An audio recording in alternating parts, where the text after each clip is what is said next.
Ambition is a powerful force. The power of ambition turns hopeful wishes into reality. It leads you on the right course to the good life. Legitimate ambition says, I only want something at the service of others, not at the expense of others. If it is your ambition to be great, you must first find a way to do so by serving others. If it is your ambition to be wealthy, you must first learn how to give. If it is your ambition to be healthy, you must first learn to stop doing the things that can make you and others sick. This is Jim Rohn. You're about to hear why ambition is at the core of every success. I encourage you to listen well and take notes on the information that is relevant to you. But remember, this is only the beginning. The insights you will learn from this program are seeds that have the capacity to lead to extraordinary achievement. My hope is that you will cultivate these ideas with your own imagination and creativity. Water them with your faith. Intensify them with your activity so that they will grow and bear fruit. I'm always intrigued with the challenge of trying to put into words the ideas that can make a difference in a person's life. And now I have the pleasure of sharing these ideas with you. For more than 30 years, Jim Rohn has focused on the fundamentals of human behavior that lead to exceptional personal and business performance. And he has established an unparalleled reputation as a dynamic and memorable speaker. The power behind his message is not just in what you learn by listening, but in what you feel. For that reason, he is uniquely qualified to present The Power of Ambition. In this program, Jim will guide you to the true source of ambition, the one that resides within yourself. His inspirational approach will help you develop your inner motivation and drive, and you'll discover the insights and strategies that can bring you to the highest levels of achievement. So let's rejoin Jim now and learn how you can harness the power of your own personal ambition.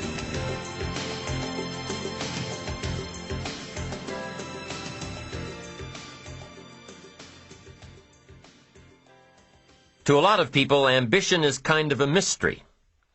The dictionary says it's an eager desire for distinction, power, or fame.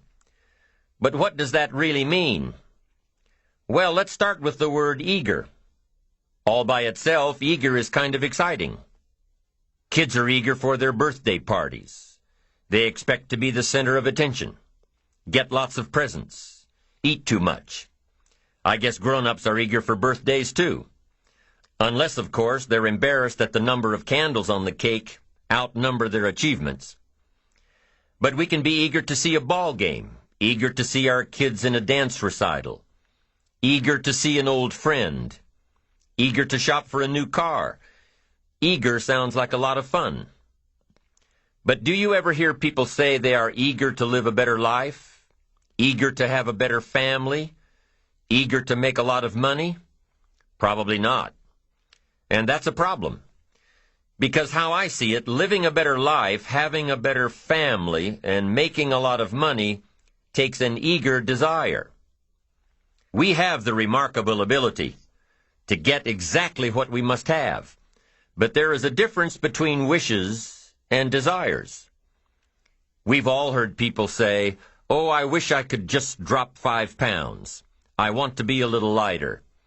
And we've probably said it ourselves, especially after a big holiday dinner of turkey and homemade pie and every other thing we can possibly stuff ourselves with in one 8-hour period of time. And even though we may wish we could breathe a little easier in our clothing, we have to have the desire to exercise a little more and eat a little less. The "I wish I could lose weight" has to become "I have the eager desire to lose weight." I'm also sure you've heard people talk about wishing they had more money to pay the bills, or take a vacation, or just to take a little pressure off of life. But before their lifestyle can change, their wish needs to become a desire. If they really desired change, they wouldn't spend their evenings just watching TV and wishing they were doing something more. The backbone of an eager desire to change is discipline. True ambition is disciplined, eager desire.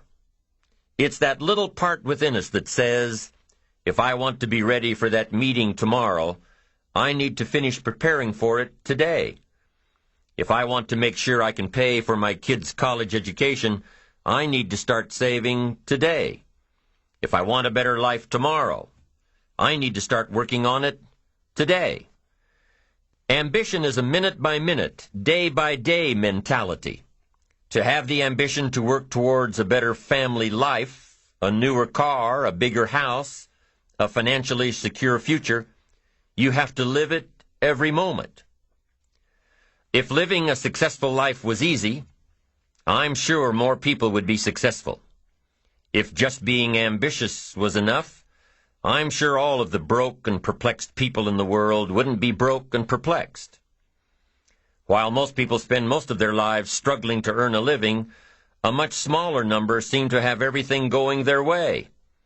Instead of just earning a living, the smaller group is busily working at building and enjoying a fortune.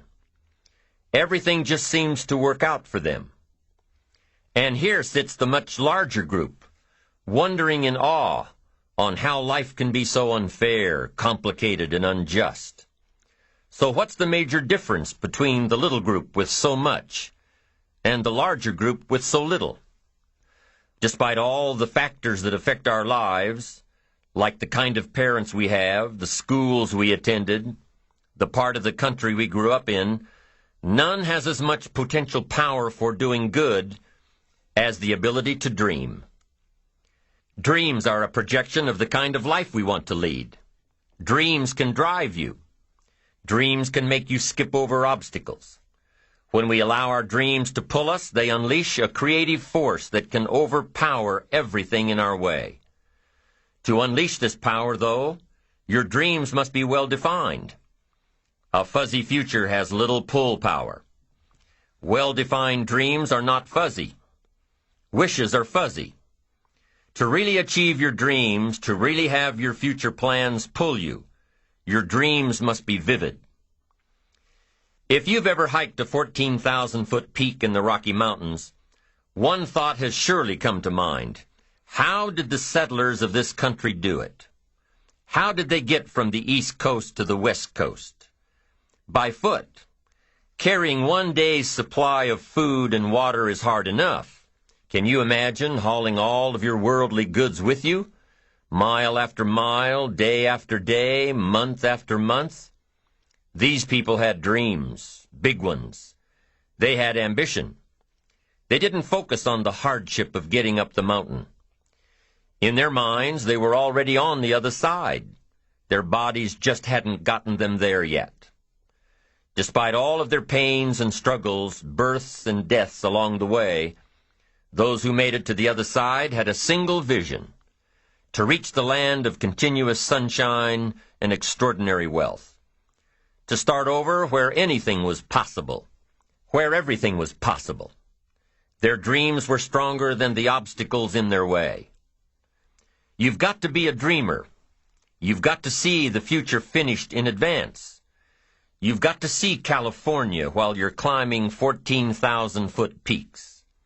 You've got to see the finish line while you're running the race. You've got to hear the cheers when you're in the middle of a monster project. And you've got to be willing to put yourself through the paces of doing the uncomfortable until it becomes comfortable. Because that's how you realize your dreams. Our great country was founded with dreams. They've always been important. Dreams are what caused thousands of people to leave their homes and families and start over in a land where anything was possible. To this day, dreams continue to bring people to our land of opportunity, to a country where you can start with little and end up with a lot, to America. Don't you sometimes wonder why so many immigrants who come to America can build a new life and a fortune while many of the people who were born here are barely surviving? They have a dream, a defined goal, ambition. Aside from the pioneers that crossed the prairies and the mountains to reach their vision of hope and future promises, there are other amazing examples of how ambition has shaped America. Take Ben Franklin, for instance. When most people think of Ben Franklin, they remember the kite and the lightning bolt and the discovery of electricity.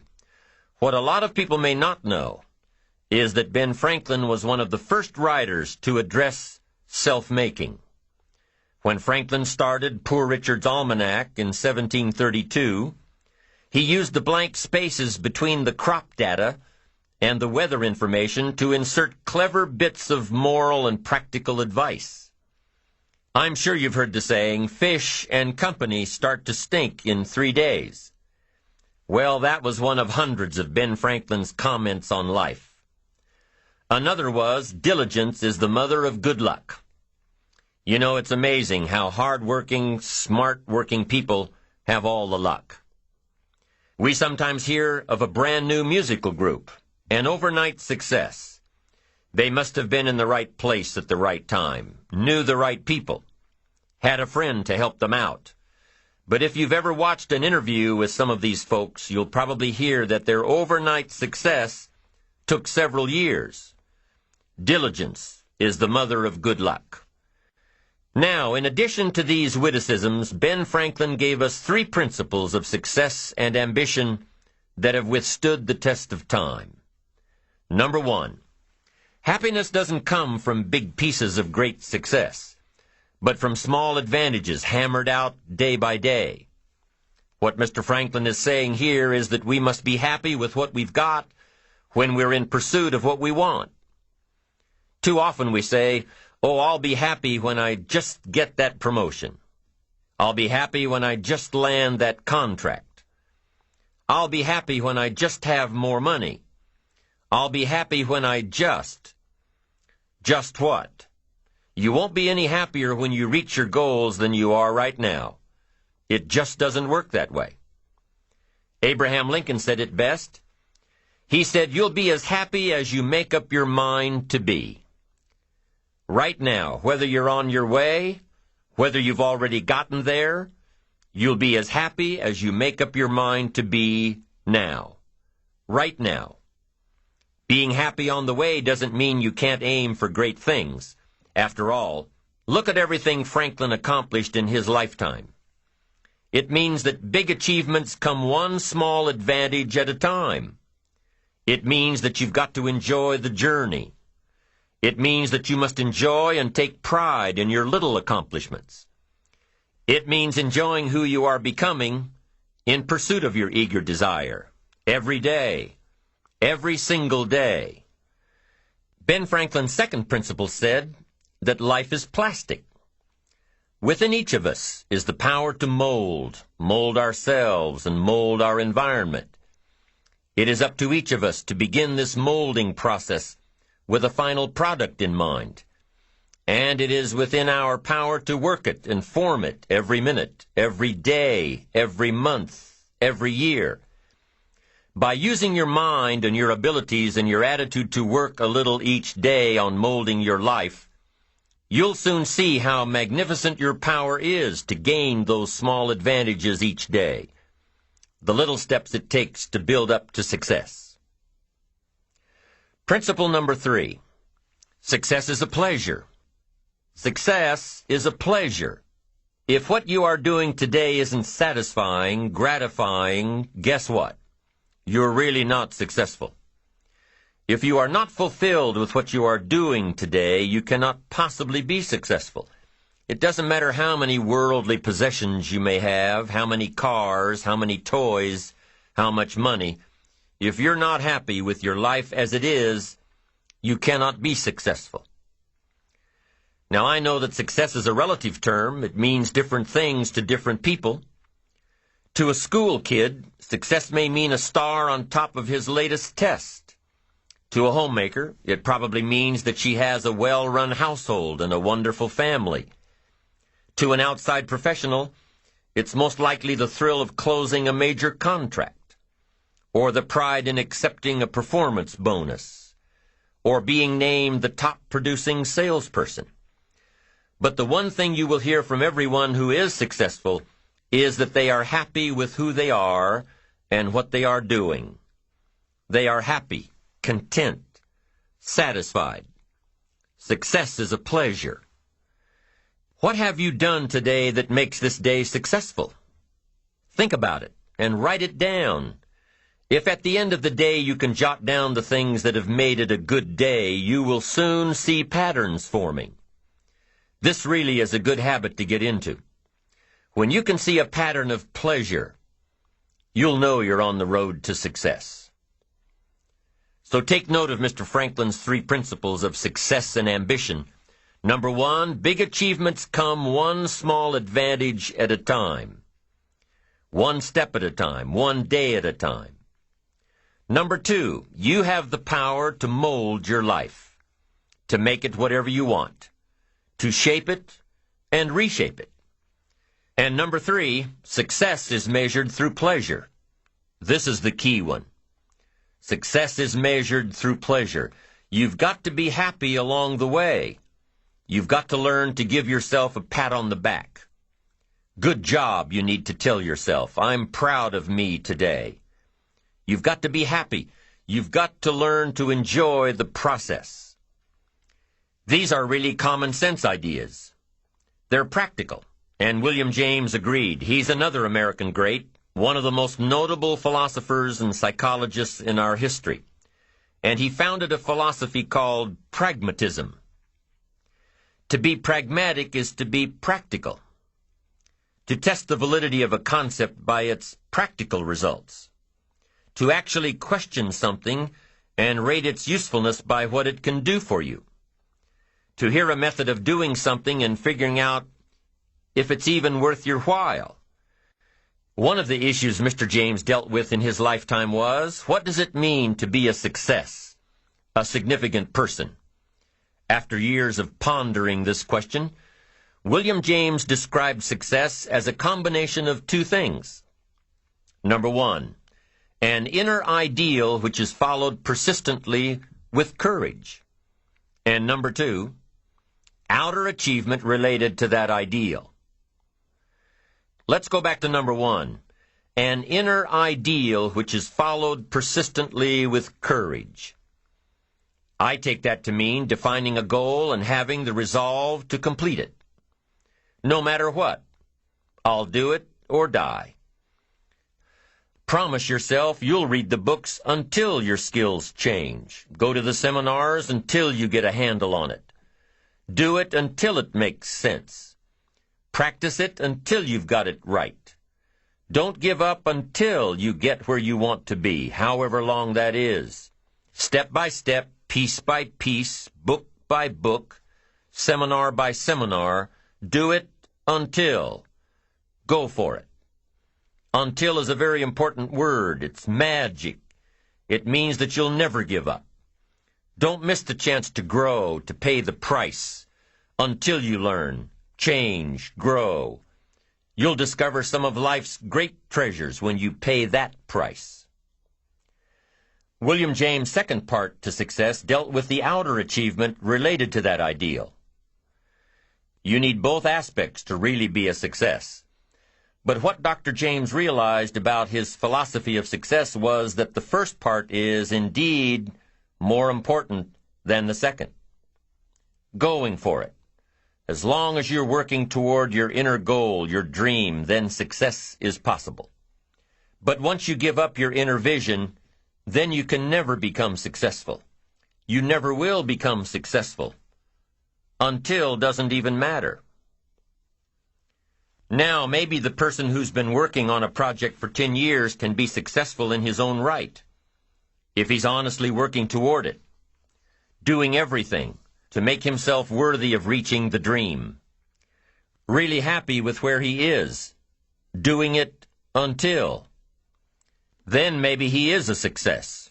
It's a personal thing, going for it one step at a time. Going for small accomplishments along the way for however long it takes. So let's think about this for a moment. What outside evidence or results or proof can be seen when you accomplish your goals one step at a time? You'll start to see things change around you, little things, not major things, but little everyday things, things you may not even notice unless you are paying attention. If you're one of those who'd rather stay up late and get up late, only to discover that your workplace doesn't fit your schedule, and you roll out of bed cursing the alarm clock every morning, maybe you could start with the little change of going to bed half an hour earlier than normal.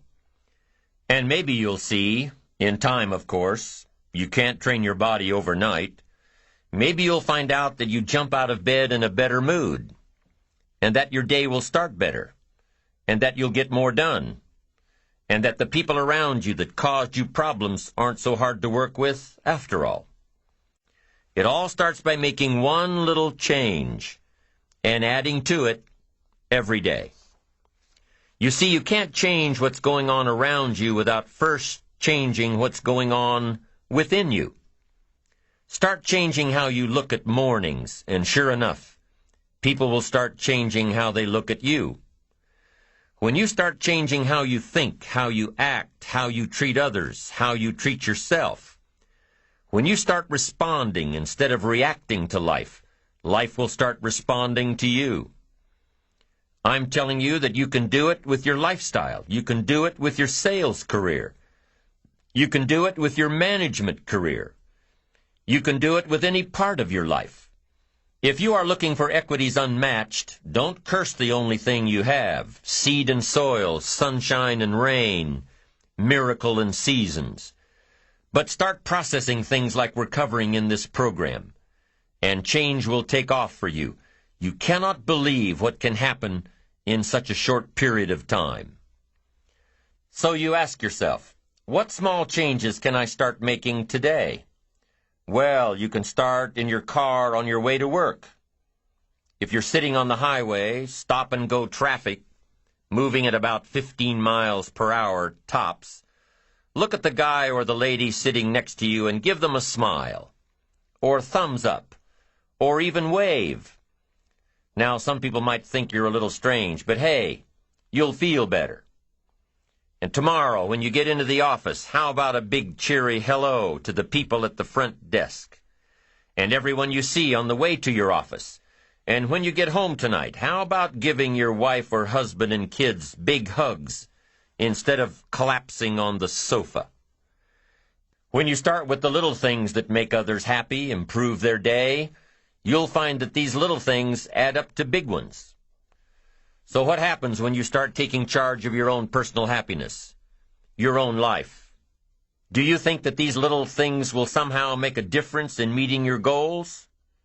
You bet they will. You can't do it alone. You can't be successful by yourself. It's hard to find a rich hermit, you know. The ambitious person realizes that each of us needs all of us. You all by yourself may have finalized the company's marketing plan, or finished up the sales projections, or even wrote the mission statement for the year to come. Even if you did this all by yourself, you really had the help of all of those around you who tolerated and supported your need to be undisturbed, or provided service to you during the project. Maybe you should thank those people every once in a while with a dinner certificate, or a bouquet of flowers, or 18 holes of golf. Even a thank you note.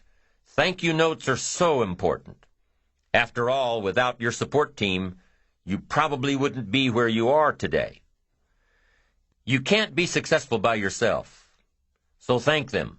Thank those around you, and let them know just how important they are to you. Be it your office personnel, or your family, or your friends, a thank you sure goes a long way. So, is it important to do a little extra for these people as you are working your way toward your goals? I think so. I'm sure you do too.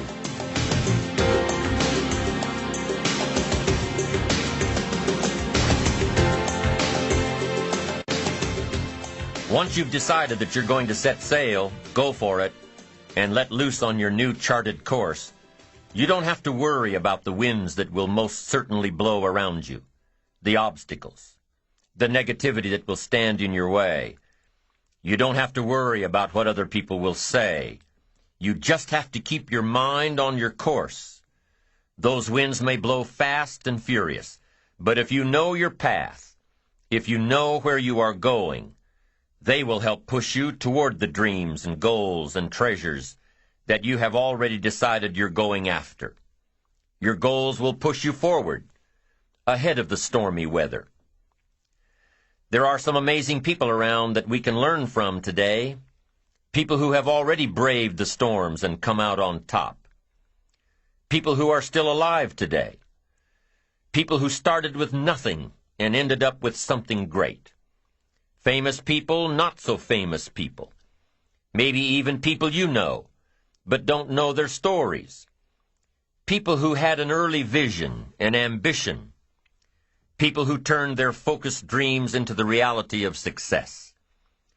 One of my friends tells this story about her dad. She thinks he's cheap.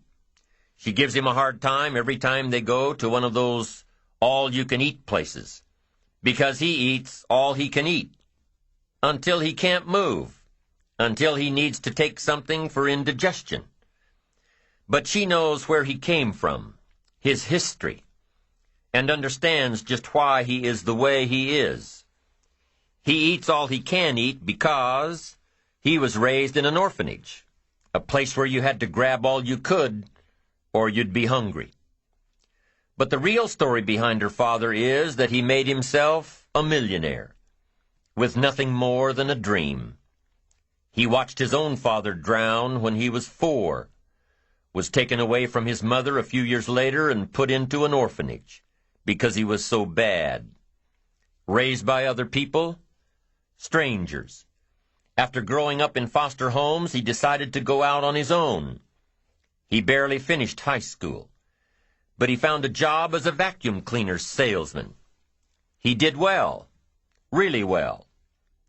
But the woman he loved didn't want to marry a vacuum cleaner salesman, and he really didn't want to be one, so he went to college, went on to medical school, prospered, really prospered, led a tremendously successful life as a radiologist, and is now retired, goes fishing, rides his Harley. Stories of success are all around us, everywhere. Take the time to talk to these people or read their stories. You might learn something. You might find out that they have already traveled the path you are now on. You know, when most of us think of Jesse Jackson, we think of the political Jesse Jackson. But what most of us don't realize is that before Jesse Jackson went to the streets to gain votes, he went to the ghettos with a message for inner-city youth. During his rallies, he would have the street kids repeat after him, "I am somebody." Jesse Jackson's message to these kids was that ambition is a moral imperative. To be a good person, you have to have ambition. You have to try to do something good with your life. You have to try to get out of where you are today or make where you are a better place tomorrow. You have to, or anything else is a waste. Mr. Jackson knew that his contribution to life began with America's youth, where he could make a difference before bad attitudes and bad habits took over for good. He went to make a difference with the disadvantaged youth of America. What an admirable mission. I'm sure you know that the same principles he teaches apply to you. When you get up tomorrow morning and are standing in front of the mirror getting ready for the day, remind yourself that you are somebody, that you are important, and that you can make the changes that will move you closer to your ideal future. Listening to the words of people like Jesse Jackson are of total importance, because motivation, lasting motivation, is backed with education. Many of these people have written books on their journeys. These books tell the stories and give the secrets that we can all learn from. Let's say you decided to take a trip, just a short one, maybe for a weekend. Let's say you want to go away to a place you've never been before. Wouldn't you want to find someone who had been there? Ask them a few questions? What's the best way to get there? The safest route? The quickest route? What do I need to bring to be totally prepared? What fun things should I look for on the way? What dangers do I need to avoid? By talking with someone who has already been there, It'll make your trip that much more enjoyable. It's the same thing with life. By listening to those who are farther along in the journey you are interested in taking, and learning from their successes and failures, you just might pick up something that will make your journey that much better. Listening to the stories of others can be motivating, captivating. They can provide that extra push you've been looking for. They can demonstrate what the power of ambition is truly all about. They've been there. Their knowledge is valuable. And when you use that knowledge and motivation to take action, you'll gain momentum. Eventually, you will find that the key to motivation, true motivation, is right there inside you. You won't have to look elsewhere to get pumped up, turned on, charged up. With the right knowledge behind you, you will learn how to motivate yourself. With the right knowledge, you will find yourself becoming inspired on your own, by your own learning, by your own discovering. You won't have to hope that somebody comes along to turn you on in the morning. They might not show up. You'll find that your journey of pursuit is the best alarm clock in the world. So let's go on to determine the 6 steps for building your ambition. We'll begin on side 2.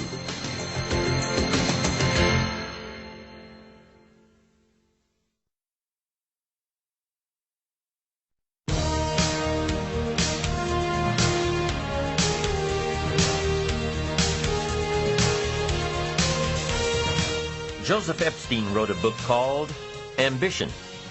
In his book, Epstein defines ambition as the fuel of achievement. He says that everybody has a need for achievement, to do well, to get somewhere in life, to be better, to achieve. Achievement means moving forward, and in order to move forward, you must be motivated, inspired, ambitious. You must have dreams and goals that create ambition, good ambition, positive ambition. Now, ambition does not mean being greedy. It does not mean being selfish. It does not mean getting ahead at the expense of others. Ambition is not greed. Ambition is not avarice, an all-consuming desire for wealth. Ambition is not hoping you can win at the expense of others.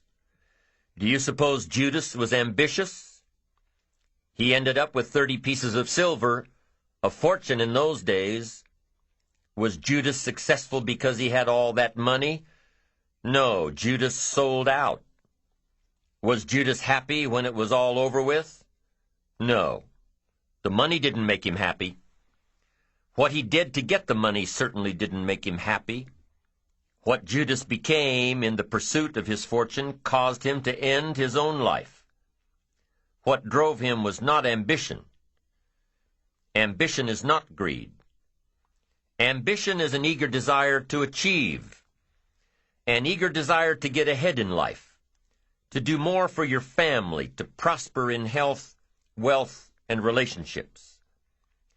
Now, desire does not always translate into ambition. Desire is what you want for yourself. A bigger house, a better car, a fatter bank account, a better life. I desire to have these things. Ambition is how you get there. Desire is sometimes healthy. Desire is sometimes unhealthy. Desire might say, I want the tallest building in town. The destructive side of desire might urge you to tear all of the other buildings down. I guess that's one way to do it. You might get away with tearing down the first one and maybe the second one. But in your desire to tear them all down, sooner or later, some guy is going to be standing out in front of his building saying, I'm on to you. Get out of here. And pretty soon you're no longer known as a builder. You're known as a destroyer. Now, the second way to have the tallest building in town is to see it, dream it, and plan it, and put your team on it, work on it. Go through all of the steps to get there. Do it right.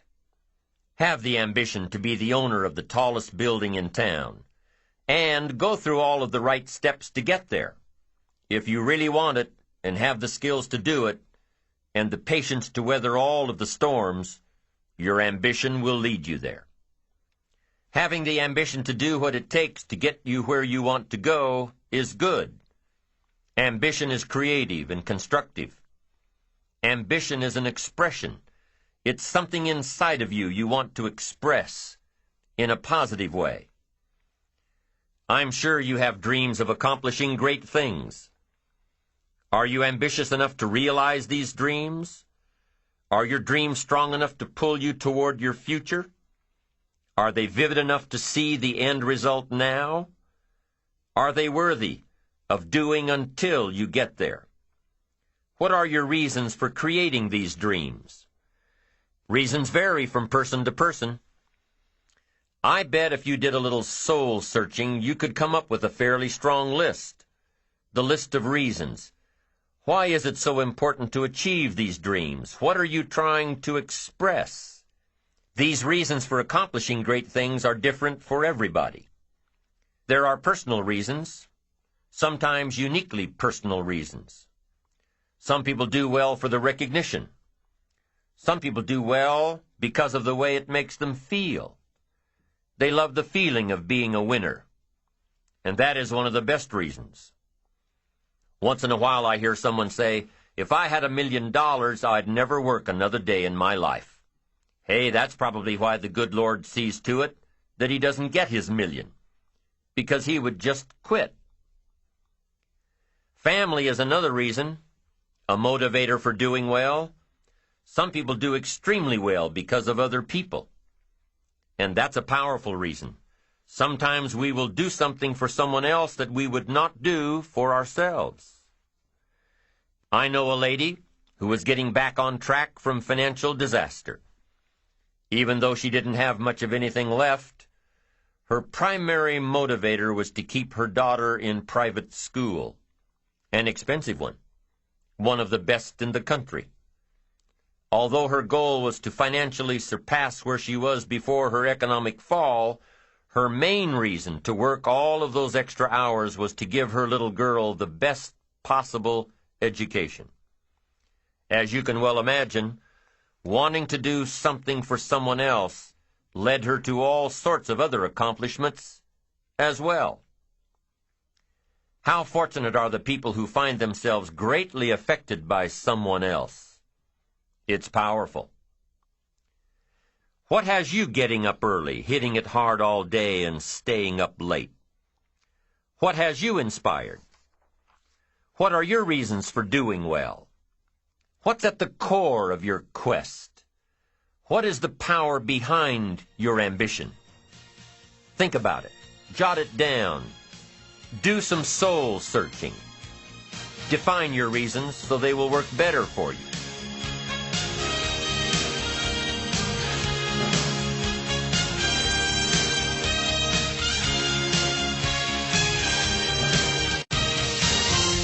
So now we have determined that it's in your best self-interest to be ambitious.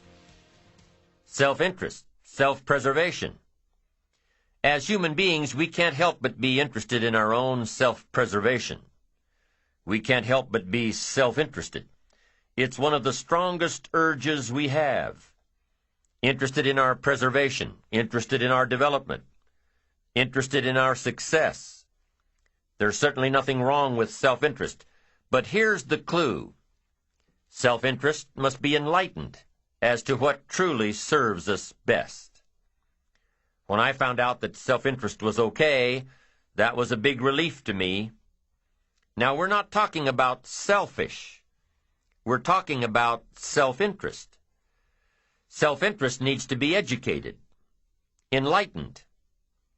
Self-interest is willing to be benefited by service to others, not at the expense of others. Self-interest at the expense of others starts to be greed, evil, hoping you go up as someone goes down, hoping to attain while someone else loses. I win, you lose. We call that the beginnings of evil, the dark side of our nature, wishing to benefit at the expense of others. Enlightened self-interest wishes to benefit at the service of others.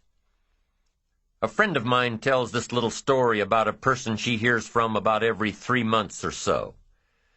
This guy calls to solicit money for food baskets for homeless families. She's happy to give her money to them. She was unfortunately homeless for a short period of time, and she knows the position these people are in. This group is legit. She checked them out. But after the second or third time this guy called, same guy, after the second or third time he called, she started talking to him about other stuff. Turns out this guy is broke, living in a hotel, looking for any construction job he can find. Any job at all.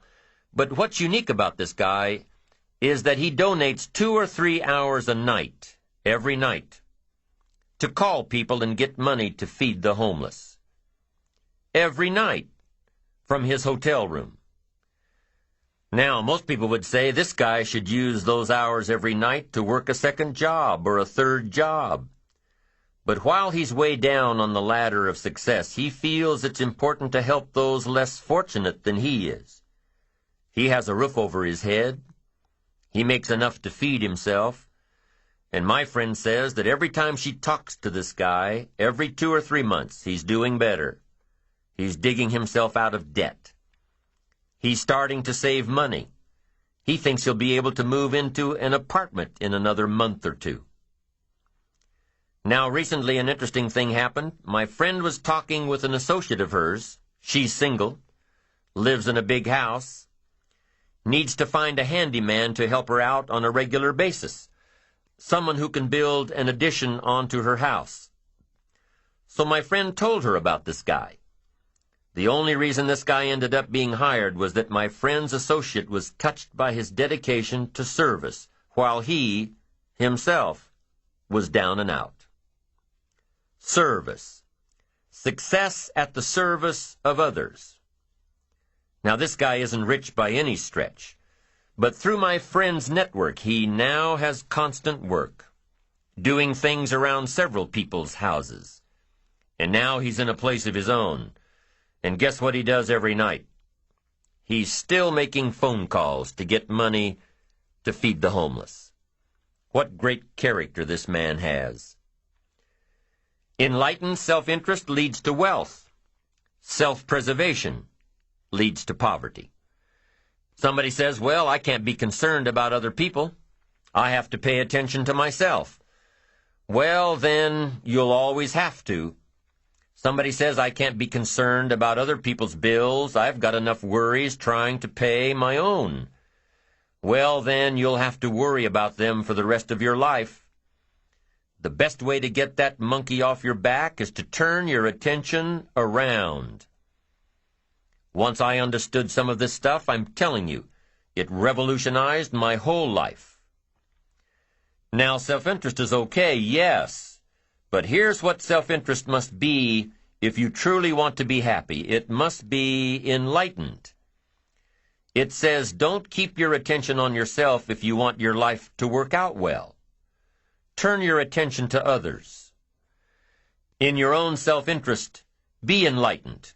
Truly act in your own self-interest by making an investment in service to others. Next, if you wish to receive, now there's nothing wrong with wishing to receive. It's part of self-interest. But here's the enlightened part. If you wish to receive, you must give. Some people say, if you give, it's gone. No, no. Not if you're educated. If you're stupid, yes, it's gone. But if you're enlightened, chances are, if you give, you've invested. And what do we expect an investment to do? Return. Get back what you put out? No. We expect it to return multiplied. Bigger.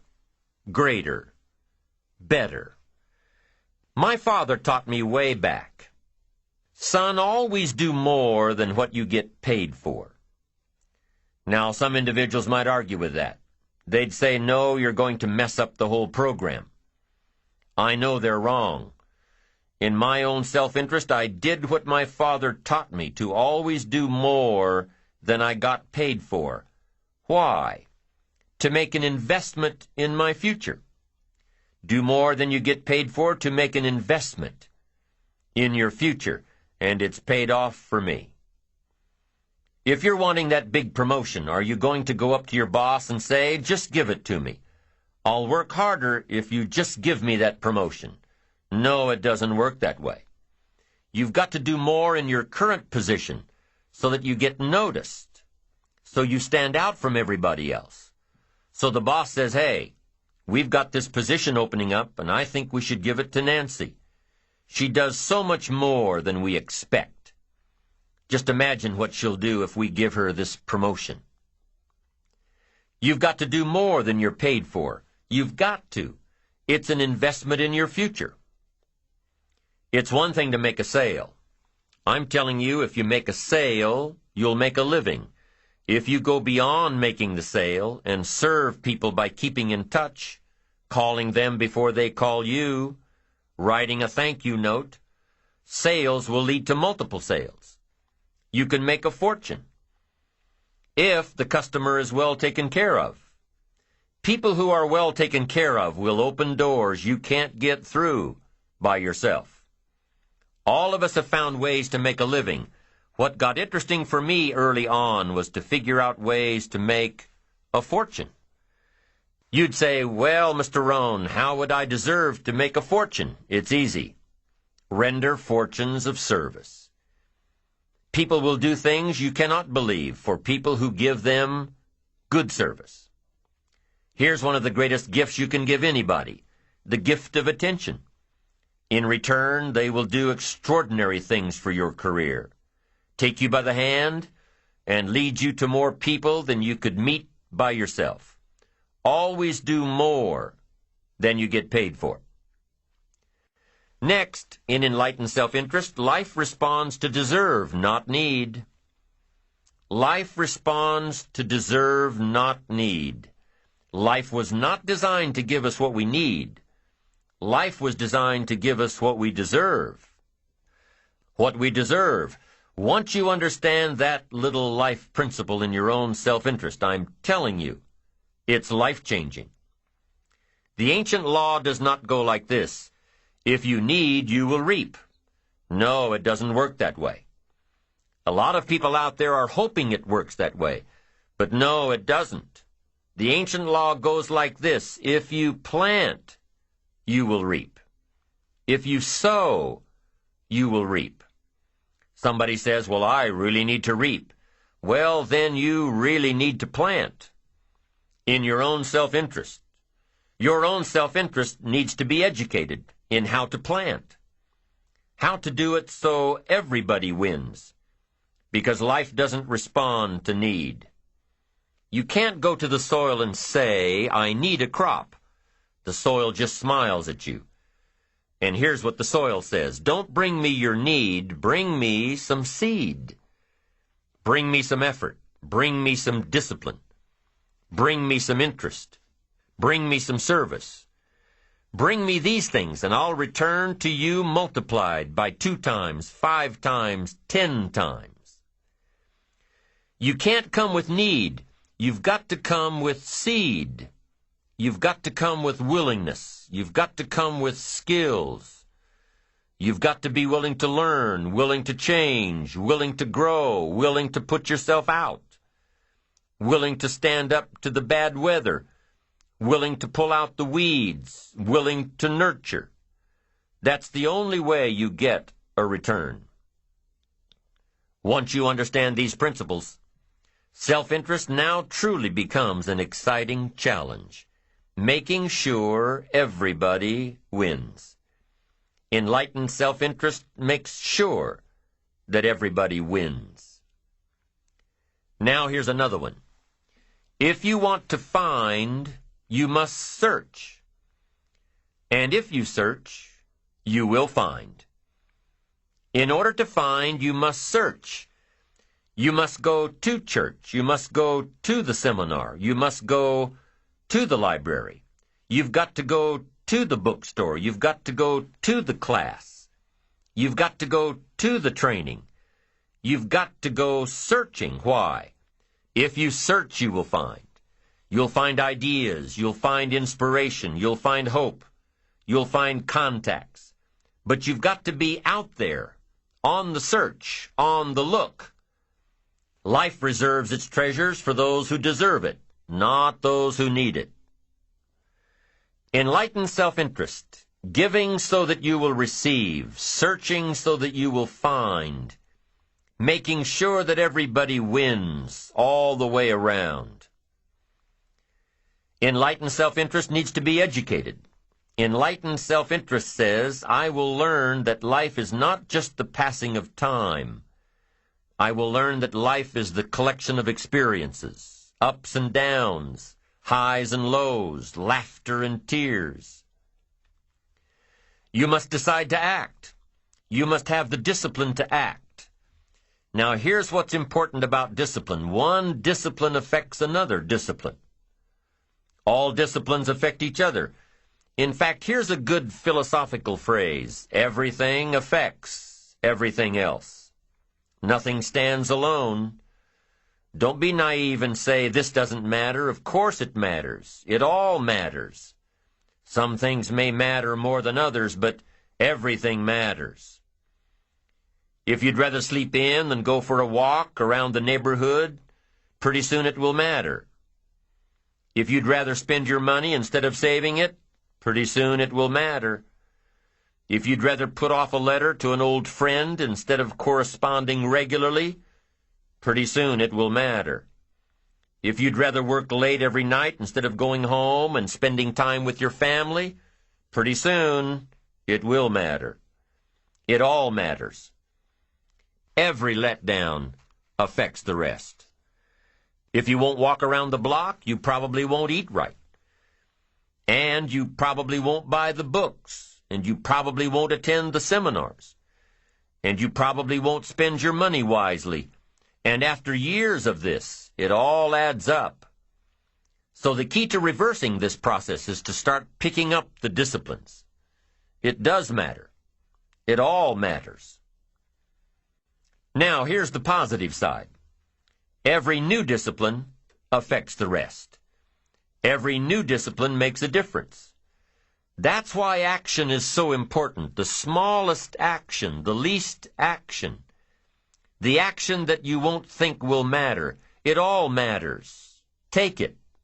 Because when you start accomplishing and the value starts to return, you'll find inspiration to do the next one and the next one and the next one. If you start walking around the block, it'll inspire you to start eating right.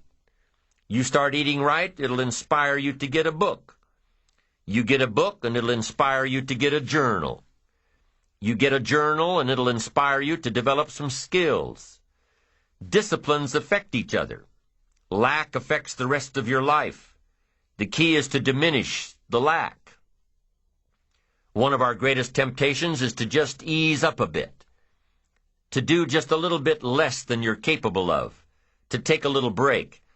Somebody says, it'll just affect my sales. No, it'll affect your consciousness. It'll affect your philosophies. It'll affect your home life. It'll affect everything. No, you can't ease up a bit.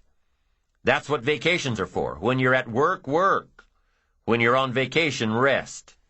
Wherever you are, be there. If you think about vacation when you're at work, you'll surely think about work when you're on vacation. You'll just mess it all up. So be disciplined. Get involved. Do all that it takes to get the job done. Get your health back. Get your bank account where it's supposed to be. Get your family in order. Get disciplined, be disciplined every day. When you set up the disciplines that give your life structure, miracles can happen, multiplied. And I'm telling you, anybody who wants to make a drastic change in their income can do it. I was broke at age 25 and a millionaire at age 31. Everything around me was the same. I changed.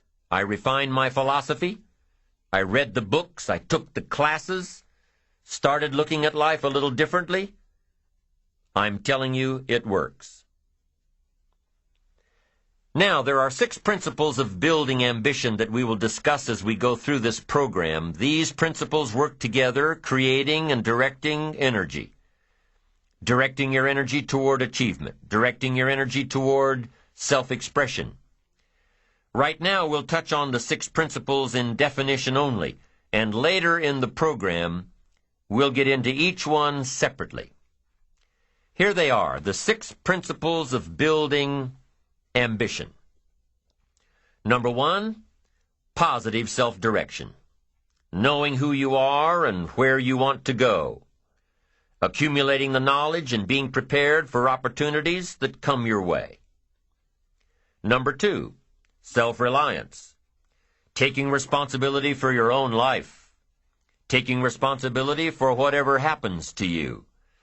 Knowing that you have made the conscious decisions that are now affecting your life. That what's happening in your life is the direct result of your activity. Counting on you. Number 3, self-discipline. Ambition at the daily level, knowing that you can reach your goals one step at a time, one day at a time, one activity at a time, and doing everything it takes to get there, every day. Number 4, self-enterprise. Consistently being able to create opportunity, and consistently being able to take advantage of it. Being aware enough to see it, skilled enough to make it work for you. Number 5, working with others.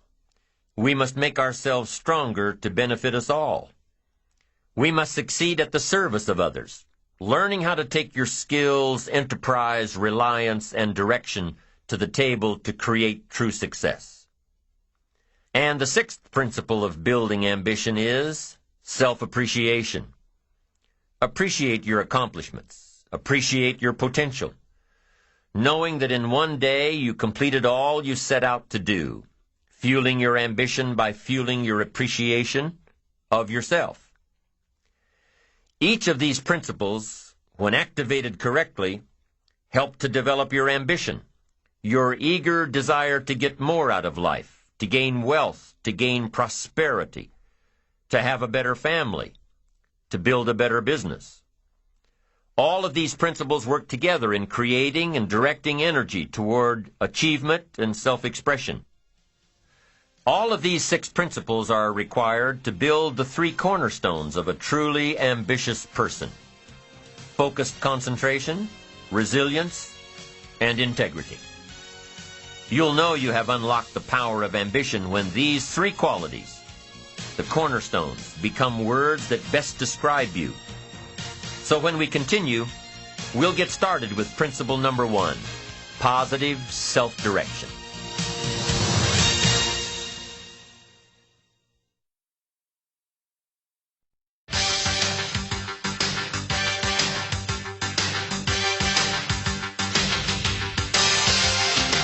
In the last session, we discovered that ambition is the fuel of achievement.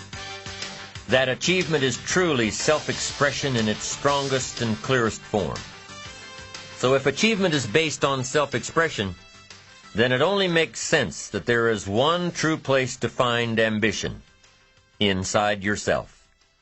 In every thought, in every movement, in every motivation.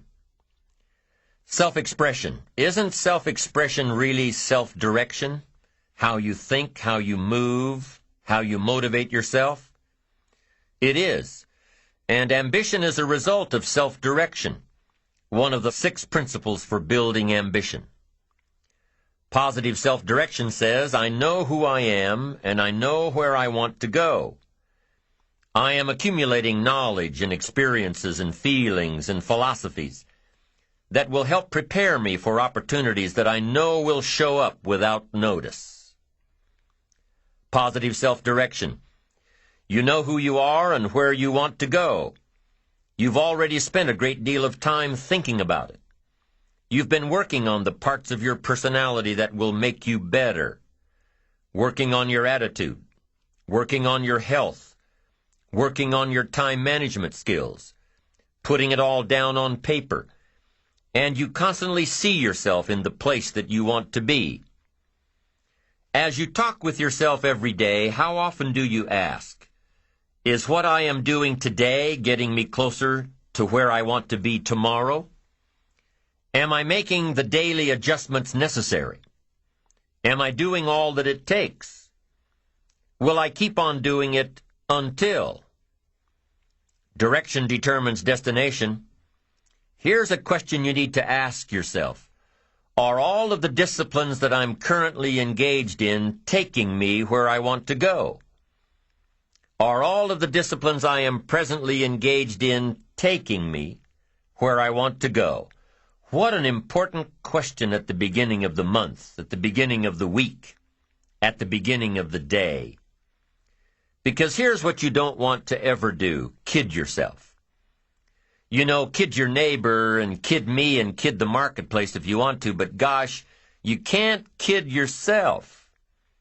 With your fingers crossed hoping you'll arrive at a good destination when you're not even headed that way. You say, well, maybe the wind will take me. Well, there's a chance. But you've got to take charge. You've got to ask yourself often, am I? Am I doing the disciplines that are taking me in the direction that I want to go?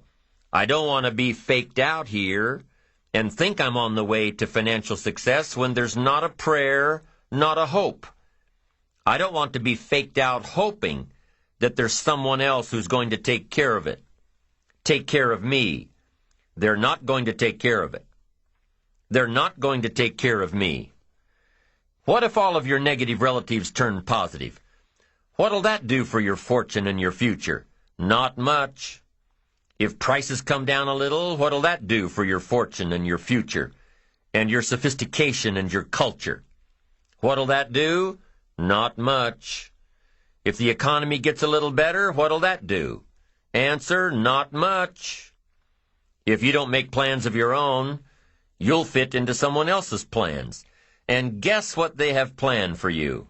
You're right. Not much. Most people wake up every morning counting on this not much list.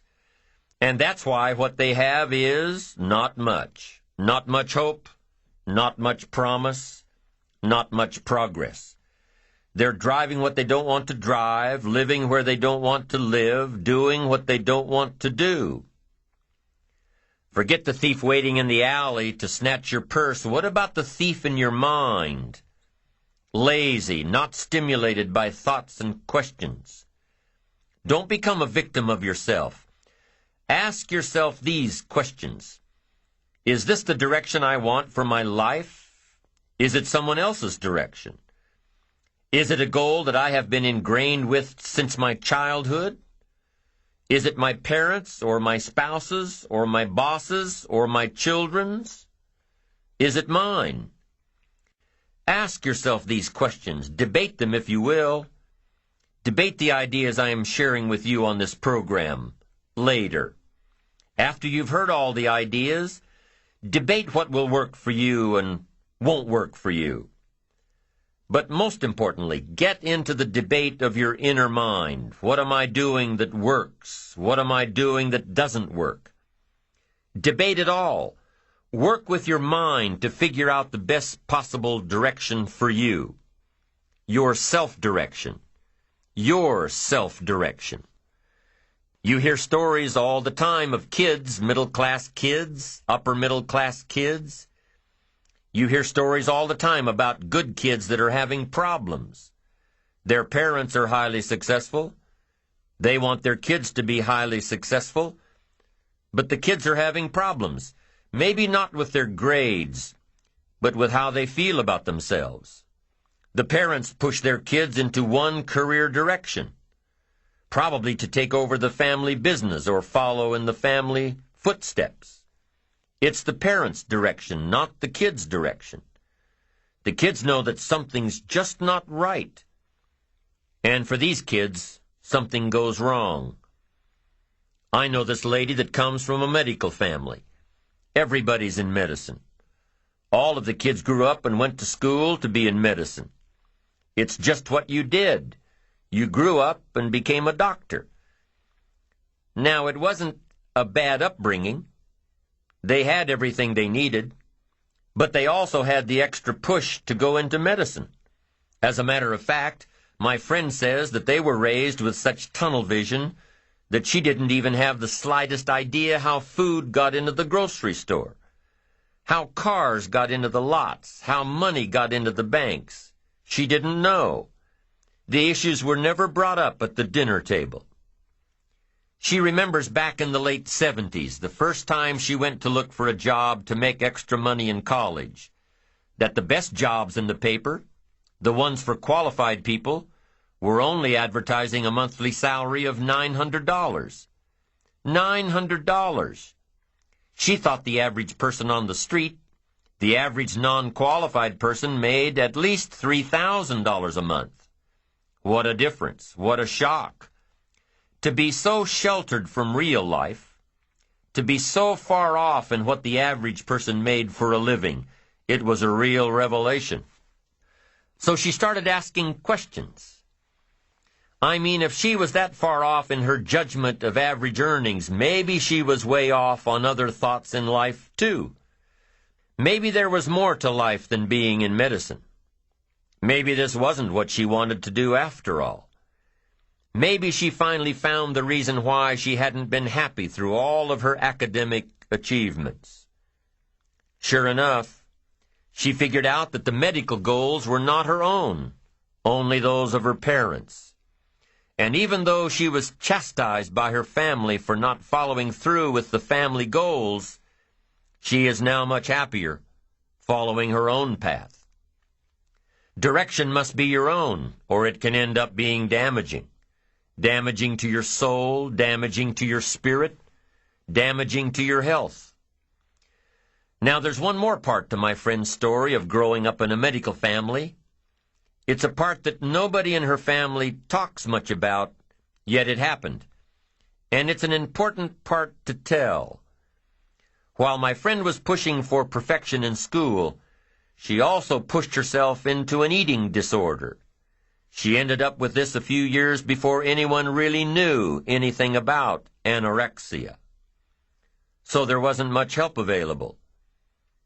But a few years later, about the same time she started asking questions about life, she determined with the help of a specialist that this eating disorder had nothing to do with food or the lack of it.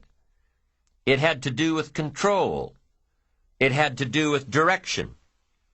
Somebody else's direction for her. Direction has to be your own, or it can be damaging. So parents, be watchful of how you motivate your children. Give them all of the resources to make their own choices, and back them up. Give them the freedom to discover their own direction. It may not be the direction you'd hope for, but it is their direction. And with their own direction, they will reach their own destination. It just doesn't work out any other way.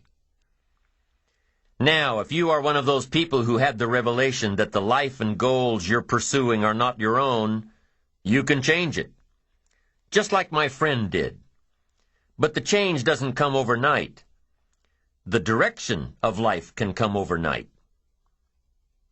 A new goal can reach out and grab you in one day, give you the push and the ambition and the momentum to change your course, where you want to be. But the final destination does not happen overnight. It still takes a lot of work. It still takes time for the plans to build, to grow, to run the course. It takes patience. Let's say you have a brilliant idea for starting a new company. What's the first thing you do? You write a business plan and a marketing plan and complete the financial pro formas. You don't expect to have an idea one day and a prospering business the next. No, it doesn't work that way. You've got to take all the right steps, give it care and nurturing and time. Lots of time for your investment to start reaping rewards. You've got to be patient. But here's what does happen. As soon as you turn a new direction, I'm telling you, you've got an excellent chance of a brand new destination. A brand new destination in 3 years, a brand new destination in 5 years. Not a brand new destination tomorrow. A brand new destination that will come just as surely as you follow and adhere to the disciplines required.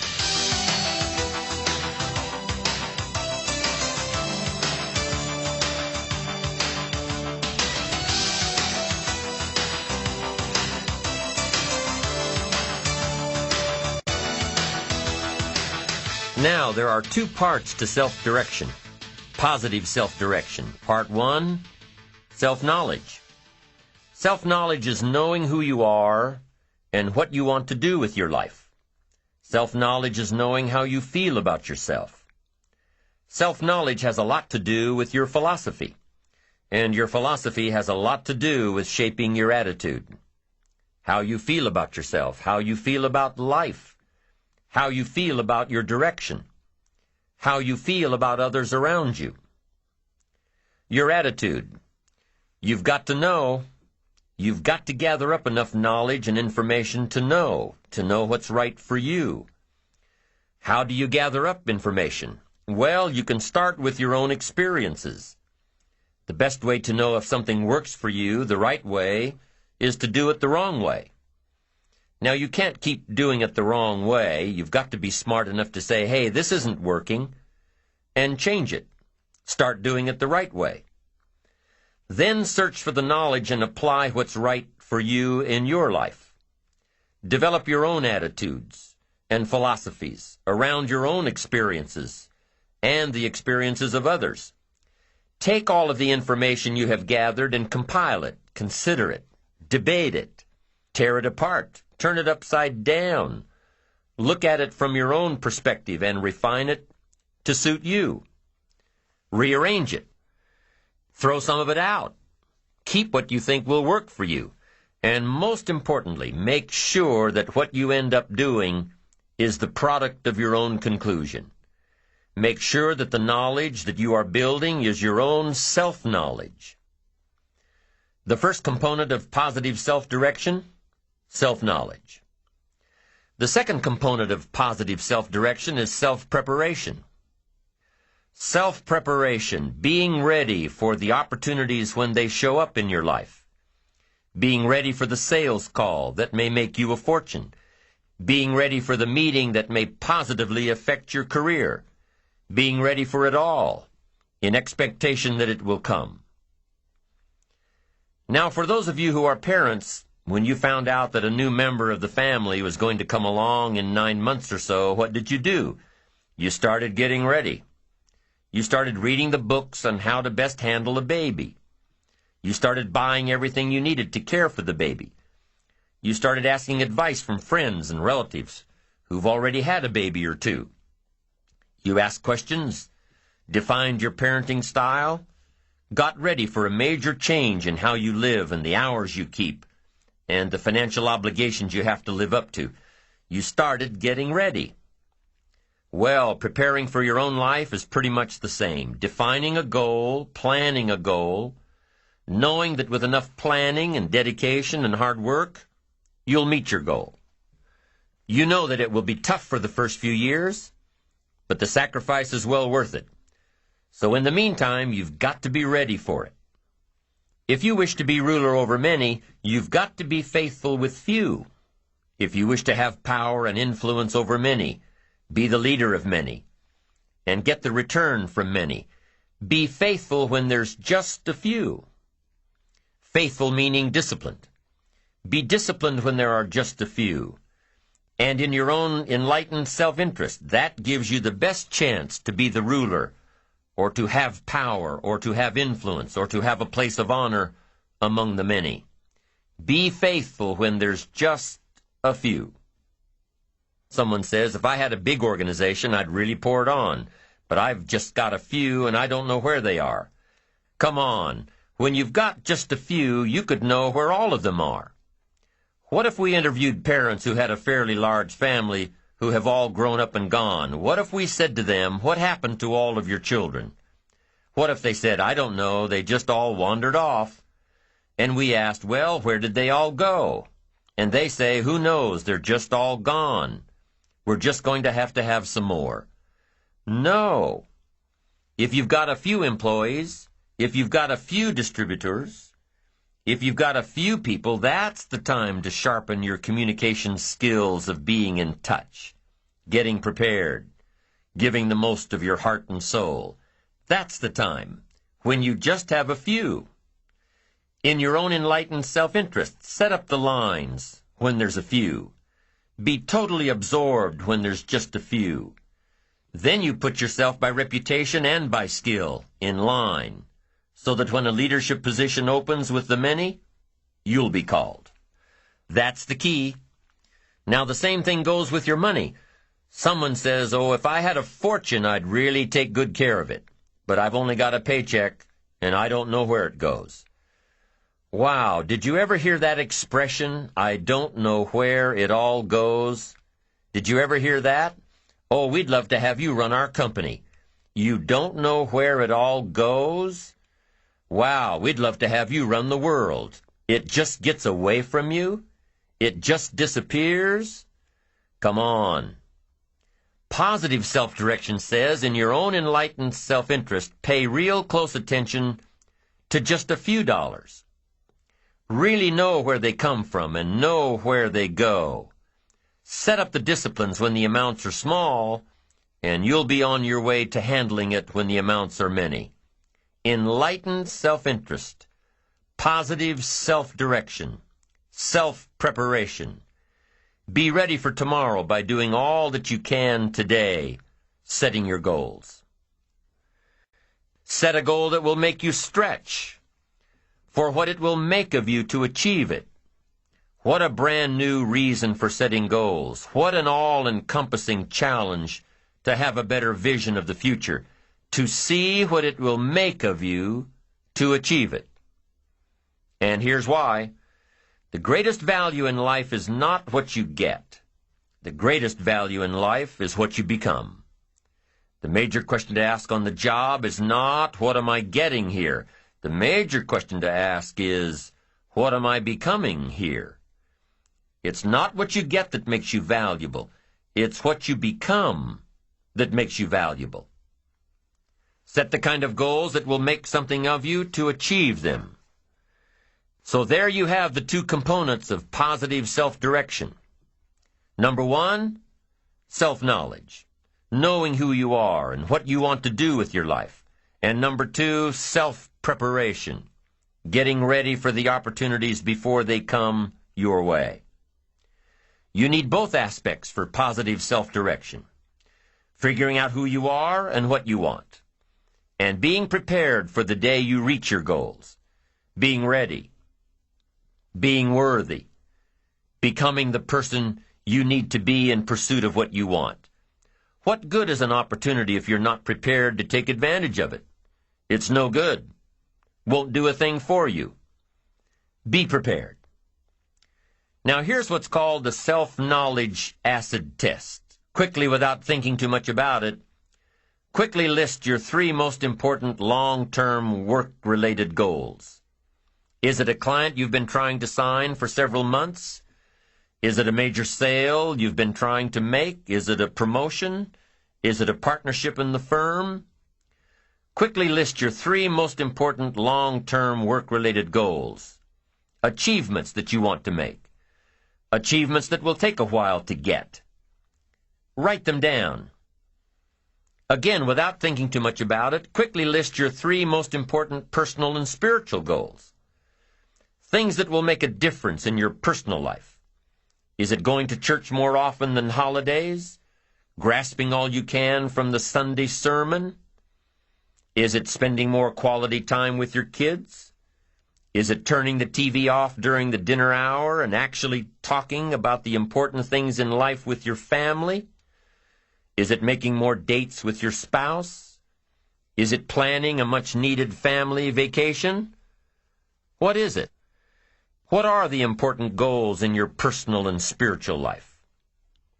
Is one of them making a conscious effort to exercise more, to eat better, to lose some weight, to get in shape? What are the 3 most important personal and spiritual goals that you have? Write them down. Doesn't matter what they are, just write them down.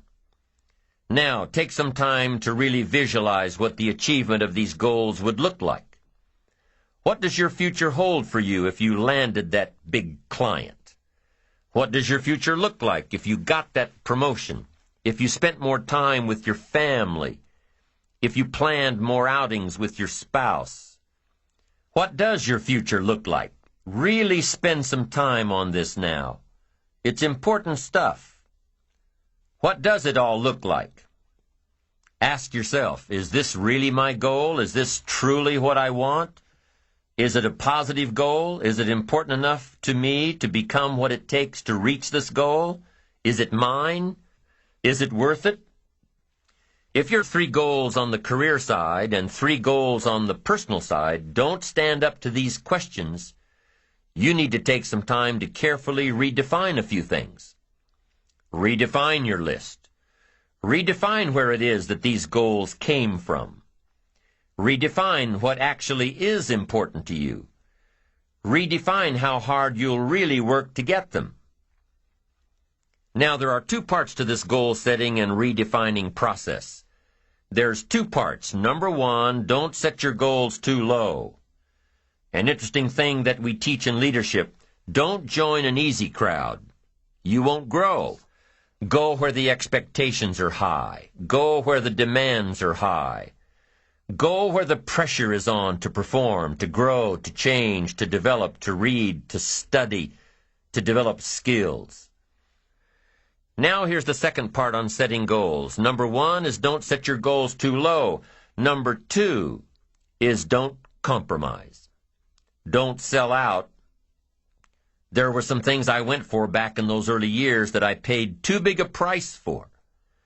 If I'd known back then how much it was going to cost me, I never would have gone for them. But I didn't know. Don't sell out. An ancient phrase says, count the cost. Count the cost if it won't make you happy to get it. If you become less in your pursuit of getting it, if it's not worth the life you'll lead after you get it, it's not worth it.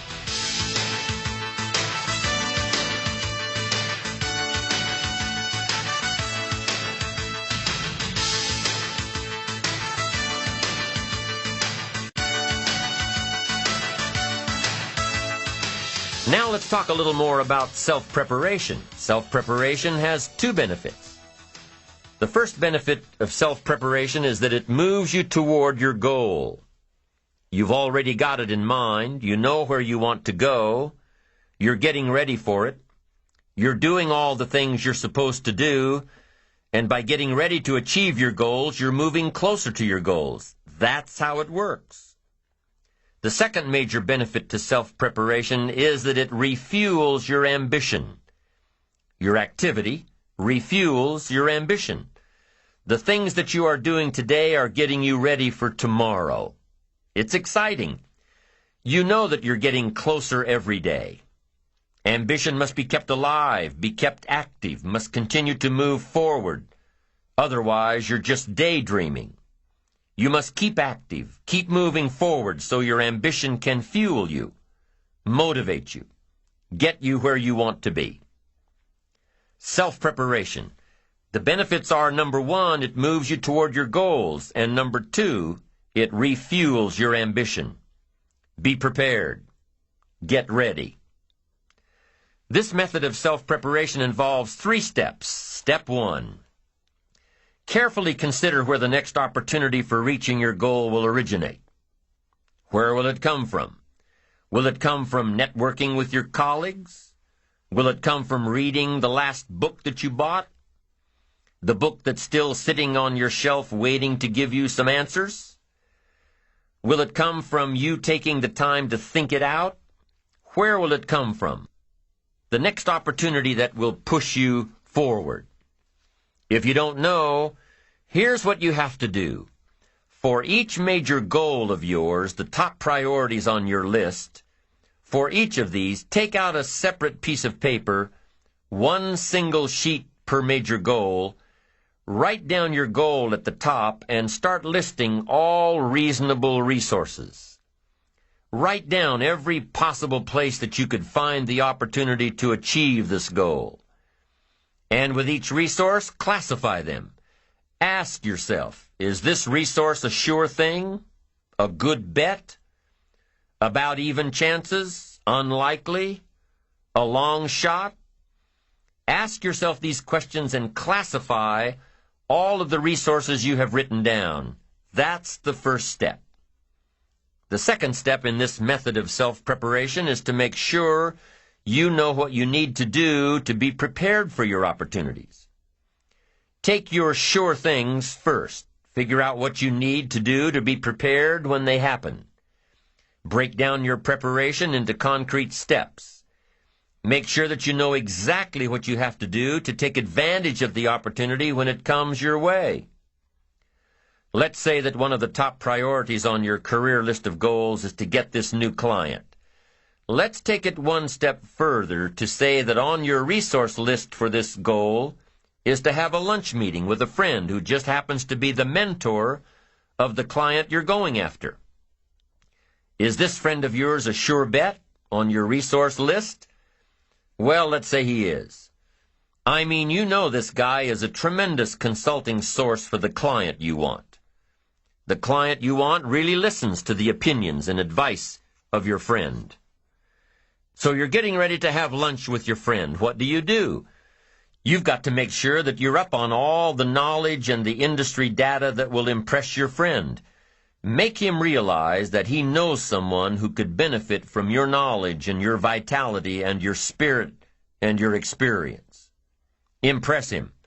Impress him so much that he goes back to his friend, the client you're after, and tells this prospective client of yours that he needs to do business with you. Be prepared. Go through your entire list of goals and resources and classify them. Break each resource into concrete steps of preparation. Start by working on the sure bets first, and then move down the line. The long shots will come through every so often, but start with the resources that will serve you best now. Get ready for the opportunities before they come your way. Step 3 in the self-preparation method is to do all you can to make each opportunity more likely to happen. After you've determined what you have to do to get ready, to be prepared, after you've determined this, see what you can do to expedite the process. What can you do to increase the likelihood of this opportunity? Go over it and over it and over it. Use these 3 methods again and again as you assess where you are now and where you have to go next to keep moving toward the achievements that are most important to you. Step 1, consider your resources. Step 2, determine what you have to do to get ready. Step 3, expedite the opportunities. And by the way, this method of self-preparation works wherever you are in your journey, whether you're close to your goals or whether you're just starting your journey of self-direction. This method works. Have working knowledge to draw from. Continually work on yourself in preparation of where you want to be. Build a reservoir of thoughts and ideas and philosophies and experiences that are your own. Build, grow, change, get ready, be prepared. Be prepared for a life worth living. Now here are the 4 ifs that make life worthwhile. Number 1, life is worthwhile if you learn. Nothing worse than being stupid.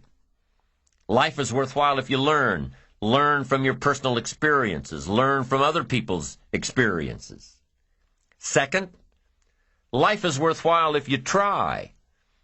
Now you've got to take what you've learned and see if you can try your hand at it. Someone says, well, you can't try, you have to do. No, you have to try. I put the bar up 2 feet and asked the kids who can jump 2 feet. I can, some say. I can't, some say. I don't know, some say. How are you going to know? You don't. You've just got to try. Just back off and run at it. How are you going to know if you don't try? Now, what if you knock the bar down? Does that mean you can't jump 2 feet? No. You have to what? Try it again. Of course, you have to try. Try it another way, but try. Try your hand at it. When the record book on you is finished, let it show your wins and your losses, but don't let the record book show that you didn't try. Next, life is worthwhile if you stay. You've got to learn to stay. Now, you don't have to stay forever. Just stay till you see it through. A guy builds a foundation, and then he wanders off somewhere and builds another foundation. He's got these foundations scattered all across the country. I mean, no walls, no roofs, just a bunch of foundations. Not a good reputation. Stay. You don't have to stay forever. Just stay to finish something. Don't fall into the trap of less than refined sophistication. Stay till it's over. The fourth if that makes life worthwhile: 1 is if you learn, 2 is if you try, 3 is if you stay, and fourth if that makes life worthwhile is if you care. Caring is a unique human experience that is so vital and so powerful and so all-encompassing and so far-reaching. If you care at all, you'll get some results. If you care enough, you can get magnificent results. To lead a life worth living, you've got to learn, you've got to try, you've got to stay, and you've got to care. Develop your positive self-direction. Do these things we've discussed. Remember the 4 ifs, and you're on your way to building a life worth living.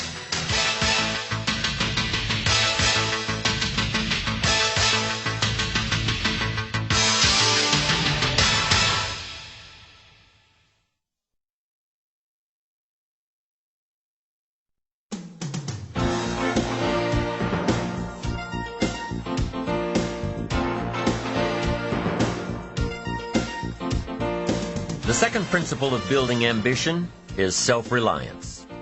Number 1 is self-direction. Number 2 is self-reliance. Taking responsibility for your own life. Taking responsibility for whatever happens to you. Knowing that you have consciously made the decisions that are now affecting you. Knowing that what is happening now, today, is the direct result of your activity, what you did yesterday. Self-reliance is basically counting on yourself. Now, being self-reliant doesn't mean you can't work with others or trust others.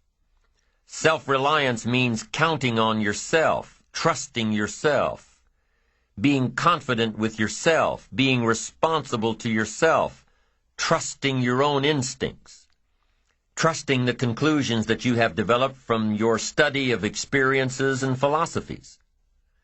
Taking the credit that is due you, learning from the mistakes that you have made, being self-reliant.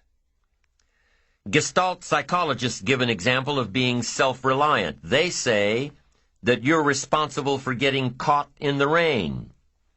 They say that by deciding not to carry an umbrella every day, you have made the decision to endure an occasional drenching. Translation: by not being prepared, you make the choice of getting caught in some of life's unpleasant circumstances. Be they rain, failures, economic losses, relationship losses, professional losses, personal losses. By not being prepared, thinking ahead, it's your choice. Now here's the other side of it. By being prepared, you increase your chances of success. You increase the likelihood. By being prepared, you increase your chances of success, of seizing opportunities when they come your way, of being ready within yourself to take advantage of once-in-a-lifetime situations. Some people tend to blame others for their mistakes, blame others for their failures. Somebody says, it's not my fault the report isn't done, so-and-so didn't do their part. Of course it's your fault. It's your report too. It's your responsibility to see that everyone you delegated work to does their part. Now, you can't control what others around you do, but it's in your own best self-interest, your enlightened self-interest, that you stay on top of things, especially if it's going to affect your future. You think your boss cares that John didn't do his part? You think he sees John as the bad guy? Of course not. All he sees is that the report isn't done, bottom line. Be responsible for the things that affect you. You can make sure you're more responsible by checking in with those people who are working with you, the people who make up your team. You can be more responsible by saying, "Hey, John, how are you doing with your part? Do you need some help? Can we put somebody else in here to help you finish?" Now, if John consistently doesn't handle his part, you've got to replace John. If he isn't doing his share, you've got to find somebody that will. Or what? It will negatively affect you. You can't wake up in the morning that the project is due hoping and wishing that John has done his part. No, you've got to be responsible because it's going to affect your career too. Now, my approach to my better future very early on in my career was to just go through the day with my fingers crossed.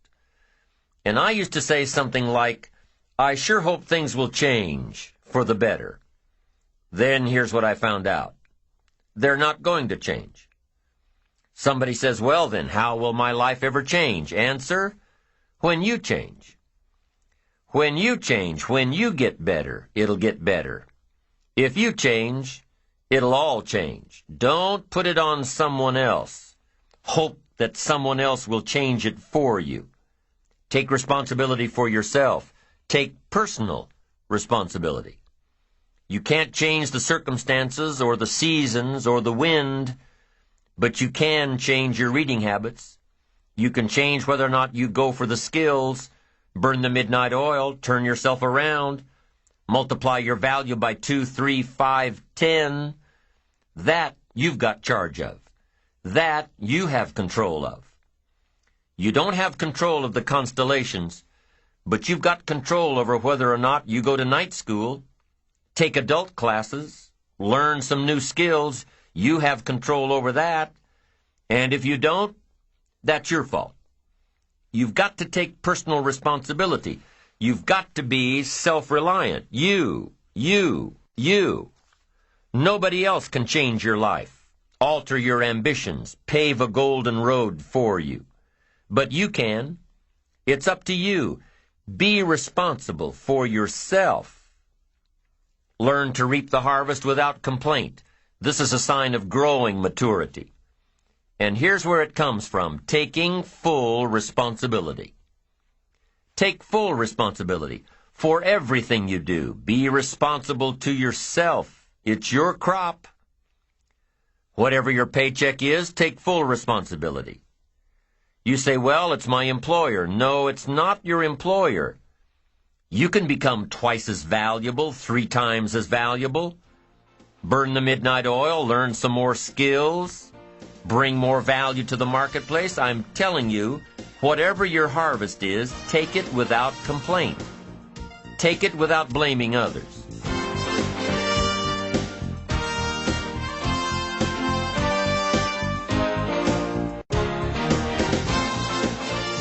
Self-preparation leads to control over your life. We discussed this in the last session.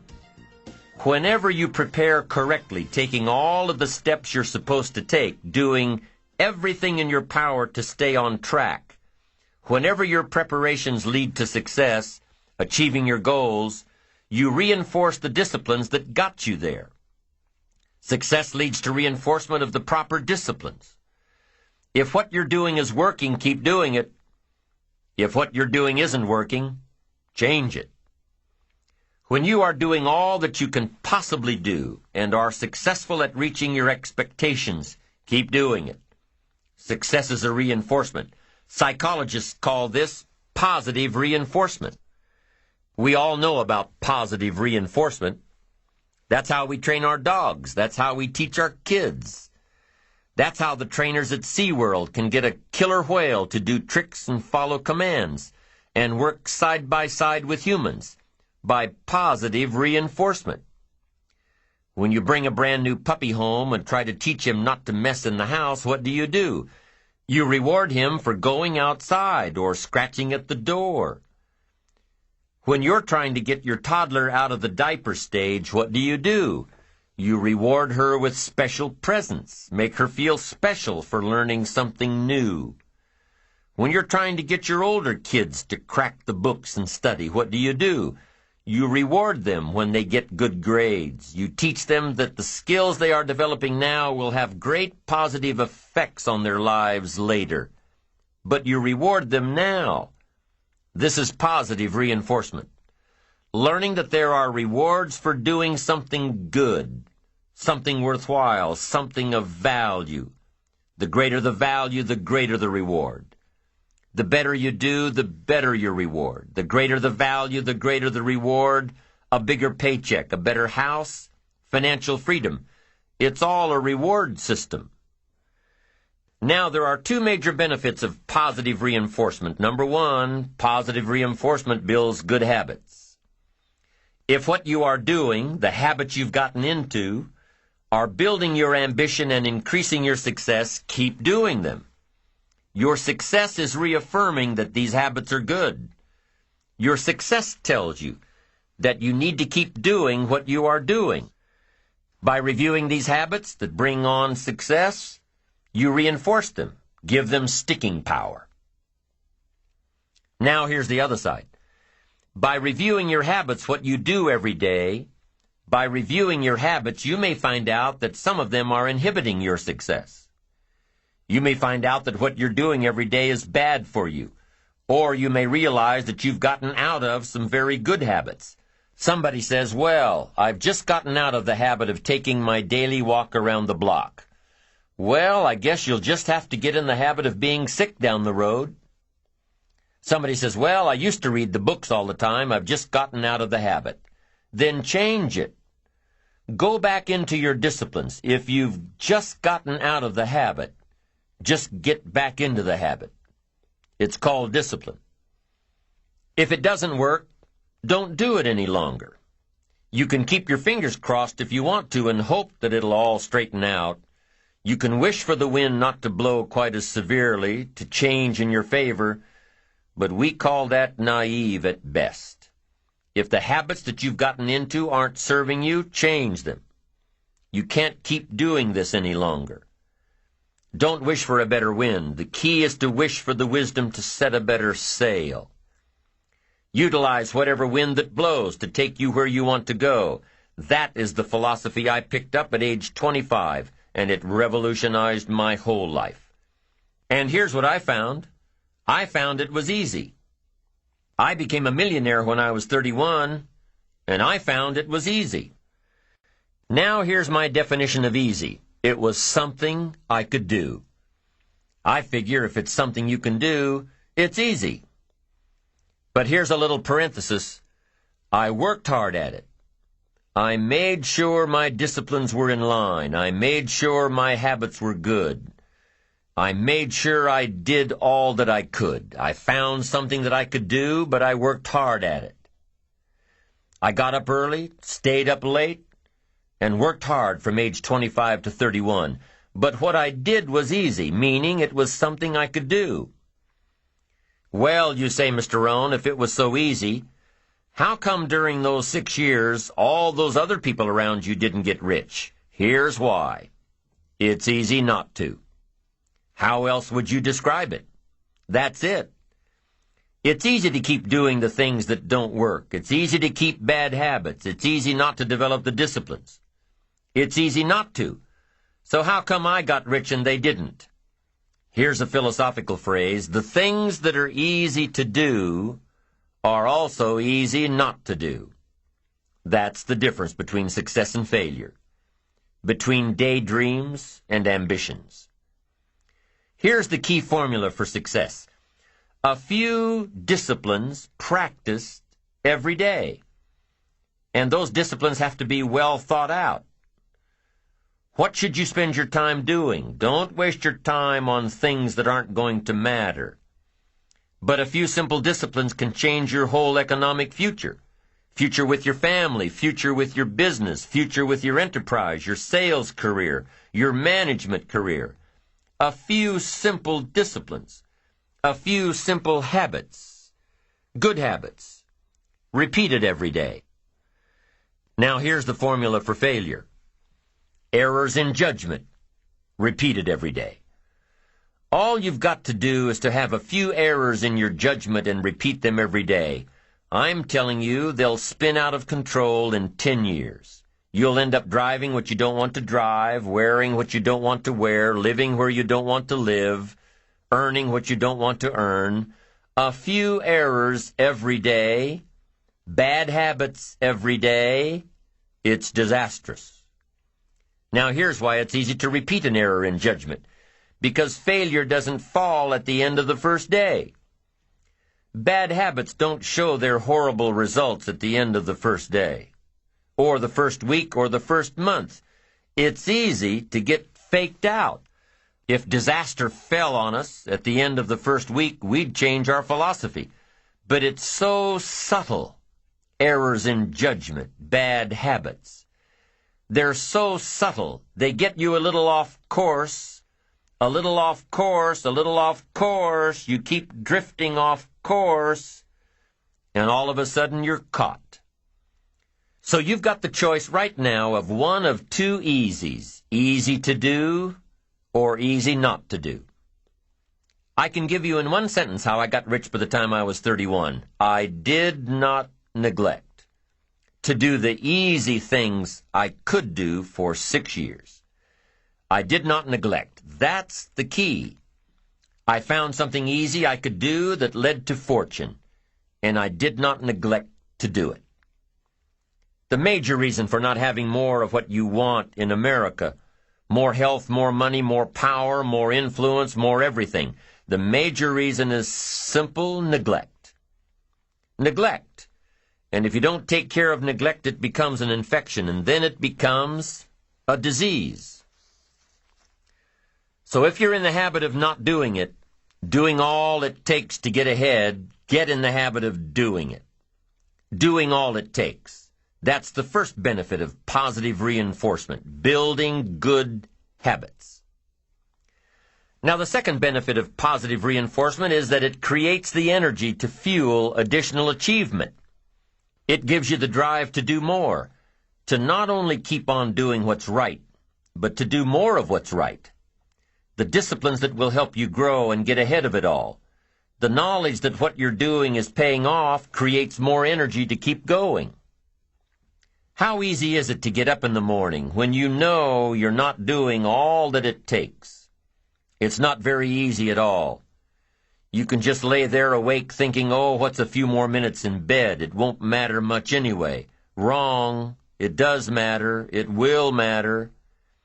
Now, how easy is it to get up in the morning when you're pouring it on, doing the best you can, anxious to get going, make progress toward your dreams? It's a whole different story. When you're resting to renew your reserves, it's much different than resting to avoid your day. When you're psyched up and excited for your life, when you're excited for what you've planned to accomplish for the day, it's amazing. You'll wake up before the alarm clock even tries to startle you awake. Your successes fuel your ambition. Your successes give you extra energy. Your successes pave the way for more successes. It's the snowball effect.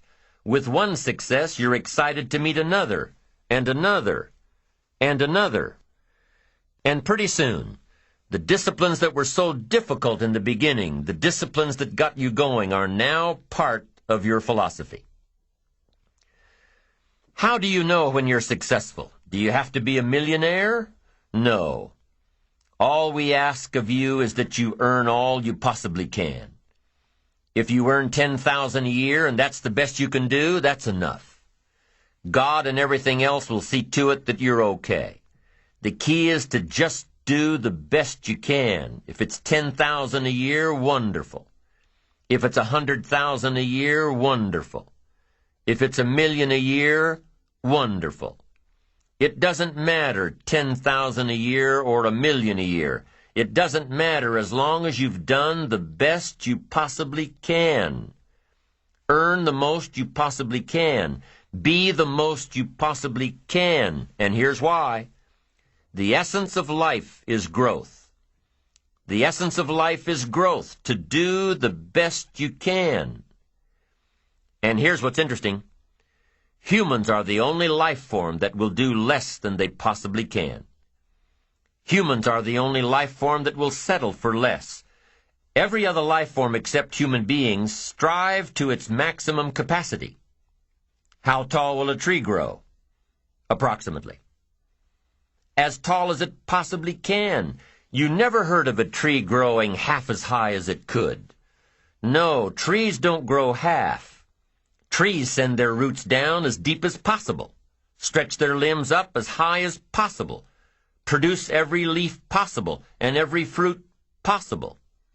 As a matter of fact, you never heard of a human physically growing half. We keep growing until we're done. Now that's a part of life we can't control. It's genetically coded. And that's probably why we keep growing till we're done.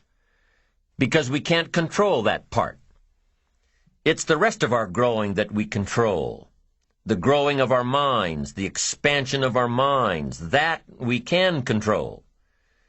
And that's what tends to get away from us. All life forms inherently strive to their max except human beings. Now, why wouldn't human beings strive to their maximum possibility? Here's why. Because we've been given the dignity of choice. It makes us different than alligators and trees and birds. The dignity of choice makes us different than all other life forms. And here's the choice. To become part of what we could be, enough to get by, or to become all that we can be. My best advice for you is to choose the all. Earn all you can, make all the friends you can, read as many books as you can, develop as many skills as you can, see as much as possible, do as much as possible, make as much fortune as possible, give as much of it away as possible. The max. There's no life like it. I'm telling you, once I got on track, I've never looked back. Pick up the challenge. Go for it. Take the best of the two easies. Take the root of it's easy to get ahead. It's easy to do all you can. It's easy to succeed. It's easy to have financial freedom. The more you do, the more you get. So the two primary benefits of positive reinforcement are, number one, to build good habits, and number two, to create more energy to fuel your ambitions, your desires, your achievements. How can you isolate what's working for you and what isn't? How can you make sure that you are reinforcing your positive disciplines? Well, if it isn't apparent, easy to see right away, if what you're doing is happening in such small increments that you're not sure if you're on track, then you need to be writing it down. You need to keep a journal anyway. But if you really aren't sure that what you're doing is making measurable progress, you need to keep a written record. You need to write down everything that may be relevant in your day. What you did, who you saw, what you felt, how it may or may not affect you now and in the future. The best way to track your activities of the day is to write them down. The best way to track your activities of the week is to write them down. The best way to analyze your progress through the year is to have written it down. Why? So you can look back on it. Because by keeping a written record of your life, you will be more accountable. By putting into writing the action steps that you have planned, you will easily see what works and what doesn't. Most people just try to get through the day, never writing anything down, never keeping track of their progress along the way, never really knowing if they are doing all they can to reach their goals, to drive their ambition. But gifted people learn to get from the day. They don't let a day end without picking up some valuable experience, some emotional content, some idea that may positively affect their future. To get the most from a day, to learn the most from a day, you need to be able to reflect on the day. And how can you reflect on a day unless you record it in history? How can you possibly reflect on a week unless you can look back and analyze it? How can you learn from past mistakes and bask in the past successes unless you write it all down?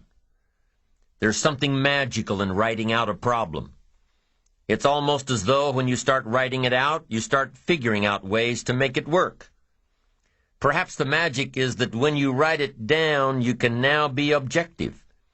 You can start to see objectively where you fit into the picture. You can start to see if you are being responsible, if you are being self-reliant. You are pondering it. You are trying to figure it all out. The fact that it is now on paper actually creates a space between you and the problem.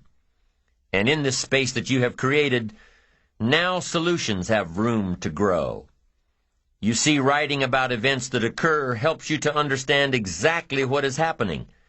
When we describe life to ourselves only in our minds, our imaginations tend to feed back false information about how things are, distorted information.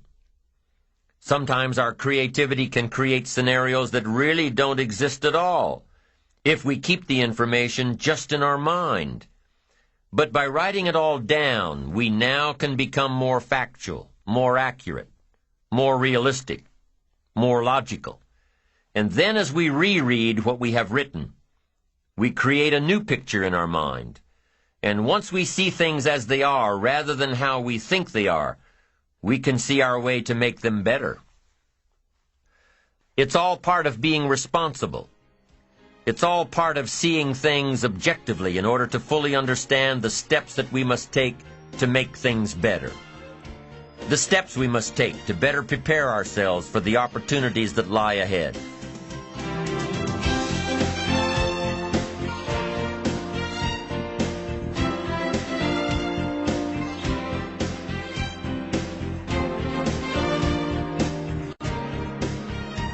Now let us turn to those times when you thought you were prepared, and things just didn't work out. Let's take a few minutes to talk about the importance of knowing yourself enough to be your best cheerleader. You know, when you thought you were doing what you were supposed to do and were misinformed, the times you thought you had it all laid out and it just didn't work, the times when you burned the midnight oil day after day and it didn't seem to help, it didn't seem to change the end result. These are the times that you have to rely on your own self-encouragement.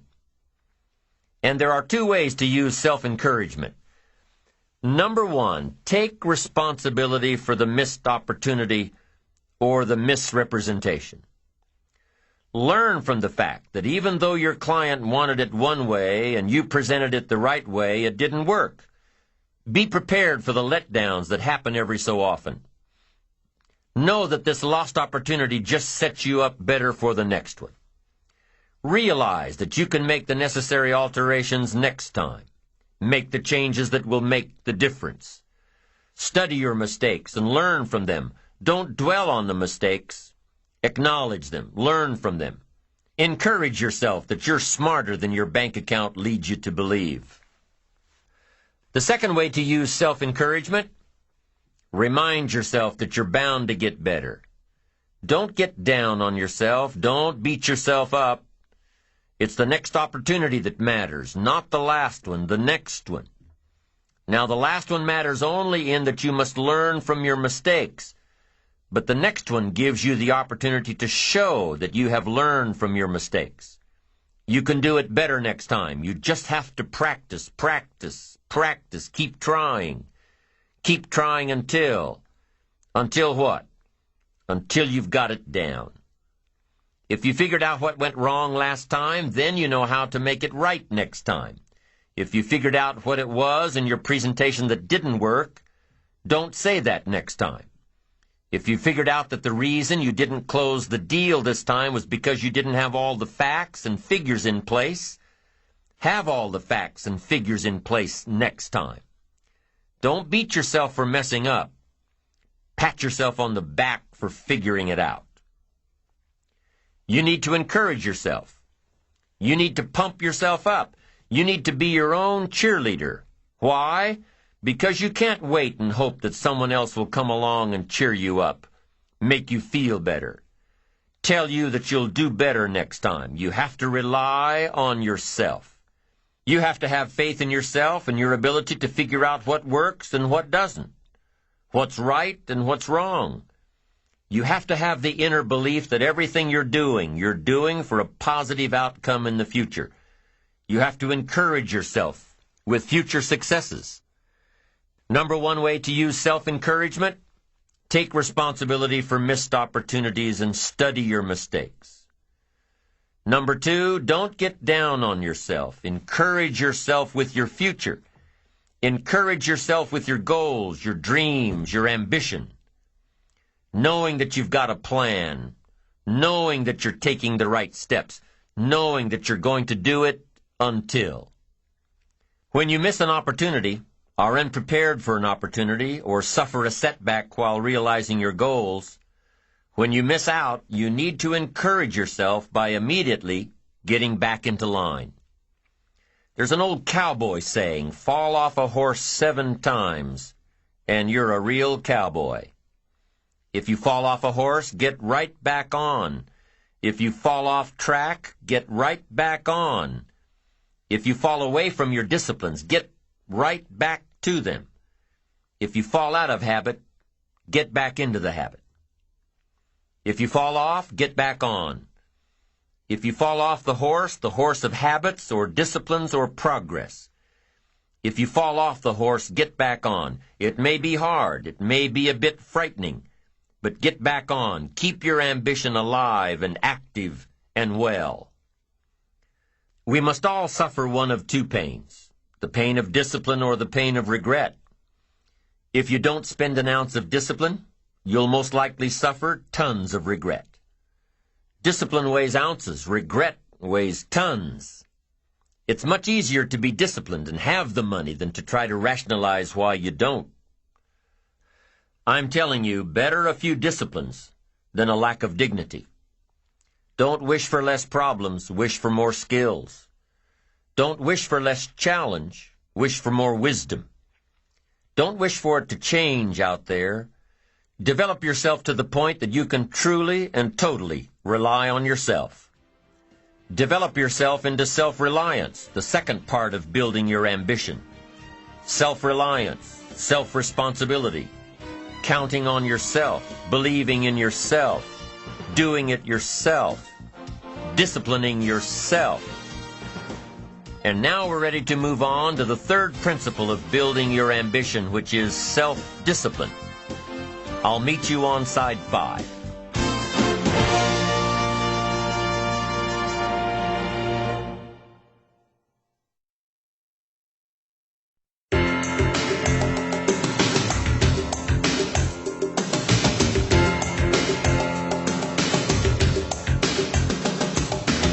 So far, we have talked about the first 2 principles for building your ambition. Number 1, positive self-direction. Number 2, self-reliance. And number 3 is self-discipline. The third principle for building your ambition is self-discipline. Of all the subjects we've covered so far and are about to cover, none is more important than covering the disciplines for success. What's at the core of achieving the good life? The major key to the good life. The major key is not in learning how to set goals. It is not in learning how to better manage your time. It is not in mastering the attributes of leadership. Every day in 1,000 different ways, we are trying to improve ourselves by learning how to do things. We spend a lifetime gathering knowledge in classrooms, in textbooks, in experiences.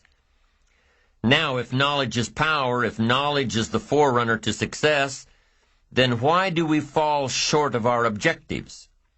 Why, in spite of all our knowledge and in spite of our collective experiences, do we find ourselves aimlessly wandering, settling for a life of existence rather than a life of substance? There may be many answers to this question. Your answers may be different than your associates or your spouses or your friends. While there may be many answers to this question, the fundamental answer is the absence of discipline.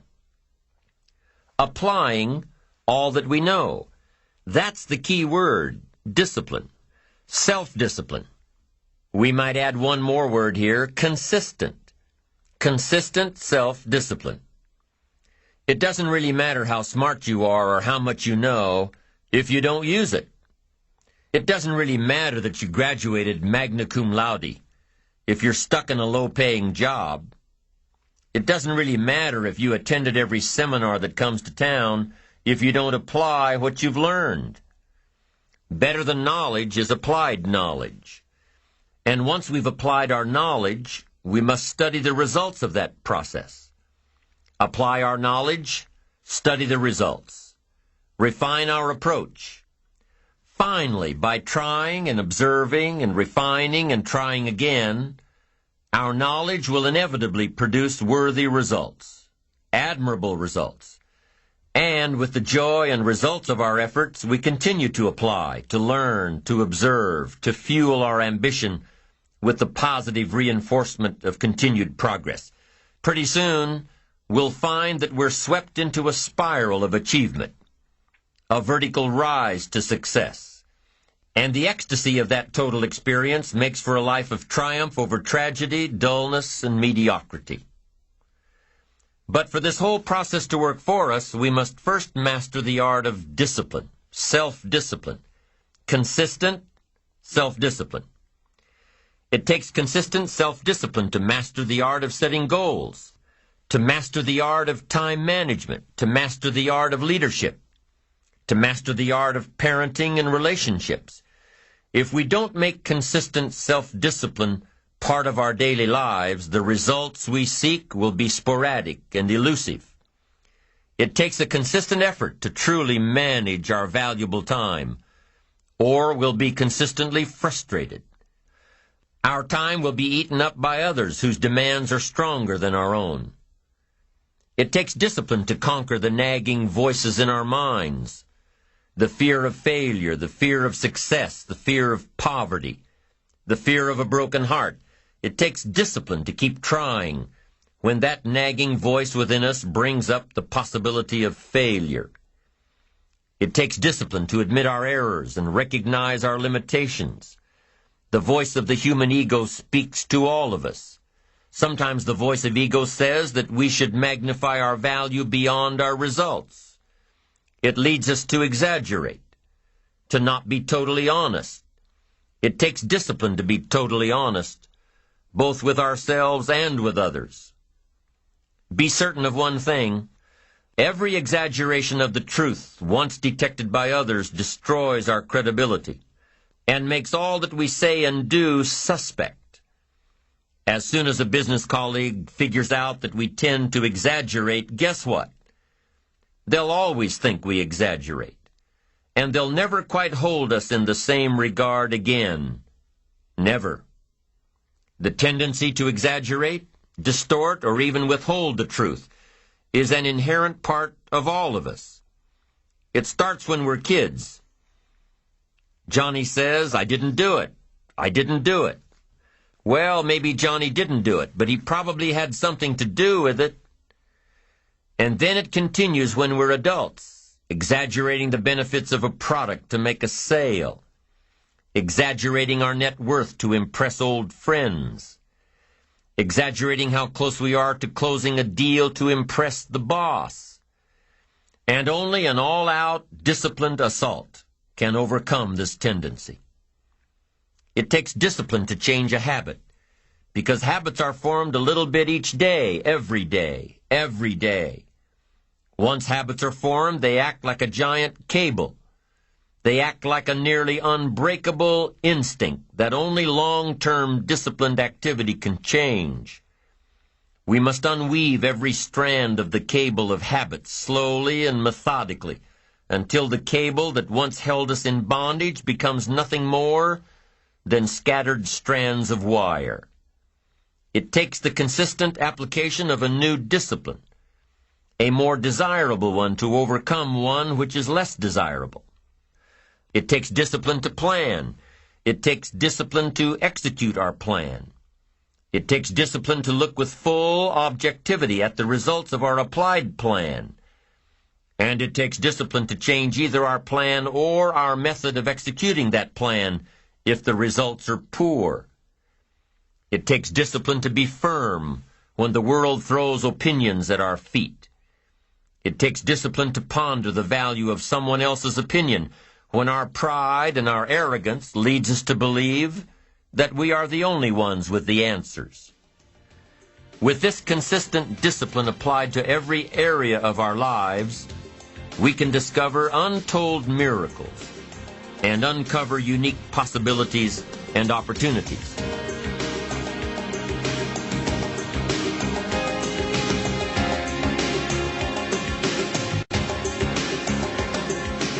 Now, if discipline is the key word and if discipline is the key action, then what exactly is discipline? One good answer might be that discipline is a constant human awareness of the need for action and a conscious act by us to implement that action. Discipline is an awareness of the constant need for action and a conscious act to implement that action. If our awareness and our implementations occur at the same time, then we begin a valued sequence of disciplined activity. Now, here's the other side of discipline. If there's considerable time that passes between the moment of awareness and the time of our implementation, then that is called procrastination. Procrastination, doing it tomorrow instead of today. Procrastination, an almost exact opposite of discipline. The voice within us says, get it done. Discipline then says, do it now.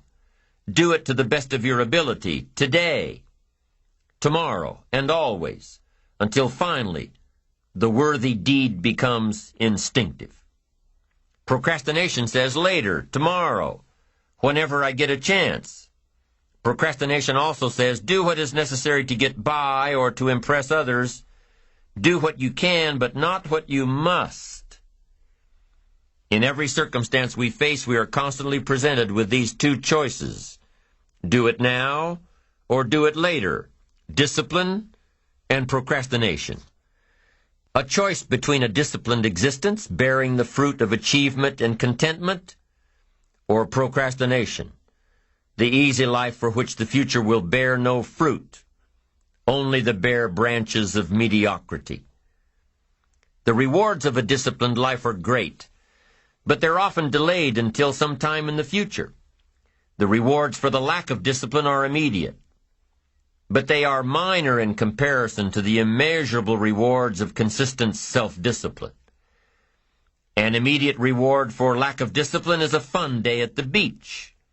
A future reward of discipline is owning the beach. For most, we choose today's pleasure rather than tomorrow's fortune. So how can you get rid of the easy distractions? How can you keep your mind on what you're trying to do? How can you keep an attitude of doing it all and doing it now? How can you make the choice of discipline over procrastination? How can you stay focused on your ambitions? How can you avoid conversations at the water cooler? You can keep your focus on your work. You can get it done today instead of tomorrow. You've got to really work on your consistent self-discipline on a daily basis, or you'll find yourself distracted.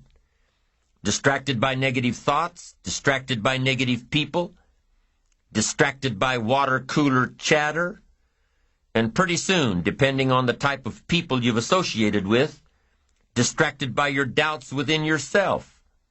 Never underestimate the power of influence and associations, and never underestimate the power of your own consistent self-discipline.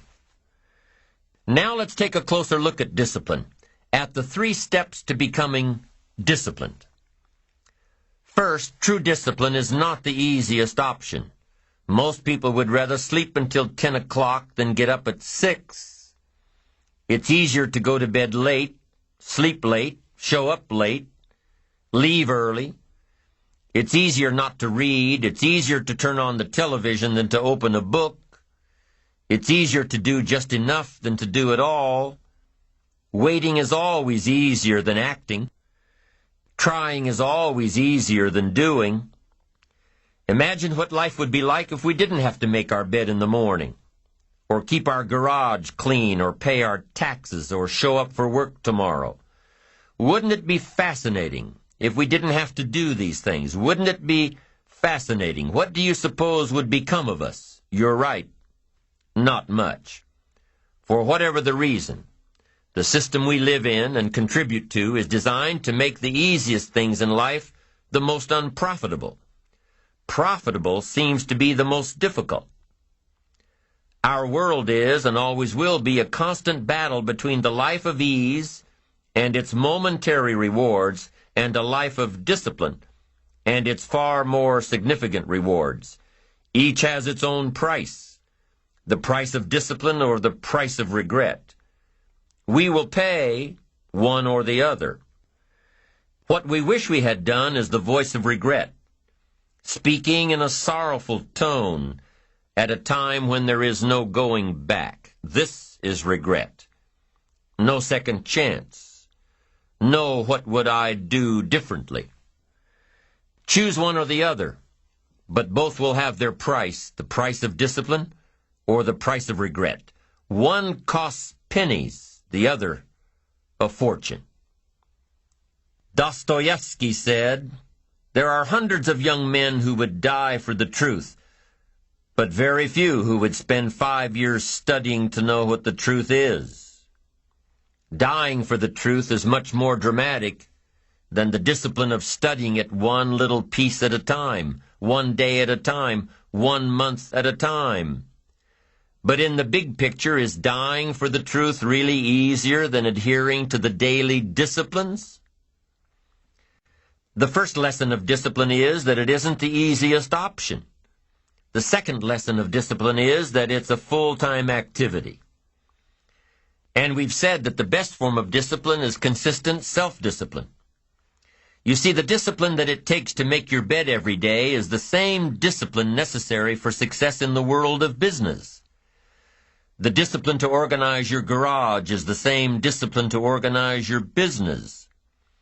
All disciplines carry through to affect all parts of our lives. If we're disciplined in just one area and lazy in another, guess what? Pretty soon the lazy side will creep in and destroy the disciplined side. The bad habits in one area of our life will eventually destroy our self-discipline in the areas we've been working on. Consistency cannot be inconsistent. Discipline is the mind being trained to control our lives. Discipline is a set of standards which we've selected as a personal code of conduct. Discipline is imposing on ourselves the requirements for honoring these standards. Once we've adopted these standards of behavior and conduct, we're committed to honor them. And if we don't, then there can be no disciplined activity. We find ourselves announcing our standards to our relatives, our friends, our associates.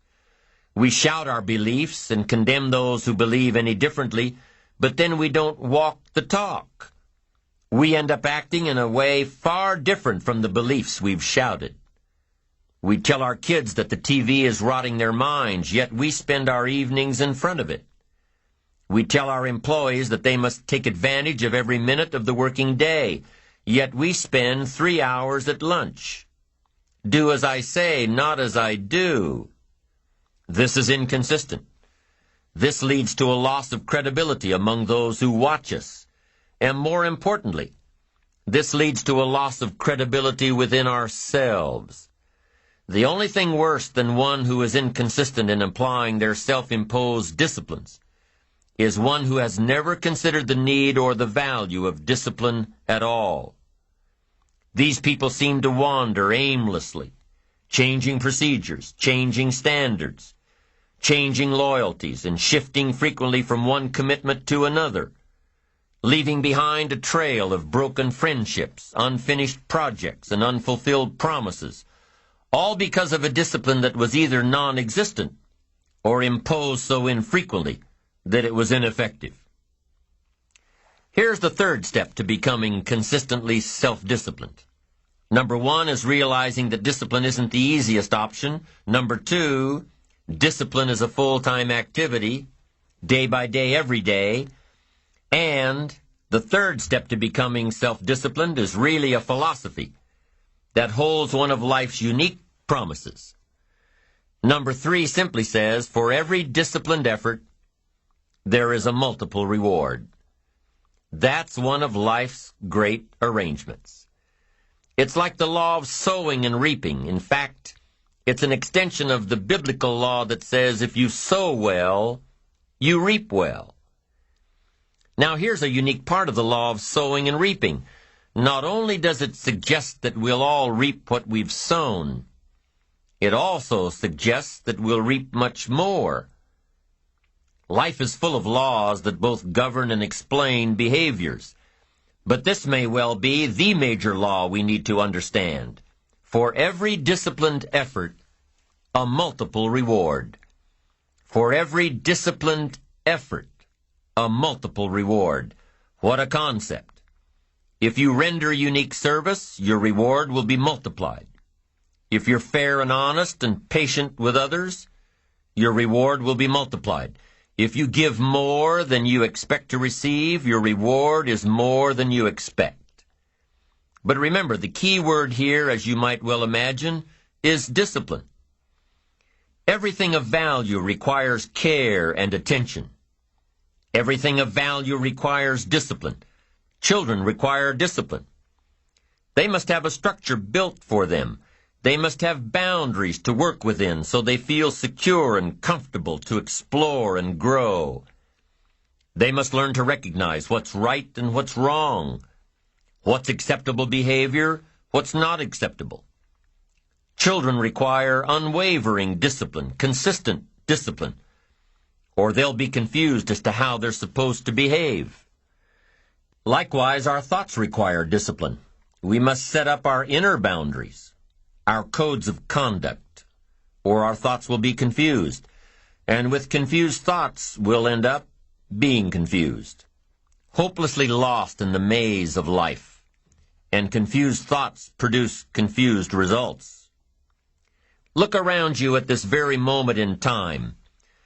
What might you be doing that needs attention? Perhaps you're listening to this program as you drive along in traffic, blowing your horn at someone ahead of you who isn't driving at the speed you'd like to. Perhaps you're listening alone because you've had a disagreement with someone you love or someone who loves you, and your anger won't allow you to speak to that person. Wouldn't this be an ideal time to examine your need for a new discipline? Perhaps you're on the brink of giving up or starting over or starting out, and the only missing ingredient to your incredible success story in the future is a new and self-imposed discipline that will make you stay longer and try harder and work more intensely than you ever thought you possibly could. The most valuable form of discipline is the one that you impose on yourself. Don't wait for things to deteriorate so drastically that someone else must impose discipline into your life. Wouldn't that be tragic? How could you possibly explain the fact that someone else thought more of you than you thought of yourself? That they forced you to get up early and get out into the marketplace when you would have been content to let success go to someone else who cared more about themselves? Your life, my life, the life of each one of us is going to serve as either a warning or an example. A warning of the consequences of neglect, self-pity, lack of direction and ambition, or an example of talent put to use, of discipline, self-imposed, and of objectives clearly perceived and intensely pursued.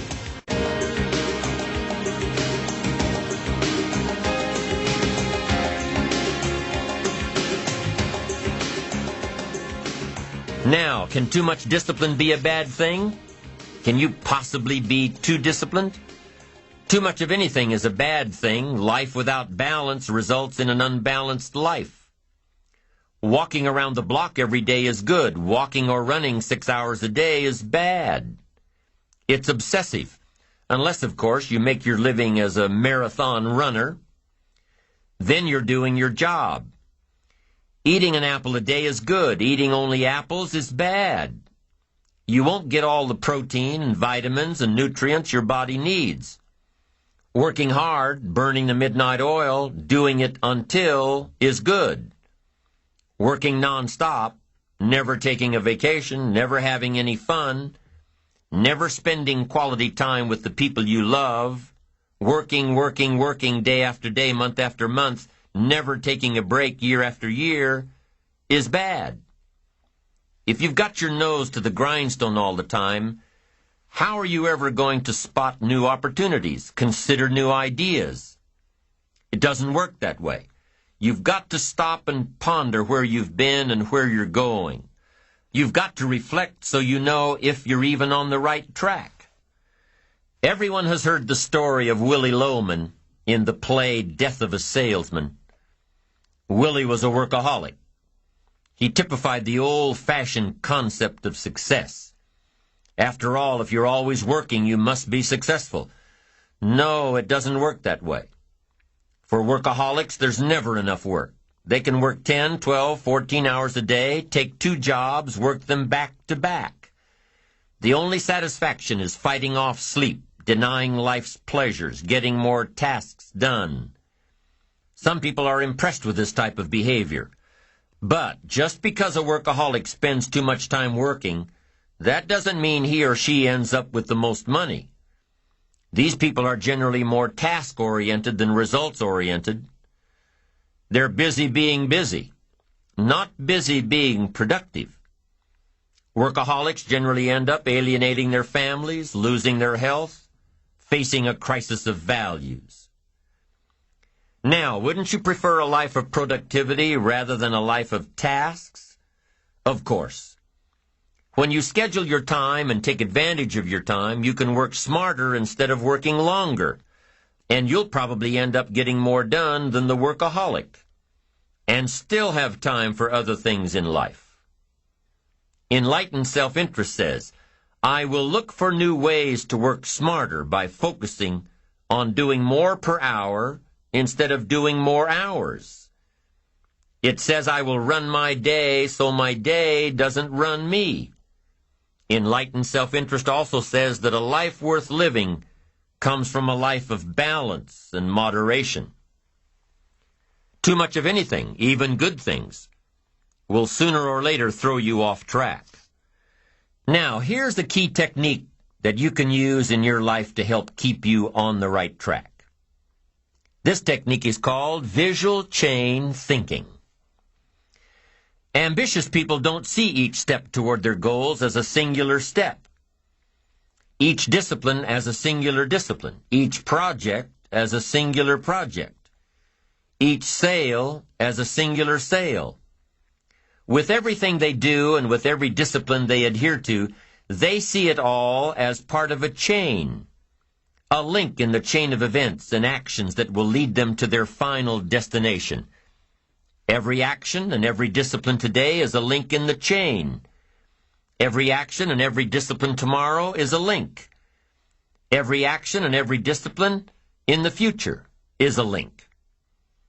When you can see that every link in the chain will eventually lead you to the things you want most out of life, to the person you want to become, then you won't grow discouraged or fearful or impatient with today.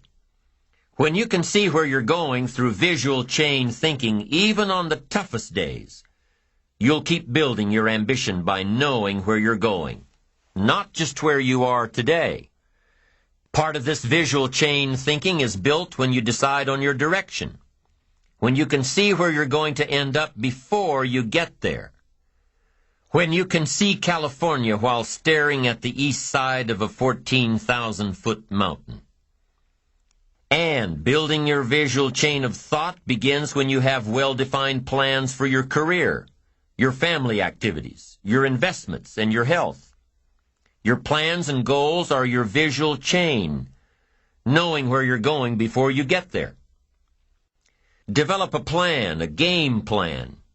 It's ironic how we all understand the importance of mapping out a strategy for a football game or a basketball game. Not one professional team in the world begins a game without a complete strategy. But few of us take the time to map out a strategy for our lives, a game plan. But it's important. Here's the first rule for your game plan of life. Don't start your day until you have it finished. Don't begin your activities of the day until you know exactly what you plan to accomplish. Don't start your day until you have it planned, and do this every day. I know all this writing takes time and a disciplined effort, but remember that value is the fruitful result of discipline, not hope. Once you've mastered the art of planning your day, you're ready for the next level. Don't start your week until you have it finished. Don't begin your activities of the week until you know exactly what you plan to accomplish. Don't start your week until you have it planned. Just imagine what life would be like if you took time out of every Sunday to plan your week. Come Friday, you won't be saying, "Boy, did this week fly by. Where did it go? What did I do?" No, if you plan your week before you start it, you'll know exactly what you want to do, what you want to accomplish, what you need to work on. If you learn to plan your days as part of your overall game plan for the week, the parts will fit much better. Your days will be better, more effective. You'll be working smarter, not harder. And when you've learned to plan your week, guess what? You've got to plan your month. Don't start your month until it's finished. By developing a game plan for your days, your weeks, your months, by developing and following your game plan, your days and weeks and months all become part of a bigger plan, a bigger design, a long-term view of your life, a visual chain. You'll start gaining a greater perspective of it all because you are planning. It takes great discipline on your part, but it will soon lead to a new habit, a habit of mastering your time, a habit of discipline that will lead you to the good life. Now, if visually seeing the future is new to you, if you've never developed a game plan before, let me offer a few tips. There are two things that you need to understand before you create a game plan. Number one, a game plan, a visual chain of your future, is like a spreadsheet. Instead of listing numbers, you list activities. It's like a to-do list. And number two, the technique of developing a game plan can be used for a single day, a single project, or a variety of projects that are happening simultaneously. Here's how you do it. First of all, you need to buy a pad of graph paper. Game plans work best on graph paper. So take a sheet of graph paper and make vertical columns of the number of days this plan is to cover. Then on the left-hand side of the paper, write the heading, Activities. Under this heading, list all of the activities to be accomplished within your time frame. Let's say, for example, that you've got 1 week to finalize a marketing plan. It's an overwhelming amount of work to complete, but it's got to be done. So break it down piece by piece. The best way to start is by listing all of the individual components on the left-hand side of the page. Now, some of these things need to be completed before others can be started. You need to have your market research results in before you can determine your target market. You need to know your target market before you can develop your marketing strategy. You need to have your marketing strategy before you can create a budget for collateral materials, and so on. When you break down the project piece by piece, deadline by deadline, you can be more effective in delegating the appropriate pieces of the puzzle. And you can be more effective in doing your own work while orchestrating the rest. The final result of developing a visual chain, your game plan, is a clear visual presentation of the tasks before you. Keep your game plan in plain sight. Put it up in your office where you can easily look at it. Have a copy of it at home and tape it to the refrigerator. Keep a copy in your journal for quick reference. Your game plan will serve as a constant reminder of all that you need to do to get where you want to go. If you're doing all that you're scheduled to do, game plans are very rewarding. And the discipline of developing and following a game plan is exciting. Day by day by day, week by week by week, month by month by month, you'll see the magic of your dreams and plans turning into reality. It's an incredible feeling of being in charge of your life, your surroundings, your future. It's like creating a work of art on the biggest canvas imaginable. It's creative. It's beautiful. This is powerful stuff, to dream a dream, plan for the dream, and then to watch your dream turn into reality. And what's really powerful about creating game plans is that you can see your future right before your eyes. So on those days when your energy isn't up to par, your enthusiasm is a little low, your ambition isn't pulling you, and your attitude isn't on the high side, on those days, use your game plan to see how far you've come, and take time to realize just exactly where it is that you're headed for. On those days, it's your discipline and visual chain of the future that will pull you ahead. It can't possibly set you back. It'll pull you ahead. Develop a game plan for your life, and make sure that it includes more than work projects. Make sure that your game plan includes time for recreation, time for reflection, time for exercise, time for health, time for spirituality. Let's say you've developed your plan and you've penciled in writing a report from 9 a.m. to 10 a.m. Well, what if you don't do your best report writing this early in the morning? What if you do this kind of work best at 3 in the afternoon? Then juggle your projects around a little. Know yourself well enough to know what you do best at different times of the day, of the week, of the month. Know the best time for you to accomplish a certain type of task, and schedule it during those times. You have to work with your game plan in order for it to best work for you, and you have to maintain the discipline of working your plan until what? Until you've got it down. In the end, it is your own discipline that acts as the magic catalyst to give substance and depth to your ambition, to achieve your own plans and dreams, to have what you want to have, and to become what you want to become. Your consistent self-discipline is the magic catalyst. The ultimate question cannot be whether you are going to make the fundamental disciplines your own. The ultimate question is when. With the intense and consistent application of worthy disciplines, we have the individual and collective capacity to change ourselves, our incomes, our attitudes, our lifestyles, and our effect on other people. We can change opinions, we can change leadership, we can even change the direction of our nation. We have the chance, we have the capacity, we have the answers, and we have the ability. The elements are all there, including the freedom to try. Only the discipline is missing, and that element and the decision to use it lies within all of us. The choice is ours.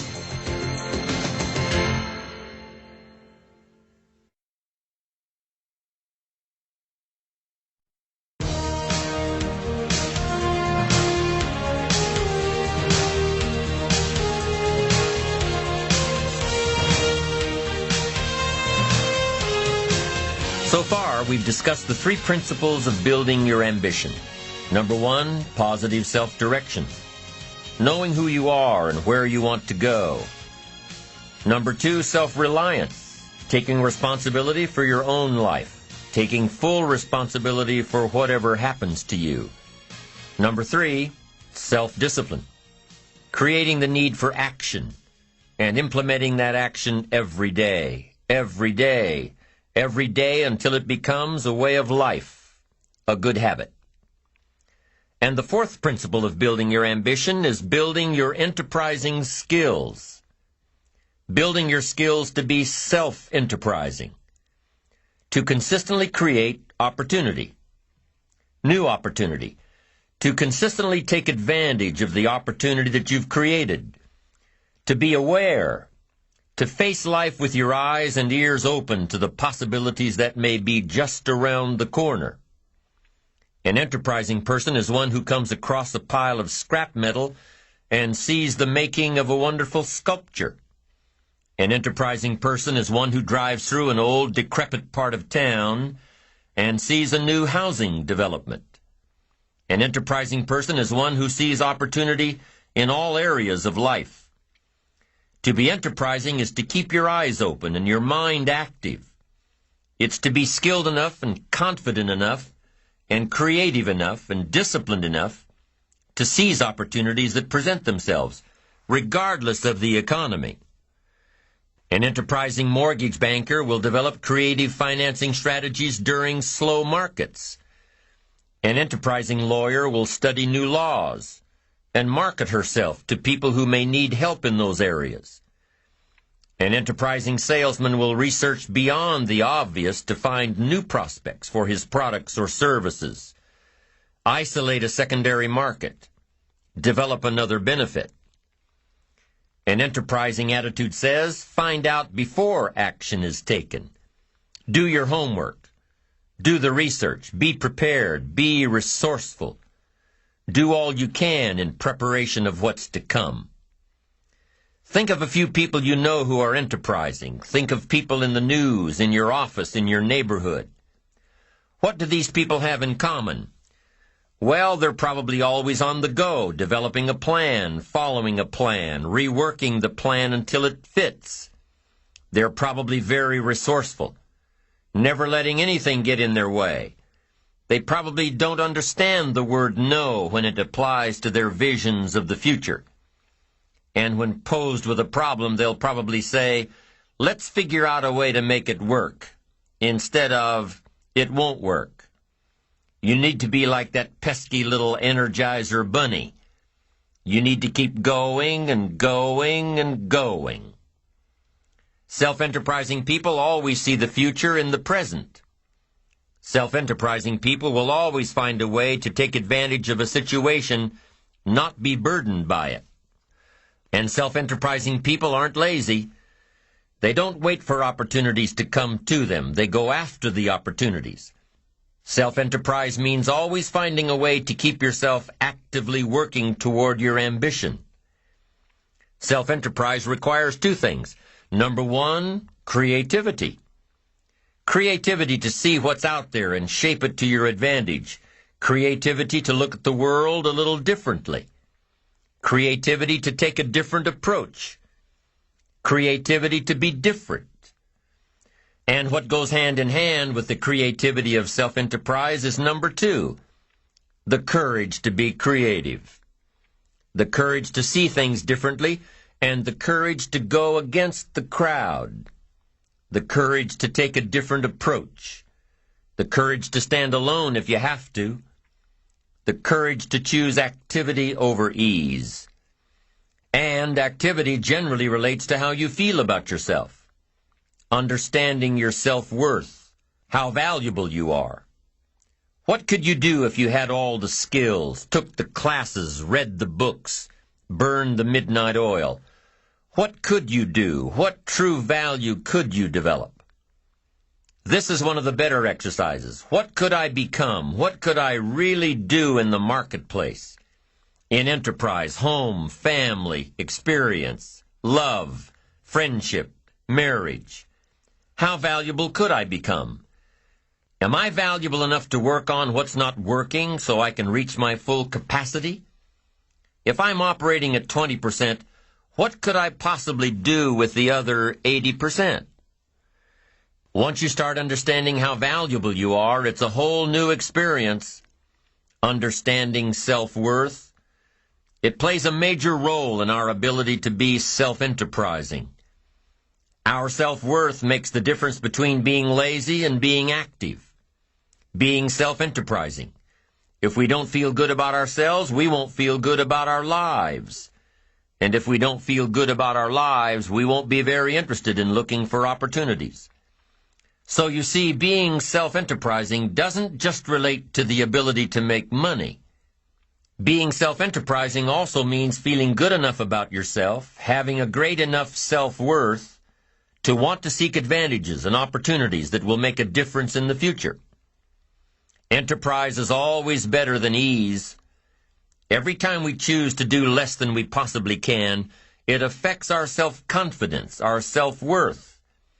If we keep doing a little less every day, a little less, every day that we keep doing a little less, we are also being a little less. Can you imagine what you'd end up being after 10 years of doing a little less every day? It's devastating.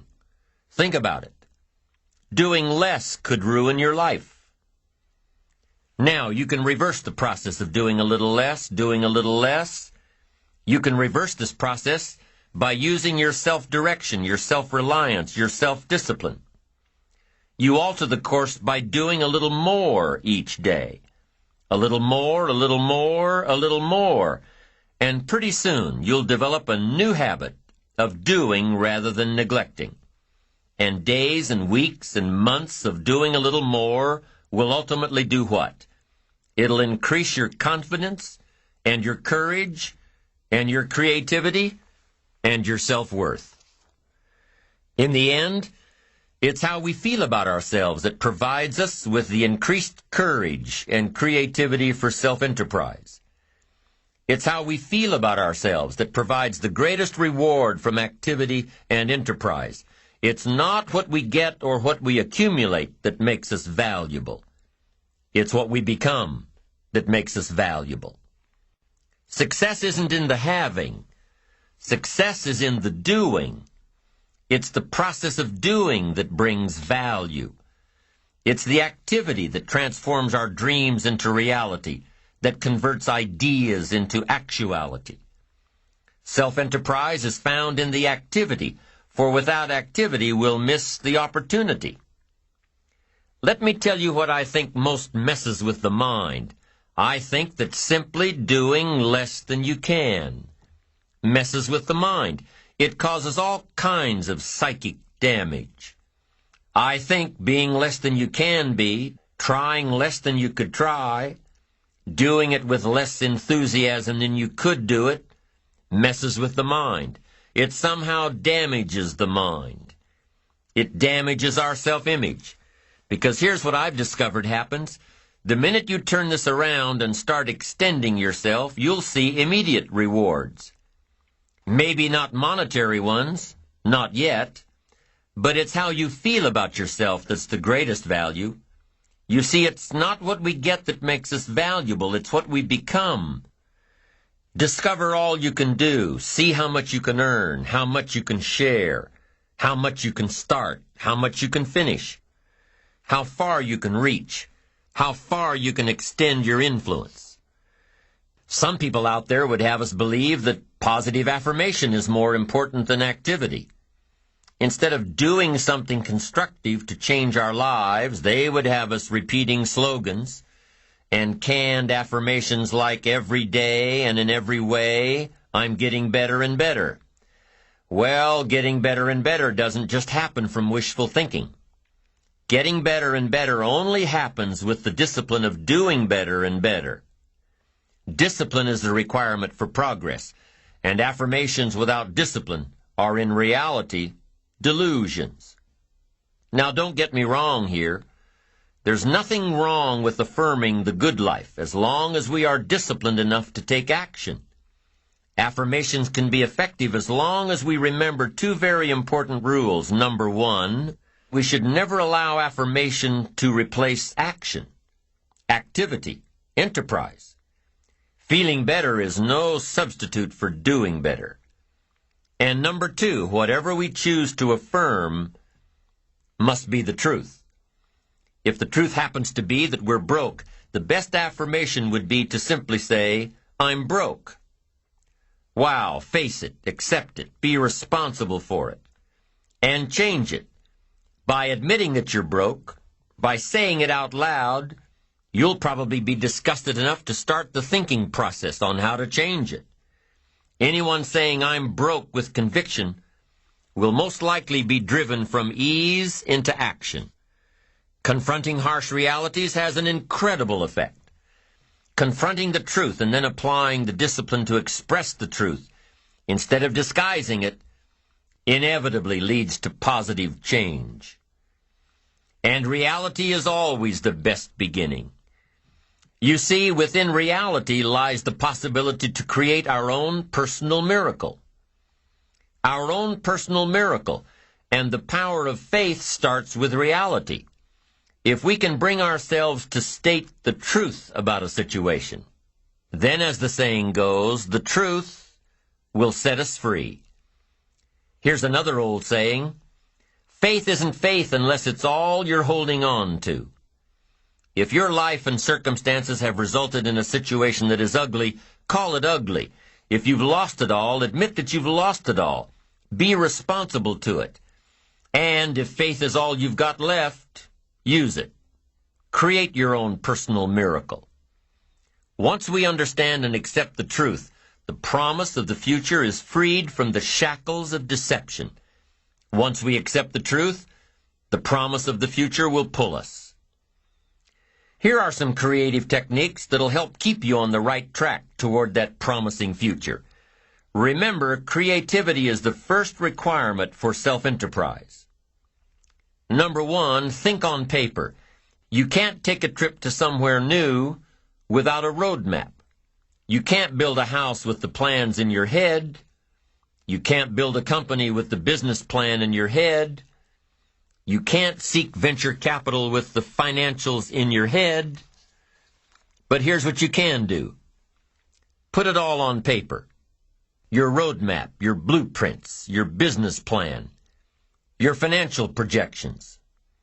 When you put it on paper, you can analyze your path, solve your problems, and isolate what works and what doesn't. You can use this for your life as well. If you're faced with a mental roadblock, put it all down on paper. Like we talked about before, when you put a problem on paper, you take the emotion out of it. With the emotion gone, you can look at the roadblock objectively. You can figure out what you did right, and you can figure out what you did wrong. You can figure out how to change it. So here's what you do. Pick a problem out of your head and pull out a piece of paper. Then draw a line down the middle. On the left-hand side, jot down the problem. Just what is the problem? Write it out. We've got so much going on in our heads that we can't figure things out until we take a piece of it out and put it on paper. What is the problem? This is the problem. State it the best you can. The doctor says, "Oh, you look good. Come and see me in a year." And you say, "No, doc, I'm hurting here." He says, "No, that's negative. Just be positive." No, we've got some negative stuff we need to deal with. So what is the problem? State the problem. Write it down. Now, on the other side of this paper, you put the answers or the solutions. And I've got 3 questions to ask in order to find the answers. And by the way, these 3 questions can be used to solve almost any problem. Here they are. The first question you need to write down is this: what can I do?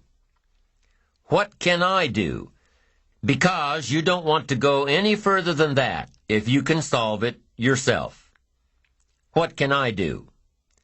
Then what you do is develop working papers. You start jotting down. I could do number 1. I could do number 2. I could do number 3. Here's some alternatives. Then you start analyzing them. Let's see, number 3. No, that one would take too long. I haven't got that much time. Okay, number 2, not sure. Okay, let's look at number 1. Maybe this is my best one, the one I thought of first. Now, if that won't work, here's number 2. What could I read? Maybe there's a book on my problem. Somebody spent a lifetime trying to figure out this problem. Maybe it's written out in concise language somewhere to give you the instant benefit of someone's advice. You don't need to reinvent the wheel. Do your homework and find the solution. And then you start developing some working papers on what you're reading. Book number 1, this guy's crazy. Book number 2, this guy's too shallow. Book number 3, this guy's got some interesting things to say about this problem. I'm telling you, if you want to solve a problem, the best questions to ask are, number 1, what could I do? And number 2, what could I read? Don't miss the book that could help. So I'm asking you, don't sell yourself short here. You can find some answers. Now first, try to find them yourself from your own experience. Then second, if you can't find them yourself, now ask, what could I read? Go to the library. Go to the bookstore. Search your own library.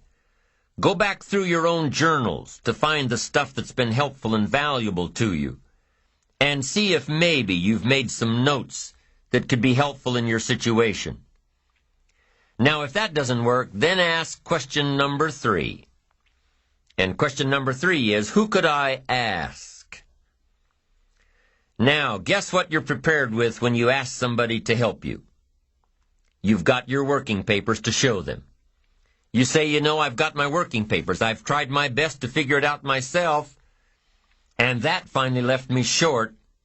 Here are some of the books I've read. I've researched this material, and I'm still short. Now could I possibly ask you, and could you possibly help me? You can't believe how willing somebody will be to help you if, first of all, they've gotten the idea that you were willing to help yourself. So if you've got a problem, pull it out of your head and put it down on paper. Then ask yourself, what can I do? And if that doesn't work, ask yourself, what can I read? And if after researching all you can, you still can't come up with the answer, ask yourself, who can I find to help me? I promise you, if you try these ideas and ask these questions when you've got a problem, you'll be able to solve about anything that gets in your way. The second step to keeping yourself on the right track and being self-enterprising is to develop the ability to brainstorm. Develop the ability to brainstorm. We hear this term all the time, but what is brainstorming? Just what it sounds like, letting your brain go. Being free from all the inhibitions and objections and negatives. Just putting an idea into your brain and letting it take off. Free associating. Not planning a train of thought, but thinking freely. Now, if you're planning a creative strategy session with your associates, a brainstorming session, let me give you a little hint.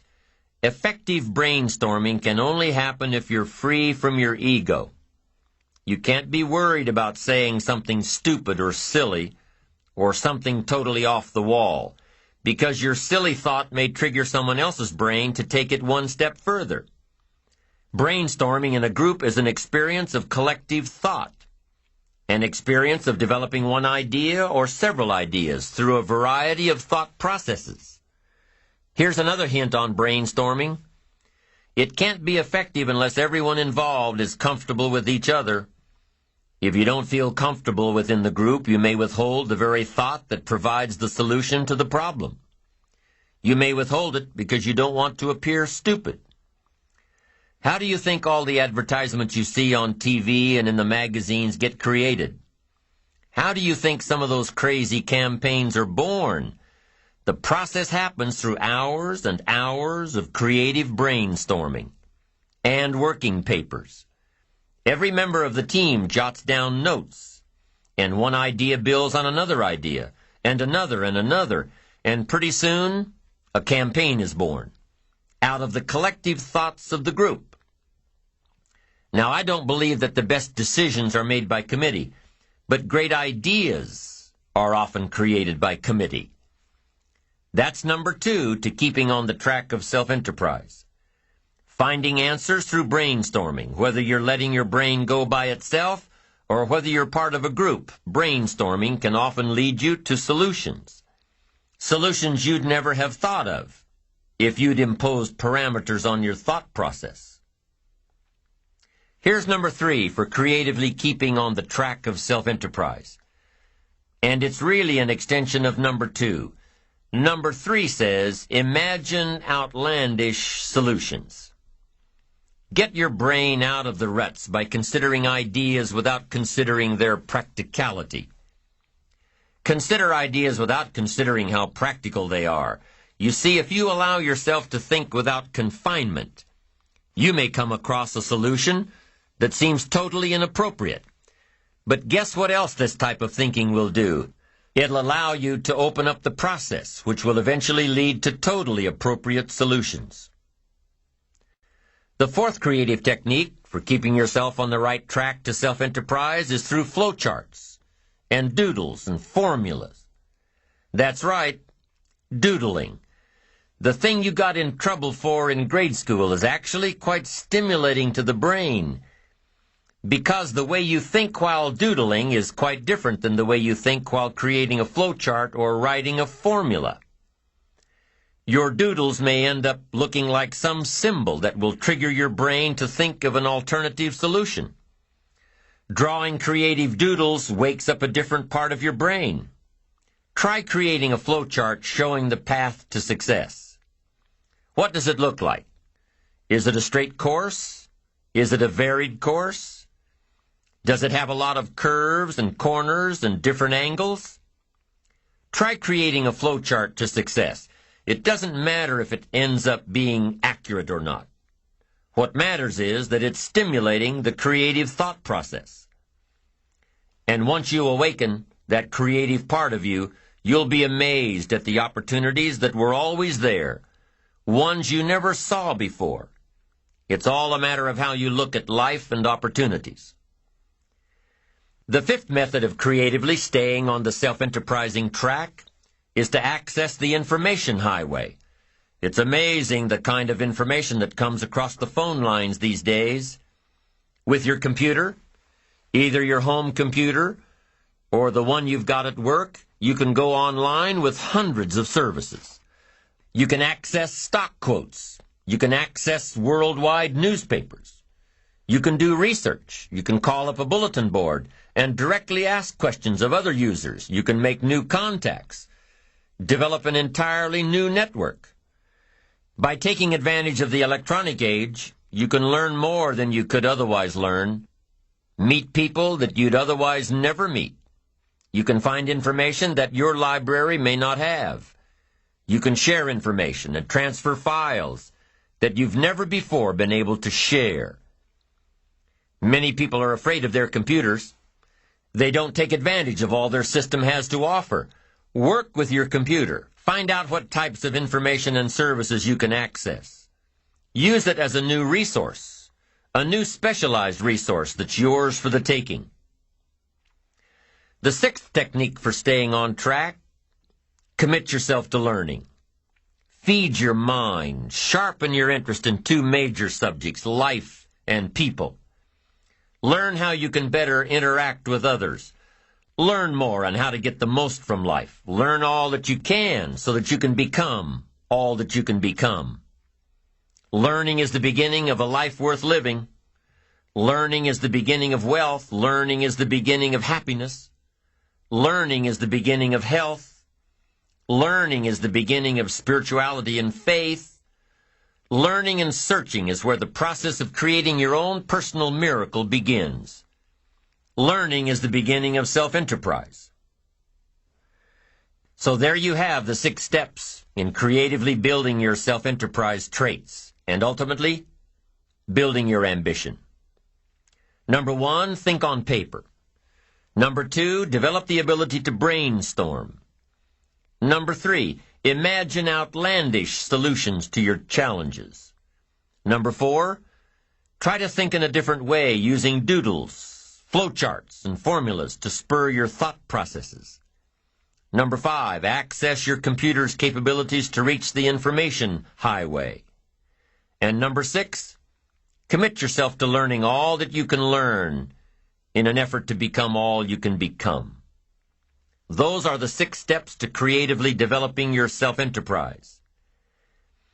Now here are some tips on the second component of self-enterprise: courage.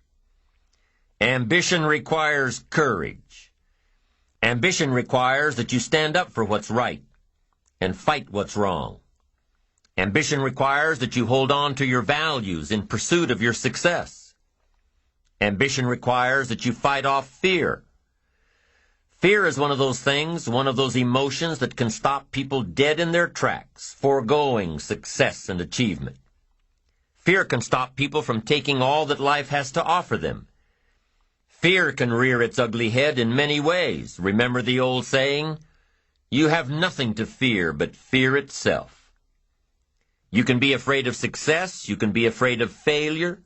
You can be afraid of looking ridiculous. You can be afraid of change, either positive or negative change. You can be afraid of the competition. You can be afraid of loss and destruction. We're not always born with courage. We're not always born with all the fears either. You ever hear of a baby that's afraid of the dark? Of course not. They grew in the dark for 9 months. They should be afraid of the light.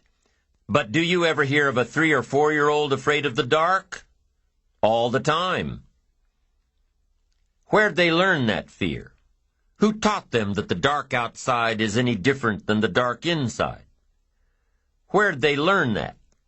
Well, probably from their parents who decided they needed a night light on. The kids probably think that they should be afraid of the dark if their parents insist that a light be kept on. And what about other fears in life? Are they learned? Well, maybe. Maybe some of your fears are brought on by your own experiences, by what someone has told you, by what you've read in the papers. Now, some fears are valid, like walking alone in a bad part of town at 2 in the morning. If there isn't fear, there's probably a bit of ignorance. And that type of ignorance can easily be solved by either education or experience. Once you learn to avoid that situation, you won't need to live in fear of it. Fears, even the most basic ones, can totally destroy our ambitions. Fear can destroy fortunes. Fear can destroy relationships. Fear, if left unchecked, can destroy our lives. Fear is an enemy. And let me tell you about some of the other enemies we face, enemies on the inside. One of the enemies that you've got to destroy before it destroys you is indifference. What a tragic disease this is. Ho-hum, let it slide. Drifting away from your ambitions. Here's one problem with drifting. You can't drift your way to the top of the mountain. Next one, an enemy inside all of us, indecision. Indecision is called the thief of opportunity, the thief of self-enterprise. It'll steal your chances for a better future. Take sword to this enemy, indecision. Next enemy on the inside is doubt. Sure, there's room for healthy skepticism. You can't believe everything, but you can't let doubt take over. Doubt the past and doubt the future and doubt each other and doubt the government and doubt the possibilities and doubt the opportunities and doubt yourself. I'm telling you, it'll destroy your life and destroy your chances and empty your bank account and empty your heart. Doubt is an enemy. Go after it. Get rid of it. Next is worry. We've all got to worry some, but don't let it conquer you. Let it alarm you. We've all got to be alarmed, but we don't want to be conquered. Worry is useful. 3 o'clock in the morning, your daughter's not home yet. You've got to worry. Step off the curb and one of those zealot taxis is coming. You've got to worry. But you can't let worry loose like a mad dog that drives you into a small corner. Here's what you've got to do with your worries. Drive them into a small corner. Whatever's out to get you, you've got to get it. Whatever's pushing on you, you've got to push back. Guess where illness is in your life? Illness is constantly testing the outer edges of your health plan, looking for a weak spot. And if illness can find a weak spot, it'll muscle in and take the territory.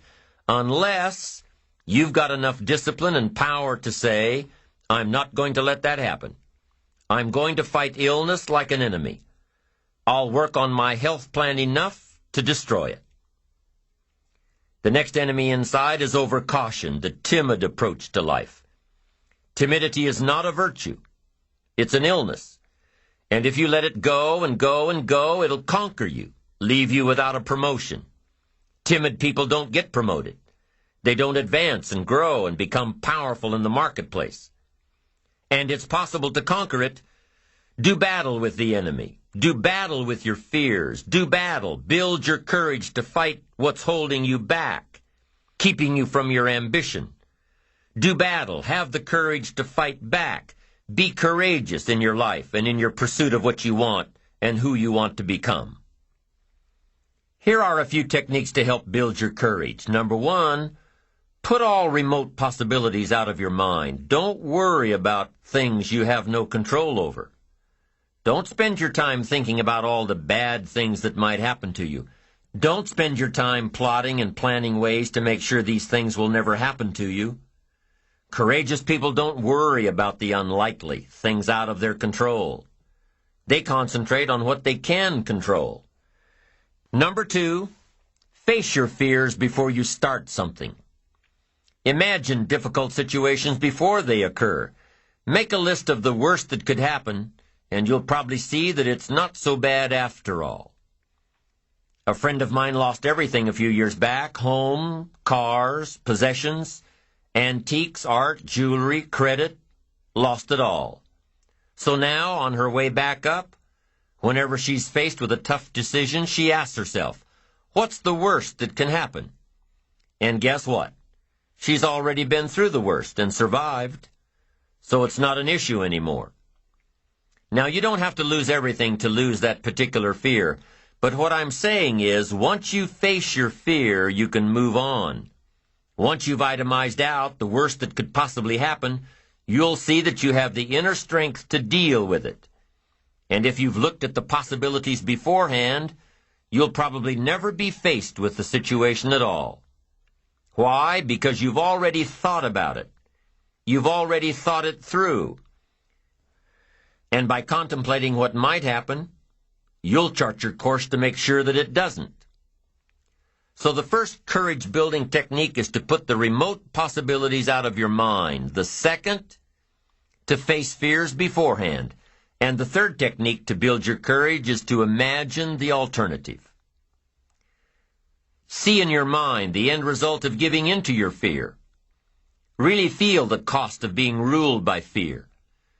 Then really feel the gain of following your ambition courageously. Weigh the two. See the difference. If you've been invited to address your national sales convention and are scared to death of public speaking, what should you do? Well, you could decline the invitation, knowing full well that your fears are holding you back, or you could take some classes, read some books, practice in front of a video camera, and see yourself stepping up to a whole new league, gaining more notoriety in your field, increasing your opportunities for future success. Once again, it's your choice. Be fueled by your fears or face your fears. It all depends on how you can live with yourself, always afraid of taking the next step. When you plot out your course for success, you know that there'll be some touchy moments when fear may get the best of you. But remember, if you use your visual chain thinking, if you can see your future ahead of you, if you really want what you're going after in pursuit of what you'll become, if you really have ambition, then you know that true success comes from taking the enterprising route.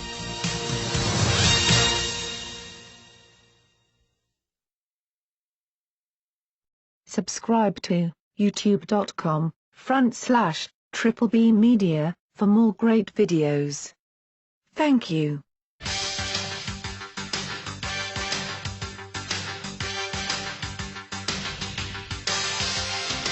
As we're talking about the principles of building your ambition, let me give you the fifth one: working with others. The fifth principle for building your ambition revolves around working with others. Now, why do you think that your ability to work with others has an effect on building your ambition? This may sound a bit like a paradox, a contradiction, especially since we've stressed self-reliance and taking personal responsibility for all you do. But a successful life does involve other people: family, associates, kids, parents, employees, friends. Working with others, or living with others, or spending time with others means that you must also take responsibility for your relationships. Take bosses, for instance. How many bosses do you know that'd be totally lost without their secretary? Quite a few. They're a team. One takes the spotlight, the other is invaluable behind the scenes. One's a great idea person, the other a great detail person. They work together, or it wouldn't work at all. Of course, you need to be responsible for yourself and to yourself before you can be responsible to another person. You need to be the best you can be so that you can bring your absolute best to any relationship. And that's the tie-in to building your ambition, building yourself so you can build mutually beneficial relationships. It's like we said before, you can't be successful by yourself. And with that in mind, let's talk about a few ways to build relationships. Most of these tips are for building business relationships, building contacts, building good working relationships with colleagues, with vendors, with prospects, with future clients and present clients and past clients, building relationships. But remember, we are all people, regardless of our profession, and many of these tips work well for building other relationships too. Let's start with kindness. How kind should you be? As kind as you possibly can. Who should you be kind to? To everyone you come in contact with, from taxi drivers to hotel clerks to waitresses to store clerks, to people on the street and people in your office and people at home. Be kind to everyone. And here's why. A kind word goes a long way. Somebody's having a bad day and you don't know they're having a bad day, but somebody's really feeling bad and you offer up a kind word. Maybe it's just a friendly, hello, how are you? Maybe it's just taking a minute or two to listen to what somebody has to say. But your few words of kindness or your few minutes of attention could turn somebody's day around, might make them feel more worthwhile, cared for. Be generous with your kindness. It'll go a long way. People will remember, whether you know them or not. If you're in a crowded restaurant and you're especially nice to the waiter, guess what? He'll remember you next time you come in. And then guess what'll happen? You'll get even better service. When you give kindness, it's not gone. It's invested. It'll come back to you 2, 5, 10, 100 times. Kindness, it's so important in every aspect of your life. It's so important in building good relationships with others. Now, here's what else is important. Sensitivity. Being touched by the experiences of others. Being sensitive to others. Understanding the plight of others. Opening up your heart and your mind and your attention to address the needs of others. The people you work with, the people you live with. Putting yourself in someone else's shoes. Seeing, if you can, what's going on in their heart. If there's a problem, you've got to be sensitive enough to ask some questions. Not one question, but many questions. Sometimes you won't even get through to the root of the problem until you've gotten 2 or 3 questions deep. Most people won't reveal the problem on the first question. You say, Mary, how are you today? How are things? And she says, well, everything's okay. And you can tell by the way she said it that everything's not okay. And most of us don't want to come right out and say what the real problem is unless 2 criteria are met. Number 1, we're talking to someone we can trust. And number 2, we're talking to someone who really cares. So sometimes it takes that second question, maybe a third, and maybe a fourth, before trust builds. And the person finally understands that you do care. Then they're willing to tell you what's really going on, what's really on their mind. Gosh, that saves so much time, asking questions up front. Did you ever talk for an hour and then ask a question, found out that you just wasted the previous hour? Learn to ask questions that will build the trust and communication between you and those you work with. Learn to express, not impress. If you want to touch somebody, express sincerity from the heart. Impress builds a gulf. Express builds a bridge. Identification. You want to be able to relate your thoughts and philosophies and experiences to someone who'll say, "Me too. I know what you mean." You don't want their reaction to be, "So what?" If you're meeting someone for the first time, you're simply getting acquainted, making contact. Here's where you start. Find something you have in common. Find something you can both identify with. Start with where they are before you try taking them where you want them to go. So if you're trying to talk to somebody who's been stricken in the heart, and you've had this experience, you can talk about being stricken in the heart, and it'll mean something. It'll have substance. It'll have depth. And if you start there and then start building the bridge, you have identification. Then you start building rapport. And when you start building a rapport with someone, or when you want to enhance the rapport you have with someone, you need effective communication skills. You'll need the skills that'll help you work better with others to achieve their goals and achieve your goals. You need effective communication skills. Let me give you a few tips on good communication, because to be able to get along well with others, to be able to work well with others, to be able to live well with others, you must be a good communicator. Number one, have something worth saying. Interest, fascination, sensitivity, and knowledge. Number two, now that you've got something worth saying, number two is say it well. And you've got to be able to translate it so it'll benefit someone. You must have a good delivery system for your substance and knowledge and awareness and understanding and experience. Learn to say it well. And here are some clues on saying it well. Number one, sincerity. The best communication occurs when both people are sincere, one sincerely wishing to learn or listen, and the other sincerely wishing to share. Number two in saying it well is repetition. Part of saying it well is simply practicing to say it well. Practice, practice, practice. Part of what I teach in sales training is practice. Practice. You start with something simple, and when you don't know much about what you're doing, practice is even more important. Let's say you're in sales and your presentation's not that good, and you wander around saying, "You wouldn't want to buy this, would you?" I'm telling you, maybe if you say that often enough during the day, somebody might say, "Well, maybe I would. What are you selling?" Now you can't say, "Mind your own business." No, once you've opened the door, you've got to go through it. Here's what happens if you practice in sales. You're bound to make sales. Somebody will say, "What are you selling?" and you've got to tell them. Maybe they'll want it.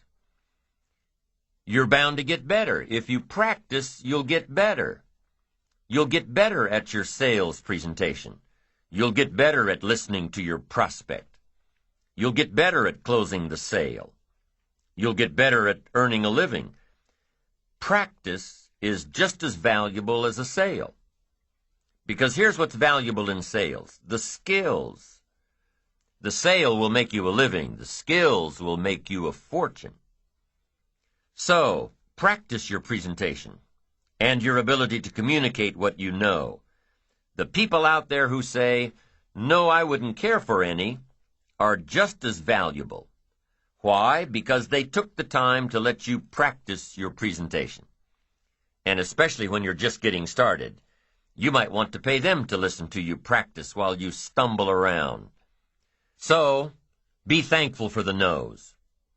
Practice helps you develop skills. Skills make labor more valuable. If you just sell, you can make a living.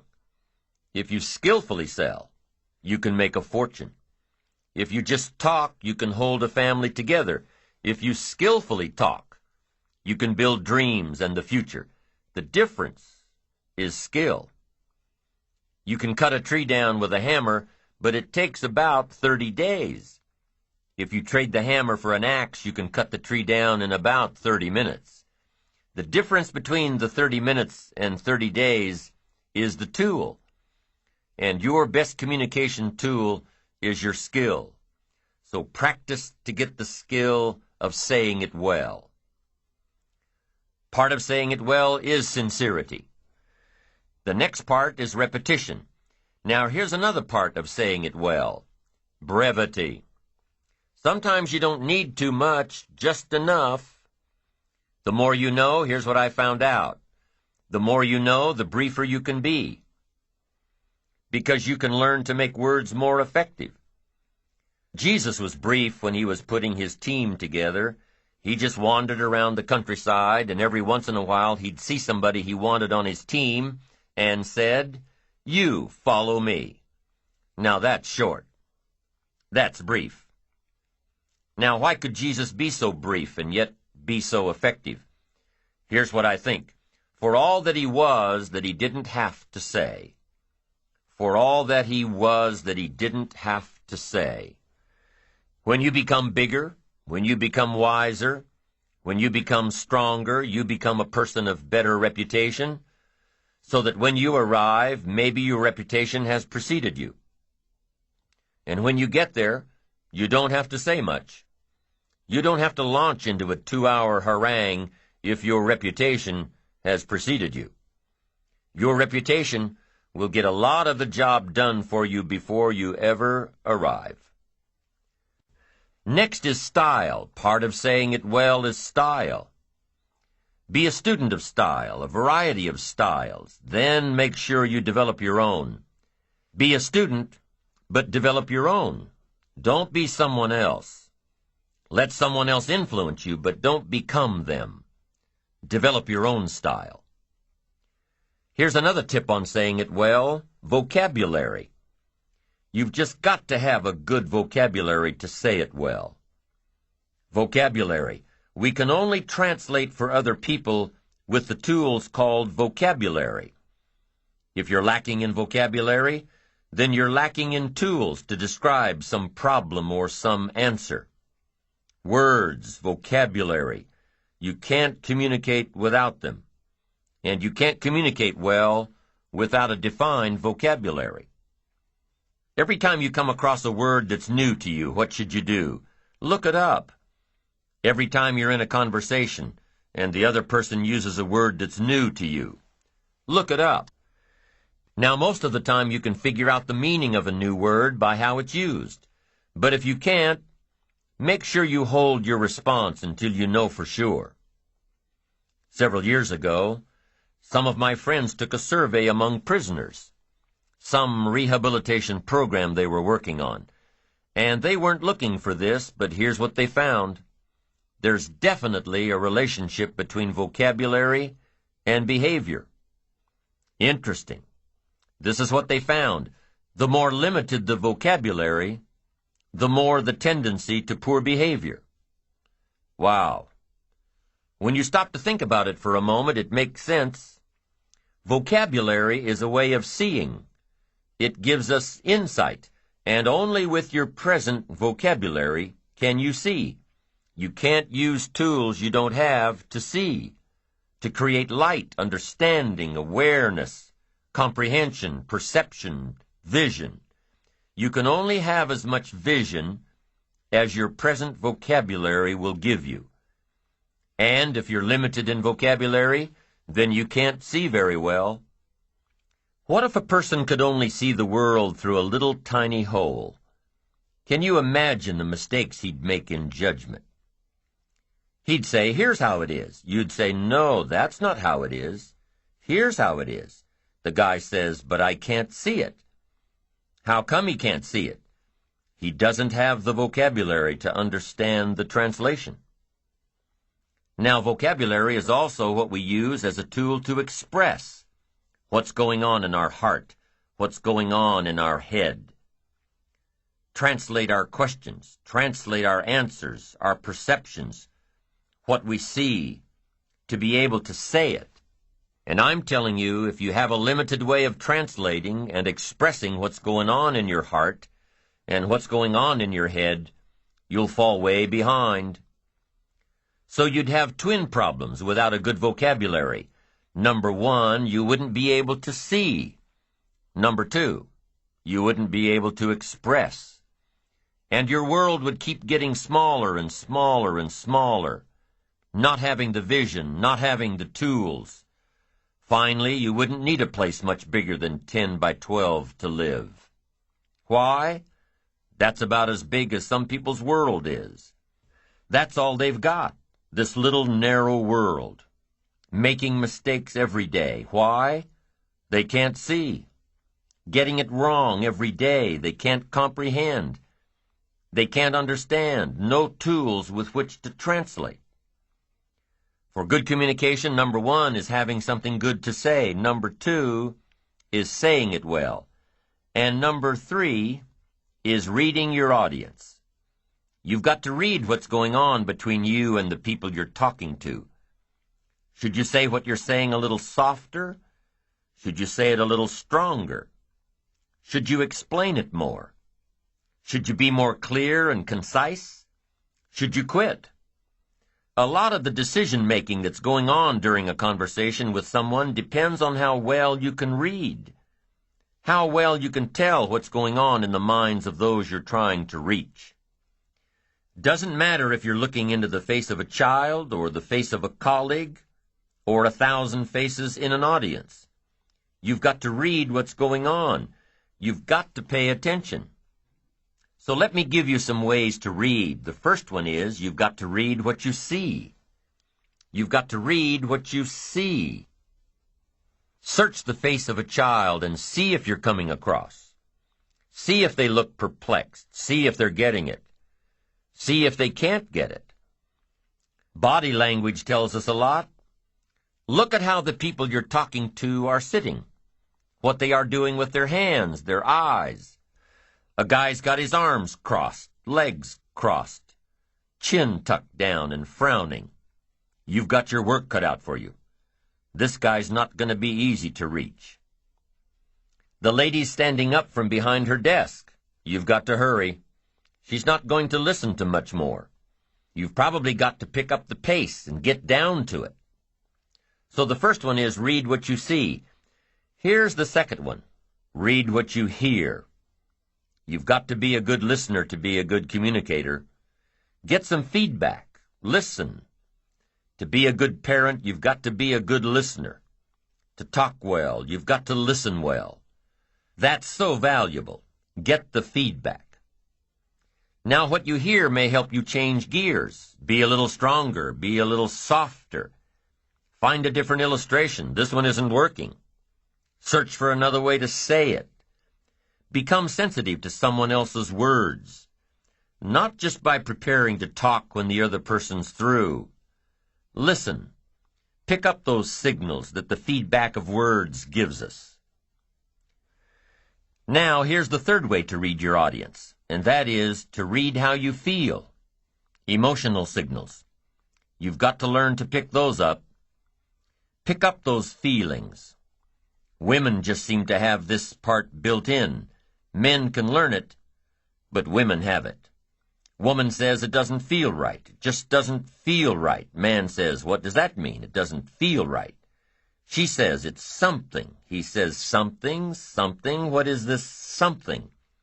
She says, I'm telling you, something doesn't feel right. Now, men can learn it, but women have it. Learn to read your emotion. Learn to read what others are feeling so you can adjust your communication, so you can adjust your approach, so you can get your message across, so you can communicate well. Communication, having something to say and saying it well. Communication is one of the key ingredients in being able to work well with others, in being able to build our ambition by working well with others.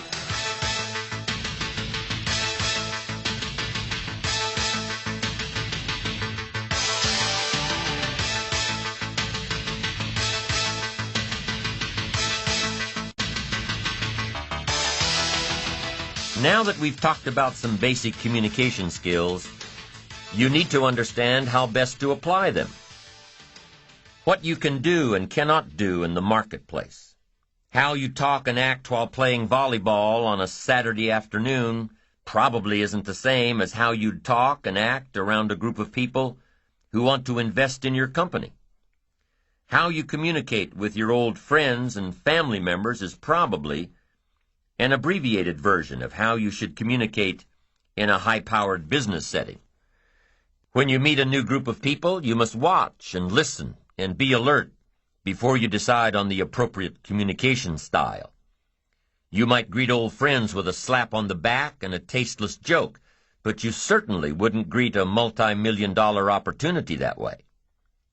You must take a few moments to study the temperament of your audience. Listen to how they communicate with each other. Watch how they react to situations and comments. Study your audience, lest you engage in some behavior that will prove inappropriate and costly. Some people would make about $150,000 a year, but they have to be satisfied with about $50,000 because their behavior is costing them the rest of it. They've got the skills, but their behavior is costing them. Keep setting them aside. So let's talk about some of those things in the marketplace that might cost you more than you want to pay. Here's one: bad language. You've got to be careful with language in the marketplace. You've got to be careful here. Some language is more appropriate for the bar. So what should you do? Leave it in the bar. Or else what? You'll have to pay the consequences.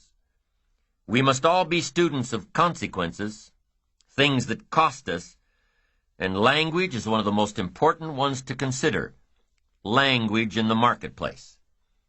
Now, if you cuss and tell dirty jokes in the marketplace, that's acceptable to who? Other people in the marketplace who cuss and tell dirty jokes. You've got no problem with them. Matter of fact, they'll probably enjoy having you around. But if you cuss and tell dirty jokes to those who will be offended, then what? They certainly won't want to have you around. And what happens then? It'll cost you. Next one, being late. In some circles it's acceptable, but I'm telling you, most people view being late as being disrespectful. Disrespectful of their time. And if they feel that you're disrespectful of their time, they'll also feel you're disrespectful of their business. Why? Because everything affects everything. Now, if you have a legitimate excuse and your reputation already says that you're punctual, then you might get away with it a time or two. But be careful about being late. One day you just may be too late to close the deal. Be on time. You've also got to be careful about using inside lingo on the outside world. Your industry's buzzwords are just that. Your industries. Be careful not to use this terminology on the outside. People who speak computer language, they've got to learn to shift gears when they go out into the open marketplace. So watch your lingo. Remember to shift gears from the inside lingo to the outside world. You've got to become a good judge of character. Why? To protect yourself. There are shepherds, and there are sheep, and there are wolves. And we must be wise and understand that some wolves are so clever, they've learned to dress up like sheep. But do not miss the story of the full drama of life called good and evil. Awareness, sensitivity, understanding, knowing the scenario and being on alert for what is called the inevitable.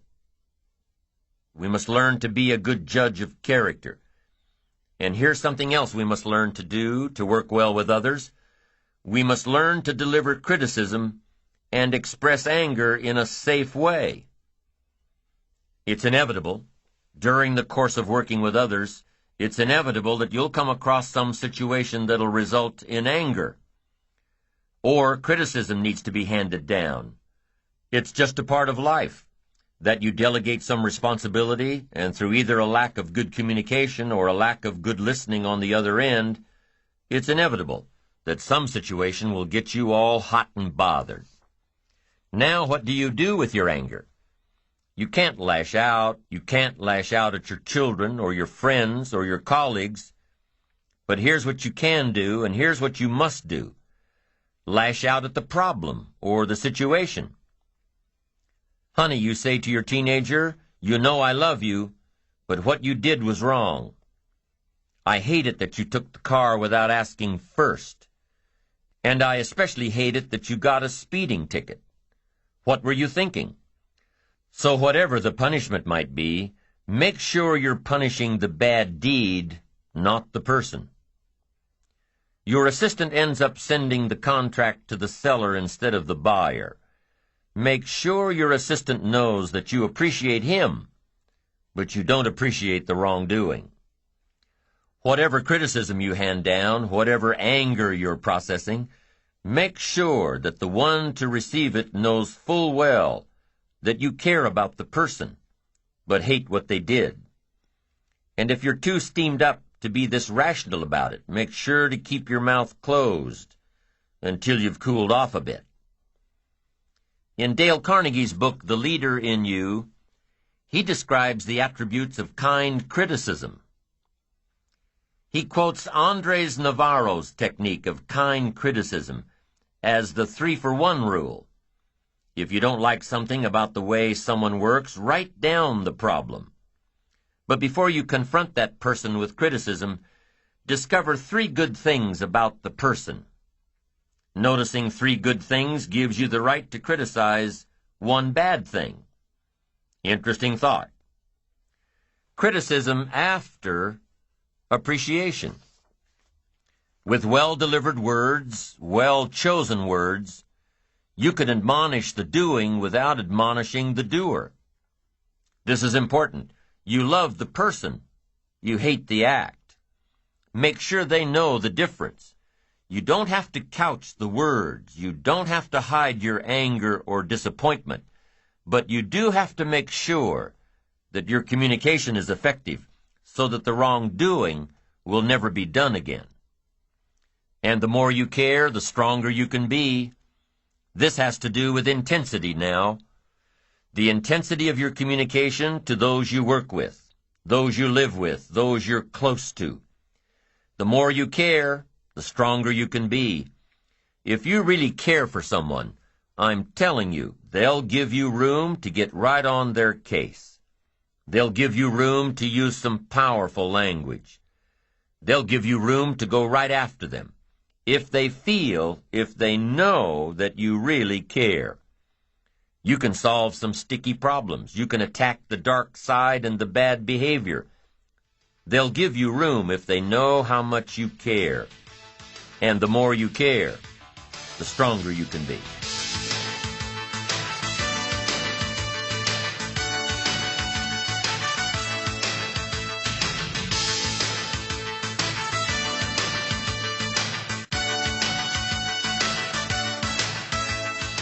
Now that we've discussed communication skills, let's move on to see how we can translate these skills into creating more business. Networking. Working within a group of people that we know and/or working within a group of people that we want to know. Let's quickly go through some techniques for effective networking. Number 1, when developing relationships through networking, remember that they must be mutually beneficial. The favor you do for someone else is expected to be returned someday. For each contact you give someone else, you expect one in return. For each tip you give out, you expect one back. Or as the law of sowing and reaping says, it'll come back to you multiplied. That's number 1. Make sure your networking relationships are mutually beneficial. Number 2, keep the relationship active. Schedule quarterly lunches. Plan to meet at Chamber of Commerce networking events. If you see a story about your contact in the newspaper, clip it out and send it to her with a note of congratulations. Send articles that may be relevant to his or her career. Keep in touch. Don't just call when you need something. Keep in touch. Number 3, express your gratitude and appreciation. Make it clear that you're appreciative of the contact or tip that was sent your way. Send a finder's fee if your latest deal was the result of your contact. Send a special gift if a tip panned out. A man I know got a stock tip in passing from an acquaintance of his. Well, the stock made this man thousands of dollars richer. What'd he do? Sent a bottle of Dom Perignon and 2 very expensive, gold-rimmed, crystal glasses and a thank-you note. Now, he didn't have to do that, but I'm telling you, the recipient will never forget this guy. Number 3, don't forget to express your gratitude and appreciation. Number 4, keep your professional relationships professional. If it looks like jealousy is rearing its ugly head, firmly but politely, cut it off. When the relationship no longer serves you, no longer is mutually beneficial, step away from it. If the relationship you're building through networking appears to be harmful, take a sword to it. The 5th key to networking is to remember the other person's need for achievement. This is an important tip to keep in mind, especially when you're dealing with someone who's not as advanced in their career as you are. By respecting this need, by providing guidance and leadership, by sharing some of your personal experiences with this person, they'll end up bringing opportunities to you. Why? Because they value your insight. They value your experience. And most of all, because they value the time and the knowledge you've shared with them. Acknowledge those who are on their way up. You may just find out one day that it was your extra effort that gave them the boost they needed. So, with your communication skills in place, you'll increase your ability to work well with others.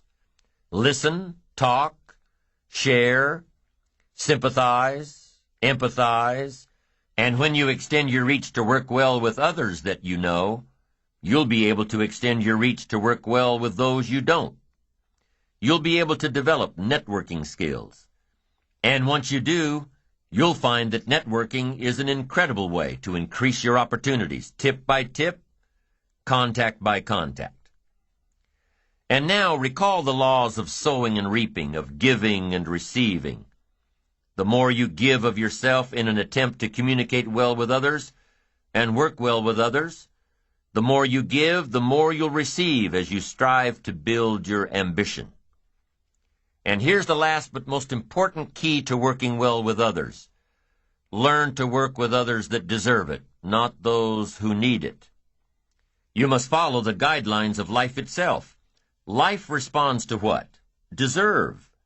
So work with the people who deserve it, not the people who need it.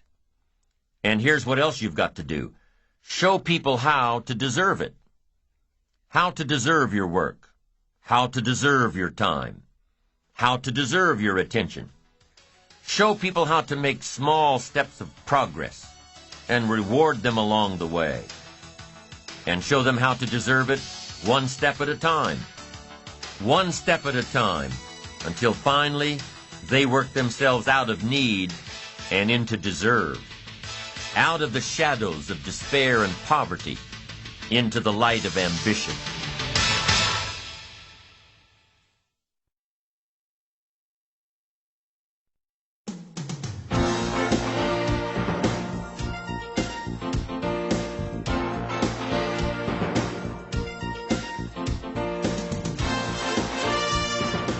Self-appreciation, the 6th step to building your ambition. Self-appreciation says, acknowledge your accomplishments, appreciate your potential. Know that your appreciation of yourself and your achievements will continue to fuel the fire of ambition. Self-appreciation is an integral part of success. You must develop a strong appreciation for your own style, your own methods, your own process.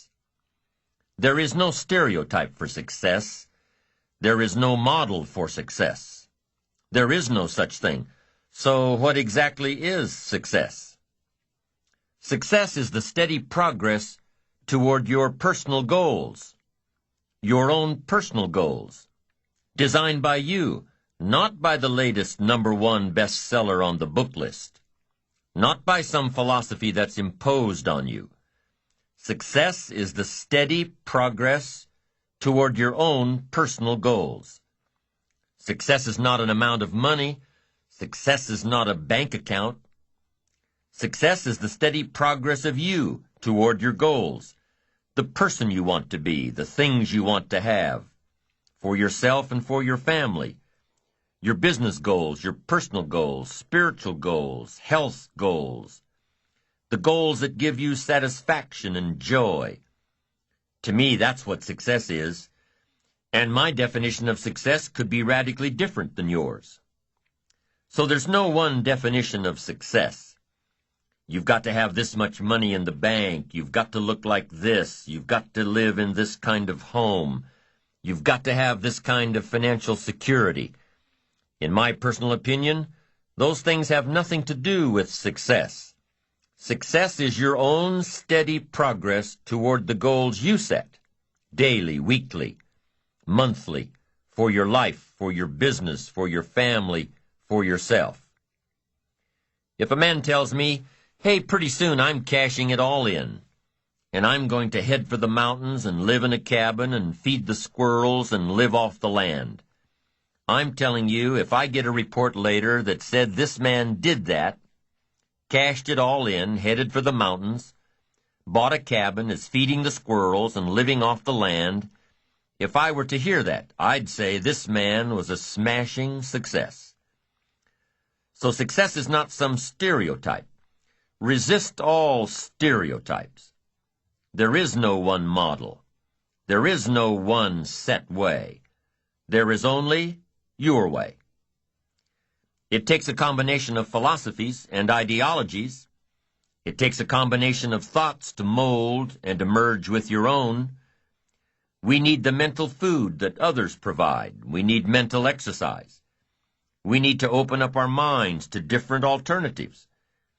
We need to learn to appreciate the other side of the debate so that we can strengthen our own and defend our own. We need to expose ourselves to a wide range of thoughts and philosophies and ideologies. You've got to listen to a variety of speakers, read a variety of books. No one speaker has all the answers for you. No one book has all the answers. You can't get all the answers from one person. We need a variety of influence to give us input, to give us ideas, to manage our business, to manage our relationships, to manage our finances, to take advantage of our time. We need a variety of influences.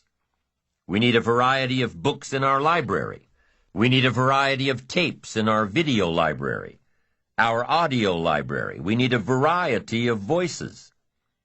And here's what else we need. We need a variety of points of view. Points of view can be so valuable. Somebody says, did you ever see it from over here? And you say, no. So you step over there where they are and you take a look back over here from their point of view. And you say, my gosh, I never thought from this perspective. It's so different. No wonder you think the way you do. Here's the clue. Take advantage of all that's available in terms of mental food and mental exercise. Be eager to learn. Always be eager to learn, no matter how far along you are in the journey, no matter where you are in your success. Keep that eagerness to learn. Gather up as much knowledge as you can. And then what? Debate it. Put it all on the table and look at it. Dissect it. Turn it around and stare at it. Ask questions. Make statements. Don't take it for granted that one person has all the answers you're looking for. Take their knowledge, but don't take it as the only knowledge. Make sure that what you finally do, the model you develop of strong appreciation for your own style and your own methods and your own process for achievement, make sure that what you finally do is a product of your own conclusion. That's what's valuable. Not to just go do what someone says without debating it. Consider the source and then do it your way. You can take an interest in what someone says, digest it, take notes on it, but then debate it. Look at it from all angles. Be a student, not a follower. Building your ambition is a process unique to each and every one of us. Gather all the knowledge that you can. Then develop your approach as a product of your own conclusions. Your own conclusions, not someone else's conclusions. Your own conclusions. You can't fall for other people's philosophies. They may not be right. As you collect knowledge, you must sort through it and find out what's valuable. Then you can develop your own philosophy. And your own philosophy becomes the most important of your guidance systems, one of your guiding lights. So develop your own plan, lest you get into trouble with someone else's. And debate the plans of others, the philosophies of others, the achievement styles of others, the way others appreciate themselves. Debate all this. Why? Because it affects everything. The value you place on your plan, the value you place on yourself, the value you place on life in general affects everything around you. It even affects how you respect time, the 24 hours a day given to each of us to do with as we please. There's a connection between appreciating yourself and appreciating and respecting time. People who appreciate themselves understand and respect the use of time. Here's what I call the best-kept secret of the rich. Interesting discovery that I made one day. I couldn't believe it when I found out that rich people have about 24 hours a day, and poor people have about 24 hours a day. Wouldn't that drive you mad until you found out what the difference was? I'm telling you, the difference is in the management of the time. A few simple disciplines practiced every day, and your whole life can change. Your future can change, your income can change. But the rest of it is getting a handle on the management of time. Now, we invested one whole session in this series to proper self-discipline. And guess what? Discipline shows up again here, as it does everywhere. Discipline is also important in how you manage your time, the 24 hours given to you every day. So I want to give you a few things that might help you to get a handle on the management of time. Here's the first one. Ignore the subject. Ignore the subject. That's not a bad suggestion. Somebody says, well, I've been behind all my life. Doesn't look like that's going to change. Forget it. I like that approach. At least it's honest. Nobody's ideas of success and time management are right for you unless they can be applied by you. We've already said that it's important to resist all stereotypes for success, to resist all models of success. So here's one alternative to time management. Ignore the subject. Don't let somebody pressure you by saying, here's what you've got to do with your time. Resist all that. Take advice, but don't take orders.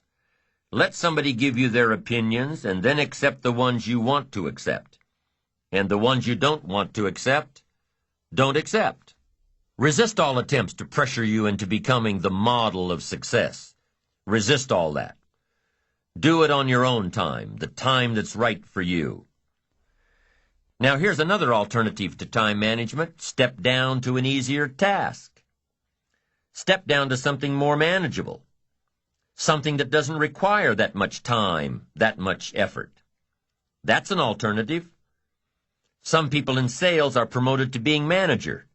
They say, oh, now I've got to be a manager. Heck with this, it takes 14 hours a day, worrying about everybody. I'm getting back out in the field. Get my sales job back. And that's a good alternative. Somebody works for a company and says, oh, I'd love to own one of these companies. Then they find out what it takes to own one of those companies. What kind of pressure, what kind of hours. Can't play golf 3 days a week. And finally says, hey, you know, I've had it up to here with all the headaches and trauma and dealing with all these people's lives and running a company and being responsible for all the stuff. I'm going to step down. And that's a good alternative. It really is. Don't let yourself be pressured when stepping down might give you a better lifestyle. Little girl complained that her father never played with her. She said, Daddy comes home, got his briefcase full of papers, says hello to me, pats me on my head, and disappears. She said, "How come my daddy can't play with me when he comes home?" And her mother explained and said, "Look, your daddy works very hard. He loves you very much. But at the office he's got so much to do that he can't get it all done. So he has to bring the rest of it home. So that's why your daddy can't play with you." And the little girl says, "Why don't they just put him in a slower group?" Not a bad idea. And I offer that here. If you're too busy to play with your kids, you need to join a slower group. You've got to have time for your family. I went for some things that cost me too much in those early days.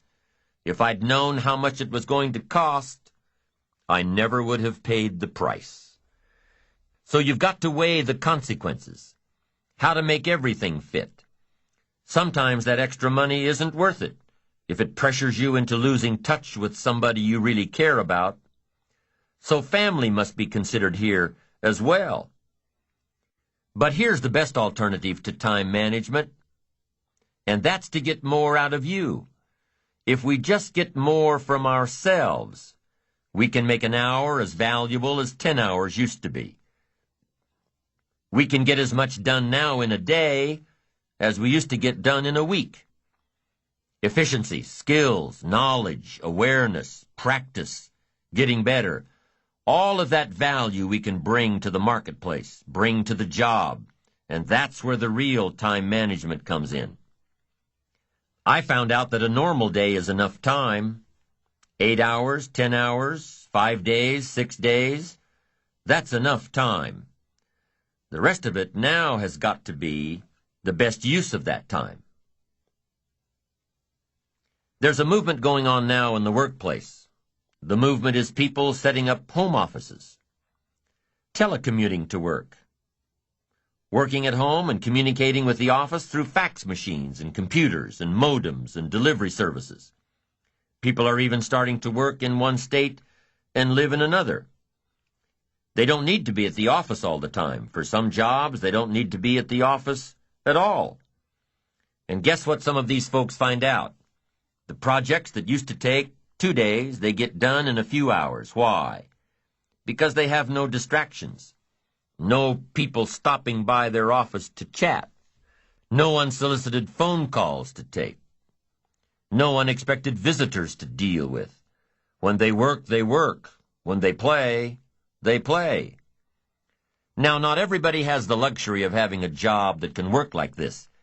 But maybe some of the same principles can be applied at the office, like do not disturb times, like scheduling your day so that you're totally undisturbed during those hours in which you complete your best work, like setting certain hours each day to take appointments and phone calls. And that's really where the magic of personal development comes in, knowing who you are, becoming more valuable. Being more valuable, knowing the value of your rhythms in getting certain tasks done. Getting things done more efficiently in a shorter period of time. Working smarter, not harder. Let me give you some more thoughts now on time management. Just a list of things you should consider. Number 1, you run the day or it runs you. Part of the key to time management is just staying in charge. But here's what usually happens. We start something and we're in control. But as time starts to unfold, pretty soon we start losing control. You know, you start a business and you're running it. And pretty soon, what? It's running you. You have to stop every once in a while and say, hold it, hold it. Who's in charge here? So here's a good phrase to jot down. Something will master and something will serve. That's the nature of life. That's just how it goes on this spinning planet of ours. Something will master and something will serve. And here's what you have to make sure you become. The master. You run the day. You run the business. You run the enterprise. You run the job. You stay in charge. Now here's how you can stay in charge.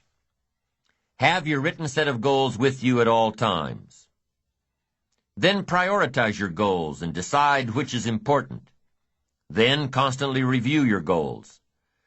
Then have your goals match up to a good written game plan. The game plan that we talked about earlier.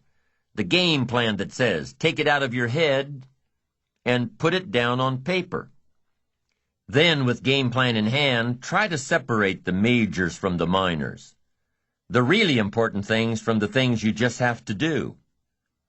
And prioritize. Is this a major day or a minor day?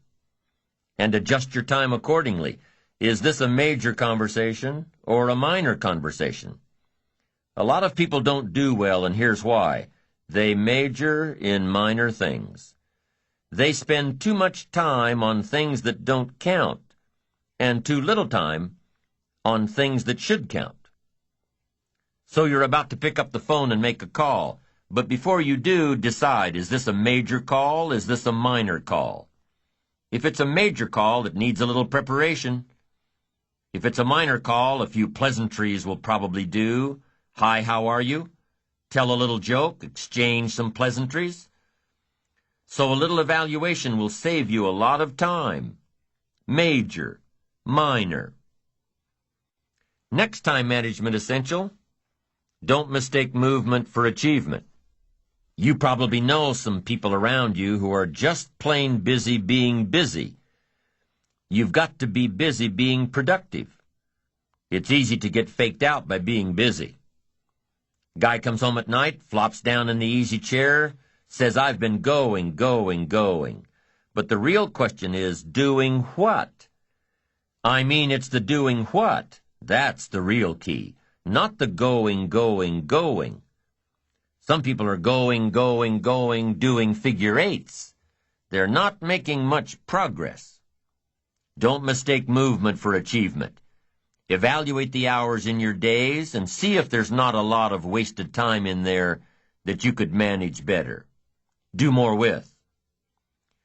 The next key to good time management is good concentration.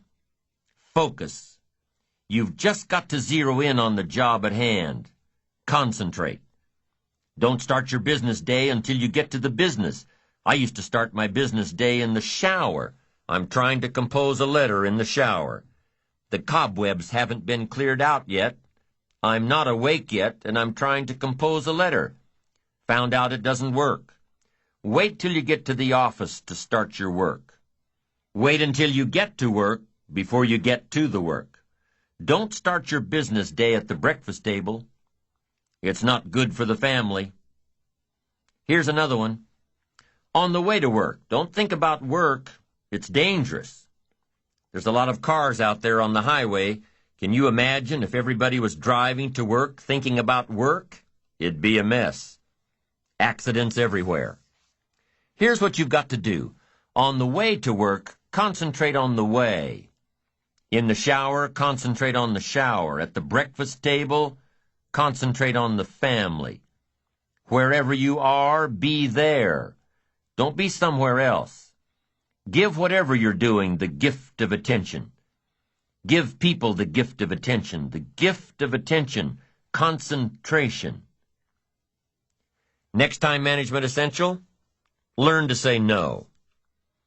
Boy, it's easy in a social society to just say yes too much. Over-obligate yourself. Then it takes all those phone calls and all that time to back out of it and redo it. Don't say yes too quickly. Better to say, I don't know if I can make it, but I'll give you a call. Better to say you don't know than to say yes too quickly, trying to be nice and then having to back out. One of my colleagues has a good saying, don't let your mouth overload your back. Committing too soon, too quick. Being too eager to please. Appreciate yourself. Your time, appreciate your own limits. Know when your commitment to someone else will end up taking time away from yourself and from your family. Have self-appreciation for your special time alone and with those you love and those who love you.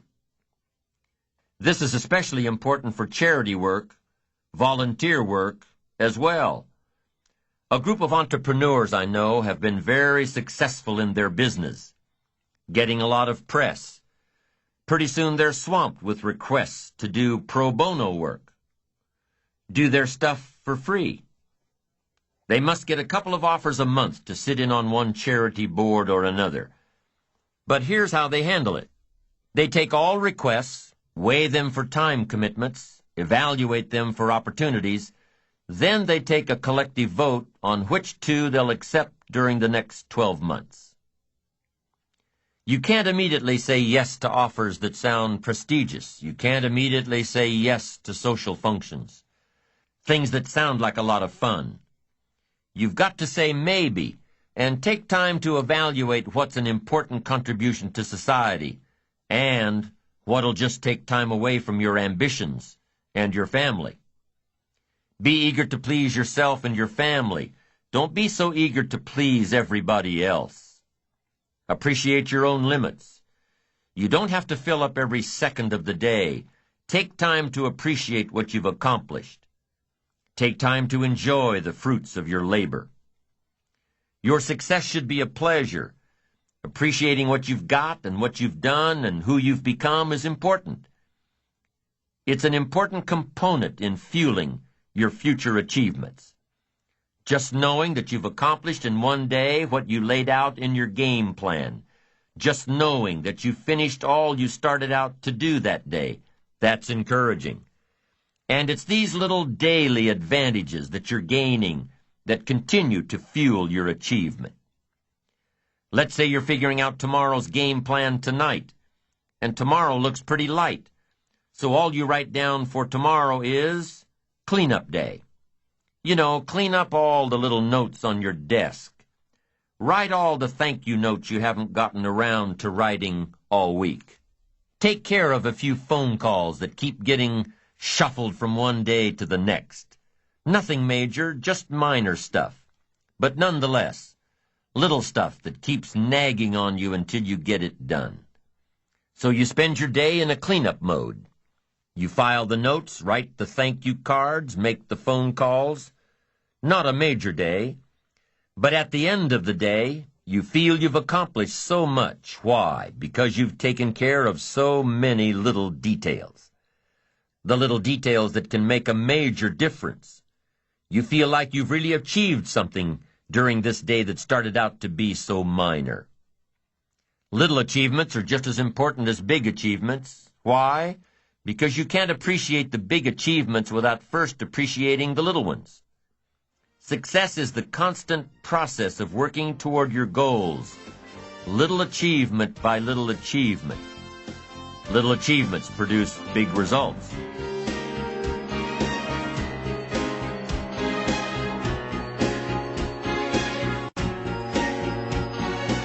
George Leonard, in his book Mastery, talks about enjoying the plateau. Enjoying the plateau. Now, this is an important point because so often we find ourselves racing to get ahead, thinking about our next achievement so much that we can't appreciate the time in between.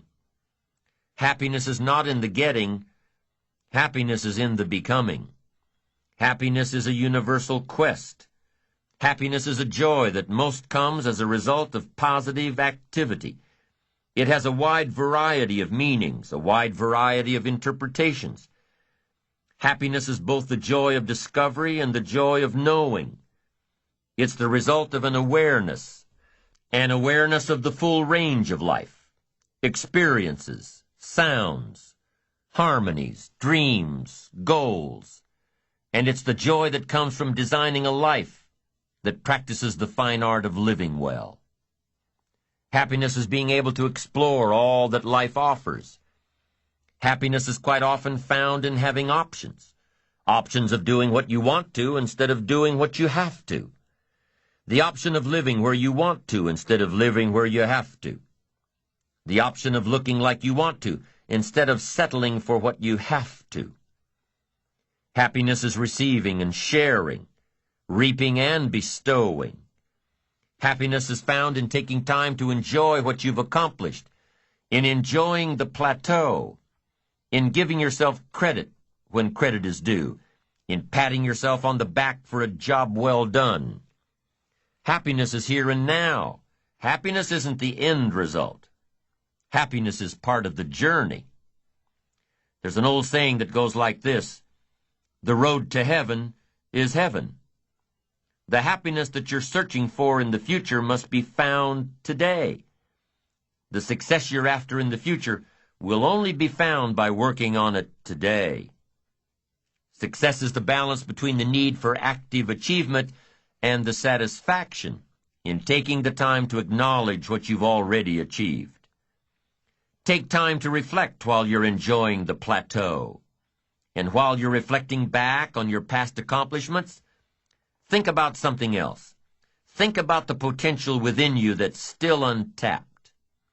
Consider these two questions during your time of reflection. Number 1, what could I have achieved in the past had I been more diligent?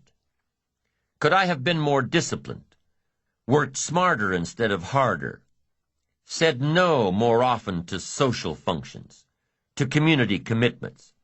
What could I have achieved in the past had I tried a little differently?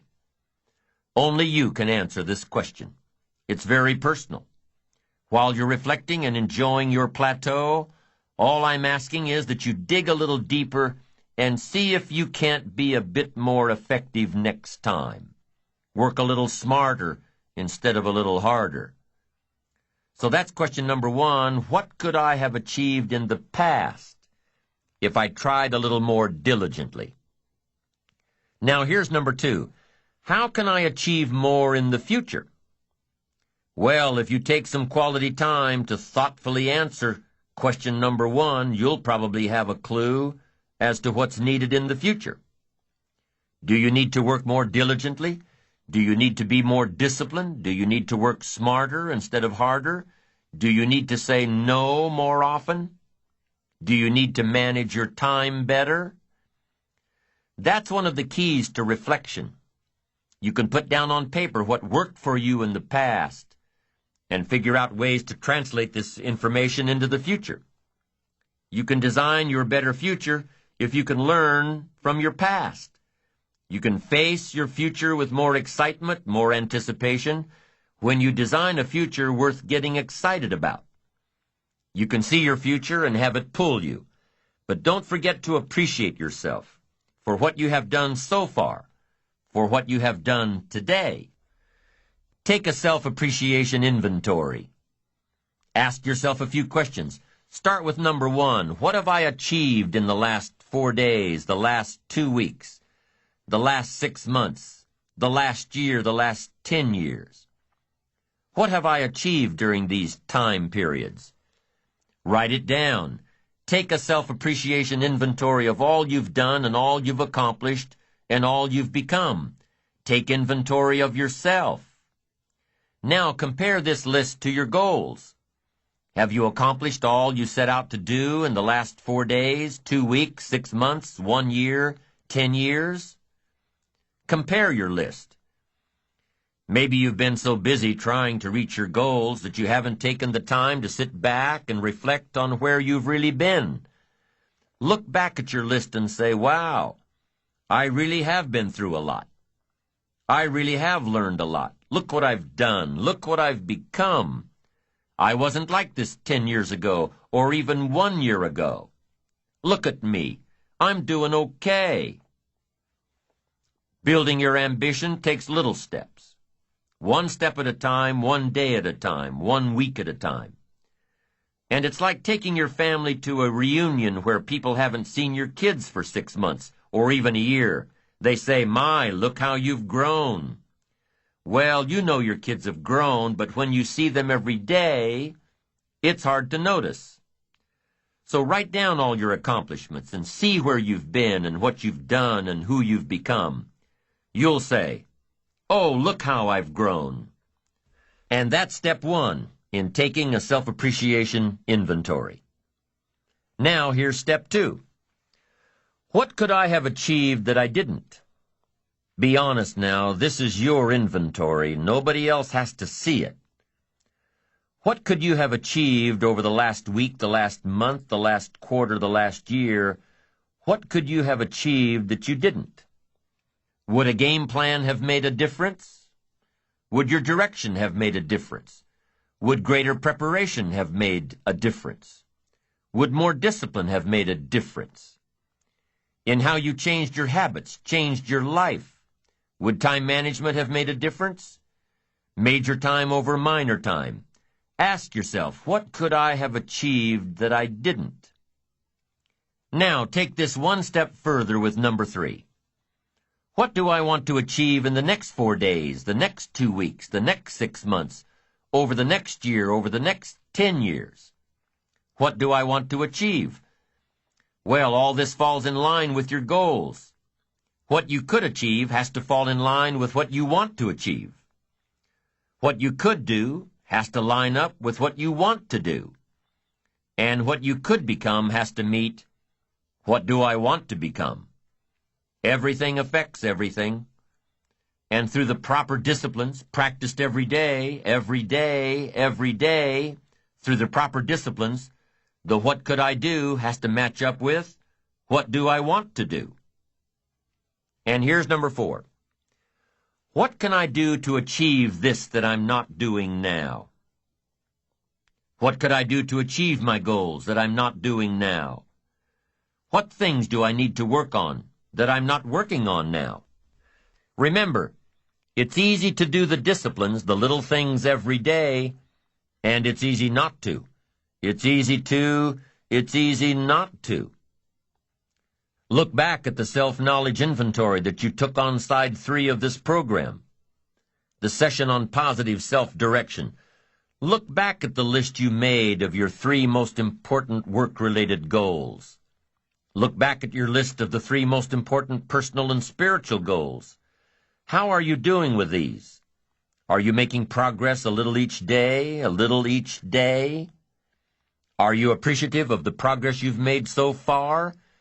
It's important that you take time out to acknowledge yourself, your achievements, what you've done so far, where you've come, who you've become.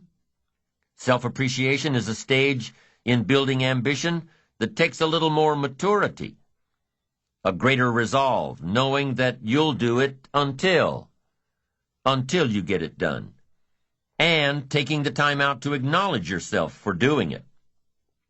Self-appreciation comes from already being firmly set on the course of positive self-direction, being on the right track, having that wonderful blend of humility and self-esteem, knowing within yourself that you're accomplishing your goals, and knowing yourself enough and being confident in yourself enough to avoid needless bragging.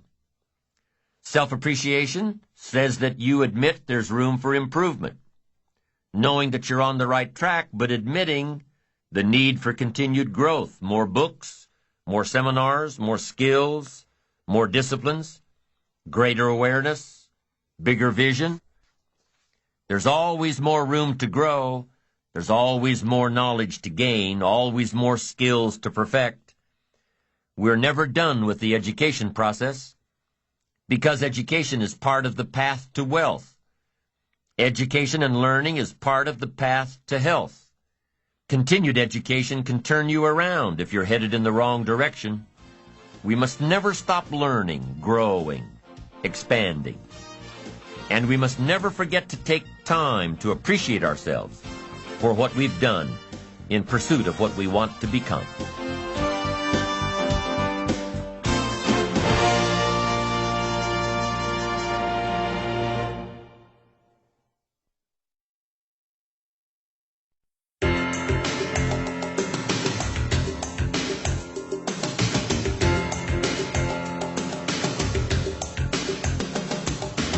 So far in this series on the power of ambition, we've addressed a brief history of ambition in this great country of ours. And we've talked about the 6 steps of building our ambition. Before we go into how ambition affects our personal lives, let me just review the steps we've covered so far. Step 1, positive self-direction, knowing who you are and where you want to go with your life. Step 2 is self-reliance, taking responsibility for your own life and taking responsibility for all that happens in your life. Step 3, self-discipline, addressing ambition at the daily level, doing all you can every day, and doing it until you get there, knowing that the pain of discipline weighs ounces and the pain of regret weighs tons. Step 4 is self-enterprise, keeping your eyes and ears open at all times, being aware of opportunities around you, and being able to create opportunities that'll keep you on the road to success. Step 5 in building your ambition is working with others, learning how to effectively communicate with those around you, learning how to maximize your networking abilities, and learning to work with those who deserve it, not those who need it. And step 6 is self-appreciation, fueling your accomplishments tomorrow by acknowledging your successes today. Each of these 6 building blocks works together in creating energy, directing energy to fuel our ambitions. So as we talk now about ambition and how it affects our personal life, let's make sure to remember the building blocks that we've already discussed. Balancing your personal life with your professional life is key to making your ambition work for you. Home life, work life, they must work together. Making sure that what you're going for in your career complements your home life. Making sure that what goes on at home complements your career. One won't work well if the other doesn't. Lady gets into work early in the morning, is the last one to leave every night. This keeps going on week after week, month after month.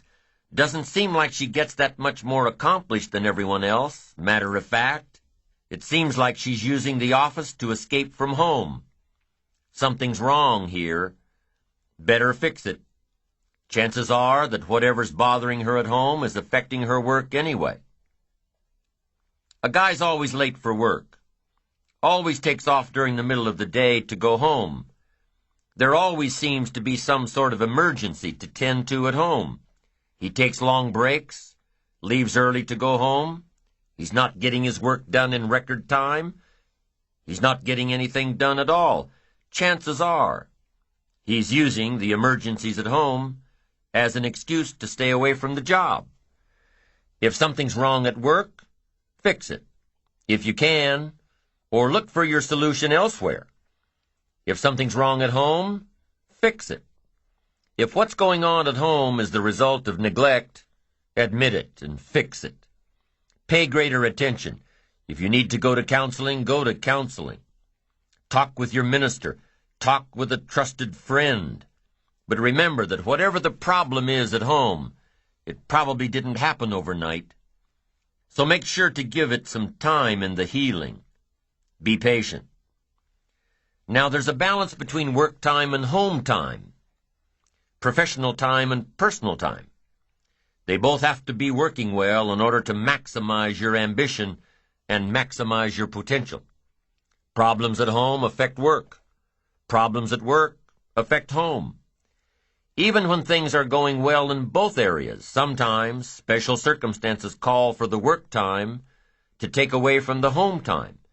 And if that's the case, make sure everybody at home knows when to expect the light at the end of the tunnel. And if that extra project is really taking away from the family, make sure your family knows that their time will be paid back with interest. Psychologists have found 2 major things that we as human beings get the most happiness and satisfaction from.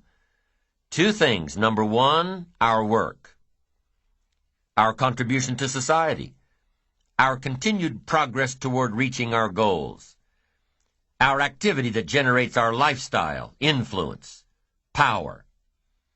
And number 2, love.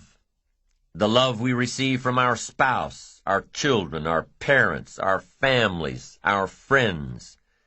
Knowing that one person or several people care about us, want to spend time with us. The professional goals that you've outlined for yourself take a lot of work. Your ambition takes a lot of work, discipline, skills, constant learning to improve yourself and develop yourself and improve your skills and develop your skills. You don't expect that your achievements will come to you on a silver platter. Working on the wish and the hope and the prayer philosophy? No. You know that your goals require constant attention and discipline every day. Or they'll what? They'll never come to you at all. You can't just come home at night after work after a long day and expect that your family life is growing just fine all by itself. You can't just expect that your personal life will grow and flourish without attention, without taking time to feed and water and weed out the bad stuff, the negative stuff that happens while you're away. No, creating the perfect personal life, family life, takes just as much attention as creating the perfect professional life. It takes love and nurturing and kindness and sincerity and caring. It takes all those things. And that's one of the biggest mistakes that happens today.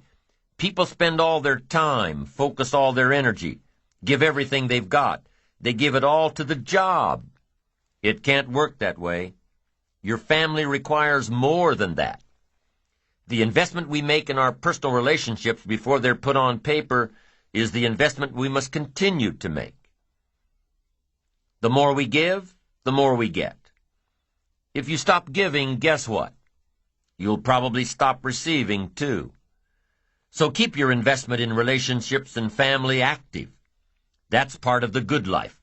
What good is a mansion on the hill if you've got no one to share it with? It's no good. What good is an investment portfolio worth millions if you've got no one to share it with? It's no good. What good is working so hard day after day, month after month, year after year, working until you accumulate everything you want, and in the meantime, your family left you? It's no good. It all loses its value. Life has to be balanced. Work hard, play hard. Work 6 days, take 1 day off.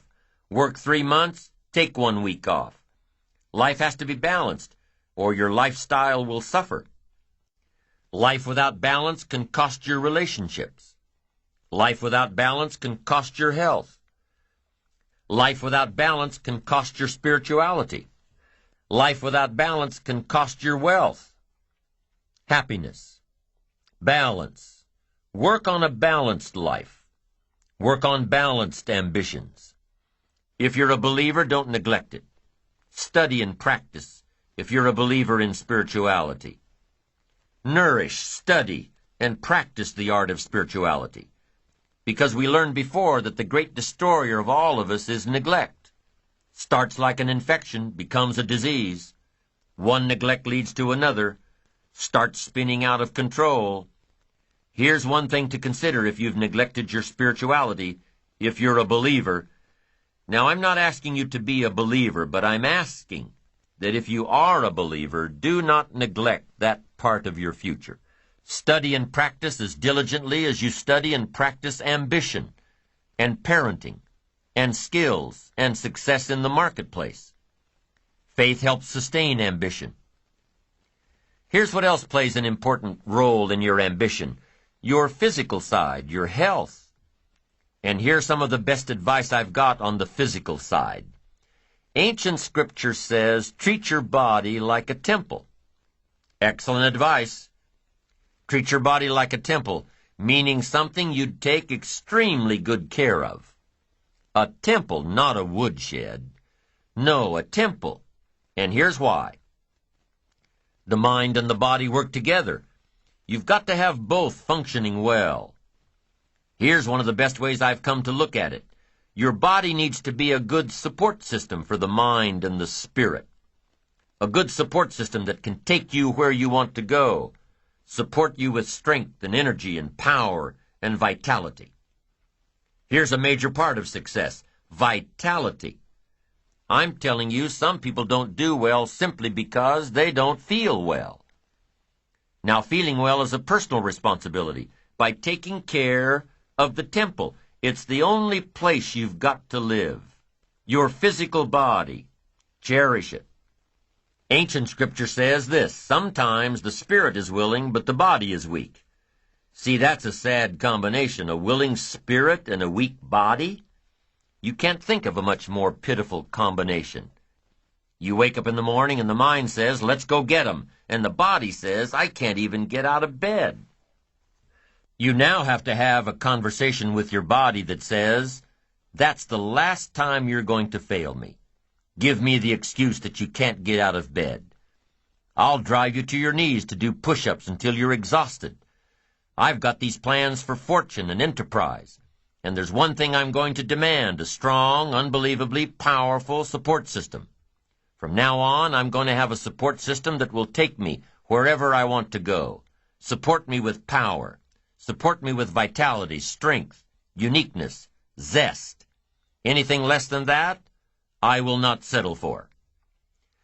I'm telling you, you've got to take care of this physical side because it's so important. Be conscious of self, of your support system. Be conscious of self, but not self-conscious. Don't work on it too much, more than you need to. You don't have to spend 6 hours a day to have a good support system. You don't have to. 30 minutes a day, 1 hour a day, and you can have a strong, healthy body. Exercise, you can do just a few simple things. Take the stairs instead of the elevator, unless you're on the 50th floor in New York. When you're looking for a parking space, don't look for the one that's right by the front door. Park a block away and get a little bit of exercise. But here's the best exercise program in the world, the one that'll work for you, the one that you'll do, the program that won't bore you or hurt you. If you don't like to jog, if your joints can't handle it, go for a walk. If you don't like to walk, take up swimming half a mile a few times a week. If you don't like exercise that seems like exercise, get into a sport, like tennis or racquetball or basketball or softball. You don't have to do too much, just enough to keep your body a good support system. Here's what else happens when you participate in a regular exercise program. You just plain feel better. Not just your body, but your mind. It's kind of a paradox, but the more physical activity you do, the less sleep you need. The more physical activity you do, the better your mind works. We've all heard of the runner's high. Well, it's true. 20 to 30 minutes of sustained activity starts releasing endorphins in our bloodstream. And endorphins are our body's natural secretion of morphine. No wonder they call it a runner's high. It is. Take care of the physical so that it becomes a happy support system. It'll have the muscle and the strength and the vitality to take you wherever you want to go, accomplish whatever you want to accomplish. Develop a good support system to take care of you, and make all of your dreams come true. Because you've got to have the physical. Okay, and here's what else you need to pay attention to in the physical. Those things that could hurt you, like overeating and smoking and too much alcohol. These things can destroy your temple just as surely as pure neglect. Now, a fine glass of wine with dinner is one of the joys of life, lifestyle, but drinking too much too often will tear down your temple, and it'll do more than that. Drinking too much at business dinners or social dinners will end up alienating you from the professionals who know their limits. Make sure you know your limits. A fine glass of wine, yes. A bottle of wine, probably not. Know your limits. Pay attention to your behavior in the marketplace, lest it cost you more than you'd like to pay. It's all about balance in life, how your ambition in the marketplace translates into a balanced life at home. If you're giving too much at work, pay it back to your family with interest. Balance. It's important. If you don't have balance, you have what? You'll end up paying too high a price, sacrificing your family for your work, being careful with your clients and careless with your children. Without balance, there's a price to pay, and we must all pay the price. And sometimes the price is just too high. So evaluate the price before you begin. What must I give up to achieve this goal? What must I become? Evaluate it all. Now, do you think your disciplines at work can affect your personal life? Do you think the skills you perfect at work affect your personal life? Of course. The skills you bring from work have an enormous bearing on your personal life. All disciplines affect each other. Nothing stands alone. Everything affects everything. Everything matters. Yes, there are some things that don't matter as much, but there isn't anything that doesn't matter. Nothing at all. Be not casual in your approach to life and business and family. Don't be casual. Everything matters. How you treat your children will undoubtedly affect how you treat your clients. How you run your office will undoubtedly affect how you run your life, your home. Everything matters.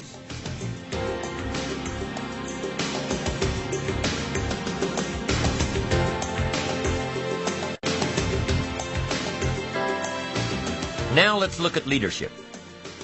The skills of leadership are required at work, yes, but they're also required at home, with our families, in the community, in education. I call leadership the challenge to be something more than mediocre, a step up to the new challenge, the new opportunity. It was said of Abraham Lincoln that he was at his mother's bedside when she died. Her last words were, "Be somebody, Abe." And if that story is true, evidently he took it to heart and proceeded from that moment to become somebody. Now, when it comes to being a leader, if you really want to attract quality people, the key is to become a person of quality. Leadership. The ability to attract someone to the gifts and skills and opportunities you offer as an owner, as a manager, as a parent. I call leadership the great challenge of life. In a wide variety of areas, in science, in politics, industry, and education, sales. And here's a major one. Here's one of the greatest, the challenge of parenting. The greatest challenge of leadership is parenting. Not just getting our salespeople ready for the 21st century, not just getting our business colleagues ready for the 21st century, but getting our children ready for the 21st century. But now here's what's important in leadership. Refinement. All great leadership keeps working on itself until it becomes refined and effective. And here's some refinement. Learn to be strong but not rude. This is a refinement. These are the extra steps to become a powerful, capable leader with a wide range of reach. Some people mistake rudeness for strength. It's not even a good substitute. Next, be kind but not weak. We must not mistake weakness for kindness. Kindness isn't weak. Kindness is a certain type of strength. We must be kind enough to tell somebody the truth. We must be kind enough and considerate enough to lay it on the line. We must be kind enough to tell it like it is and not deal in delusion. Next, learn to be bold but not a bully. It does take boldness to win the day, to build your ambitions. You've got to stride out front. You've got to be willing to take the first arrow, to take the first problem, first trouble. I think we'd all agree that farming is not an easy job. We must face the weeds and the rains and the bugs straight on. It's not an easy task. But if you want any value at harvest, you've got to press, you've got to be bold, you've got to seize it. Here's the next one. You've got to be humble but not timid. You can't get to the high life by being timid. Some people mistake timidity for humility. But humility is a virtue. Timidity is a disease. It's an affliction. Now it can be cured, but it is a problem. Humility is almost a godlike word, a sense of awe, a sense of wonder, an awareness of the human soul and spirit, something unique about the human drama versus the rest of life. Humility is a grasp of the distance between us and the stars, yet having the feeling that we're part of the stars. Here's a good refinement. Be proud but not arrogant. It takes pride to win the day. It takes pride to build your ambition. It takes pride in community. It takes pride in cause, accomplishment. But the key is to be proud without being arrogant. Do you know the worst kind of arrogance? Arrogance from ignorance. It's hardly tolerable. And it can be expensive. A young newlywed couple got some money from their parents to buy a new set of patio furniture. Young couple goes to the store and picks out the perfect set. They go to the checkout, and the clerk scans the UPC code. The couple says, "Hey, there's 4 chairs in this container. You're only charging us for 1. Clerk says, "I know my job," she says arrogantly. "I stepped up here and scanned the container. Don't you think I know what I'm doing?" Well, the young couple tried to explain that she was wrong. Clerk wouldn't listen. Young couple got 4 beautiful patio chairs for the price of 1. Now, do you think the store clerk will alter her arrogant attitude when it's time to close out her cash drawer? Probably so. Ignorant arrogance is the worst kind. If a guy's smart and arrogant, we can tolerate that. But if a guy's dumb and arrogant, that's just too much to take. And here's the next one, humor without folly. That's important for a leader. Humor, yes, but folly, no. In leadership, we learn it's okay to be witty but not silly. Witty but not silly. Fun but not foolish. Next, deal in realities. Deal in truth. Save yourself the agony. Just accept it like it is. Life is unique. Accept it as unique. Some people call it tragic, but I'd like to think it's unique. The whole drama of life is unique. Fascinating. Life is unique. Leadership is unique. The skills that work well for one leader may not work at all for another. But the fundamental skills of leadership can probably be massaged a bit to work well for just about everyone. At work, in the community, at home.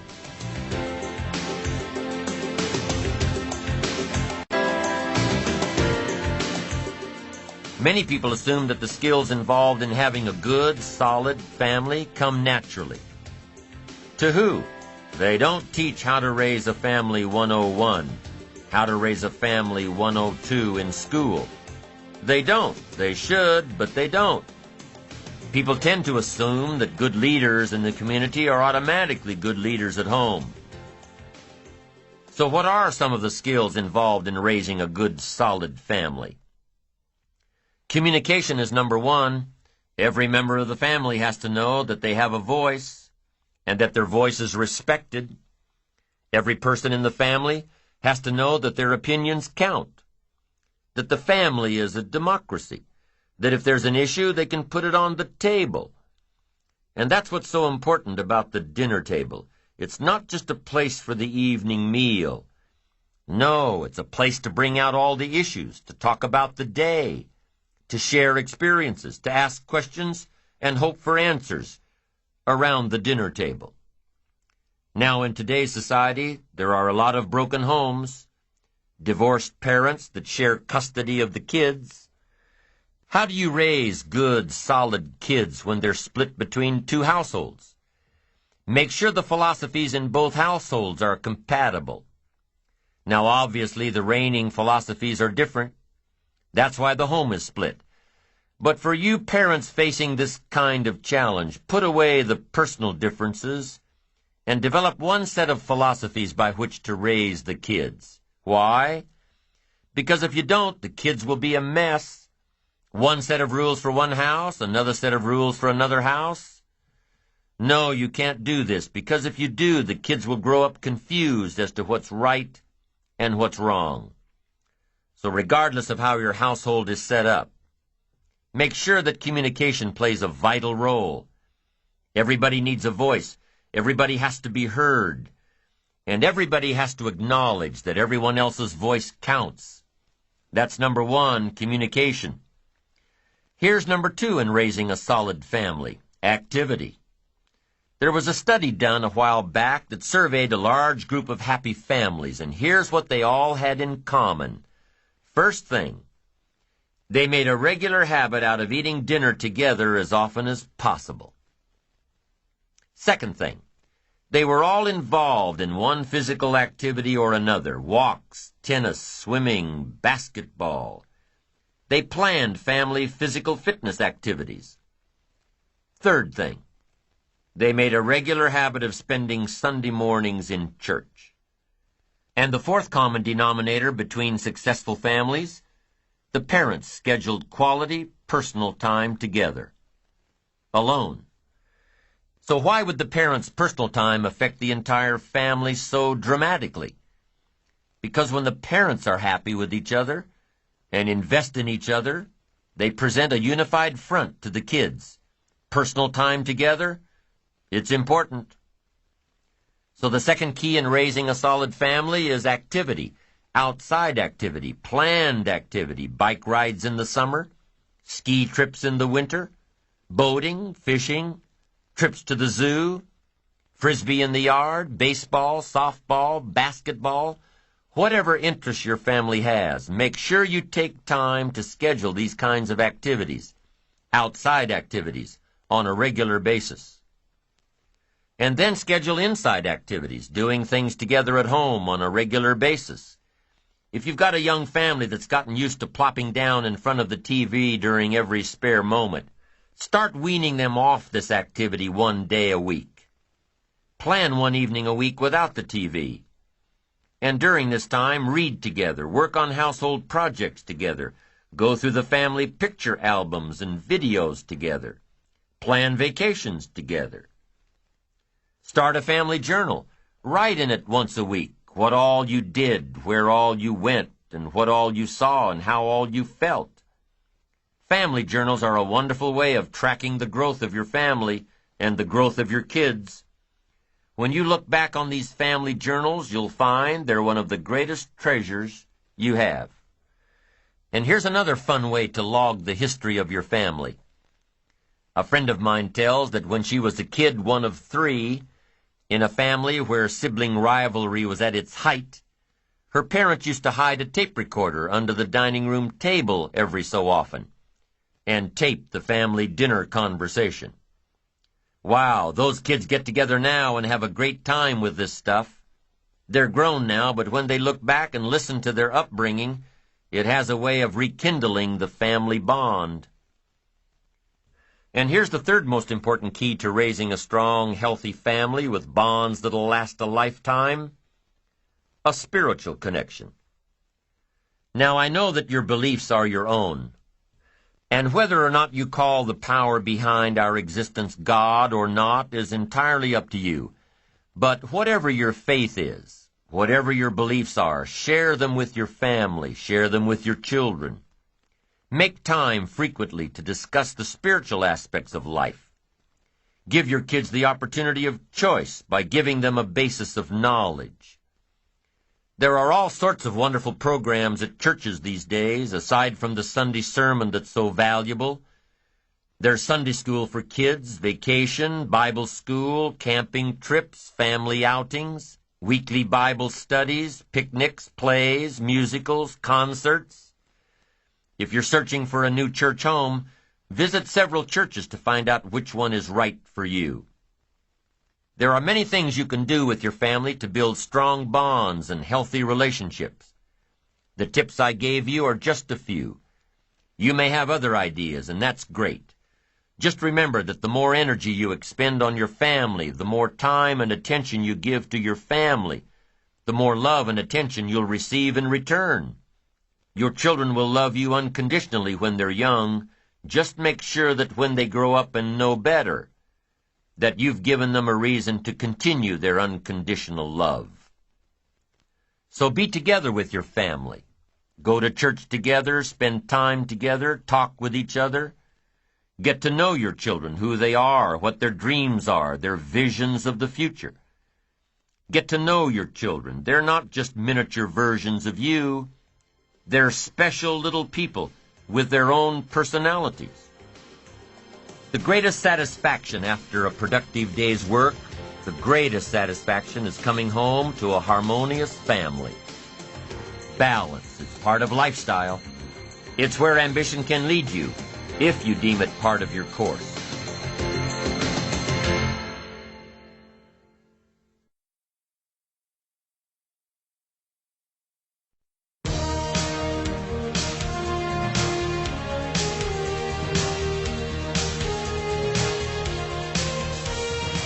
The economics of ambition, the rewards of ambition, the final result of working hard, burning the midnight oil, doing it until, being disciplined to stay on track, day after day, week after week, month after month. What's all this working hard going to get you? Better put, what's all this working smart going to get you? As you've followed this program on the power of ambition, as you've learned to set your goals and develop a game plan, and use the tools of reflection and discipline in putting your life together, as you're building your ambition to reach your destination, surely, somewhere in your list you wrote down wealth. I'm sure you didn't write down that you wanted to earn enough to just get by. No, you probably wrote down that you wanted to have a certain amount of money. To some it may be to earn $50,000 a year. To others it may be to earn $500,000 a year. Or $1 million. It doesn't matter. You probably wrote down what you believe that you're capable of earning if you really exercised your potential. What you want to earn the next year, 3 years, 5 years, 10 years, in your lifetime.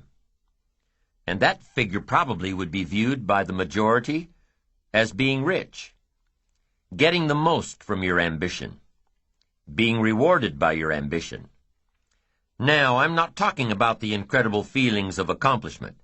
I'm talking about the tangible rewards of ambition. How wealthy should you be in knowledge and in spirit? As wealthy as you possibly can be. How rich should you be? In dollars and investments. As rich as you possibly can be. Now, I'm not talking greedy. I'm talking reward for success at the service of others, not at the expense of others. Is it okay to strive for success? Is it okay to strive to become rich and wealthy? Many people struggle with the concept of being rich. Rich people lack morals. Rich people are cutthroat. Rich people don't care. No, that's not true. Now, some rich people lack morals, are cutthroat, and don't care. But a lot of poor people have those same traits. So corruption is not inherent with being rich or wealthy. Corruption is inherent with gaining at the expense of others. Corruption is evil. But wealth is not evil. Wealth says discover your own talents and use them and take care of them, so your own talents and skills and gifts can take care of you. I firmly believe, the more that I ponder this topic of wealth, I firmly believe that it's our natural destiny to grow, to succeed, to prosper, and to find happiness. So here's what I've learned to do to temper the words rich and wealthy. I call it becoming financially independent. That's a little easier than rich or wealthy. Because some people have this idea that to be wealthy or rich, you've got to misuse people. You've got to tell lies. You've got to throw away values. If being rich bothers you, don't pursue riches. Some people even tell me that the Bible says it's hard for a rich man to reach heaven. I say, well, that language suits me. It didn't say it was impossible. It just said it was hard. I don't mind a little hard stuff. I'm also reminded that the Bible says the meek shall inherit the earth. But where does it say that in order to be meek you have to be poor? No, the Bible doesn't say you have to be poor. That's just an interpretation. A poor rationalization that lazy people use. People who need to justify their lack of progress. People who will give up in the midst of any adversity. People who don't even try. For everyone that's born in America or comes to America, here's part of your heritage. The opportunity to become financially independent. In a nation that's full of hope and promise, it's our heritage and our right, and within our reach, to realize all the best that exists, including personal wealth. So let me give you now, by definition, the meaning of financial independence. And kids go for this because this is simple language. Financial independence is the ability to live from the income of your own personal resources. The ability to live from the income of your own personal resources. That I describe as financial independence. Now, one part of it is how you want to live. Some people need millions for all the projects they've got going, all the causes they support. And here's what's exciting about America. What if you decided you had to be rich? To do all the things you wanted to do, go all the places, support all the projects? What if you had to be rich? Are there books on the subject? Yes, of course. There's plenty of information on how to be rich. But if you don't have to be rich, you probably won't read the books. What drives you to go get the books is if you have to have the money. Now, some people don't need much money. I understand that. Some people lead modest lives. But financial independence, that, I think, is every American's heritage. Someday to become financially independent. The ability someday to live off the income of your own personal resources. Wow, it's freedom of the most exciting kind, financial independence. Now, to get there, I assume that you've got this money thing settled, that it's okay to be rich and wealthy. It depends on how you earn it, of course. Success at the service of others, not at the expense of others. Wealth by rendering wealthy amounts of service. Everybody has got to weigh this for themselves. I understand that. But let's say that you'd like to go for becoming financially independent. Here's number one. It's a matter first of philosophy. The philosophy of the rich. Rich people invest their money and spend what's left. The difference in your economic future is going to be not the economy. The difference in your economic future is going to be your philosophy. Now, I had one lady chastise me severely. She said, Mr. Rohn, you can't promise young people that they can become rich and wealthy, financially independent. It's just not in the cards these days. It takes everything a person makes just to keep their head above water and the wolf away from the door. I said, no, that's not true. She said, it is true. You can't hold out hope to all people who listen to you telling them they can become financially independent, especially to children. They'll be sadly disillusioned. It's not in the cards these days.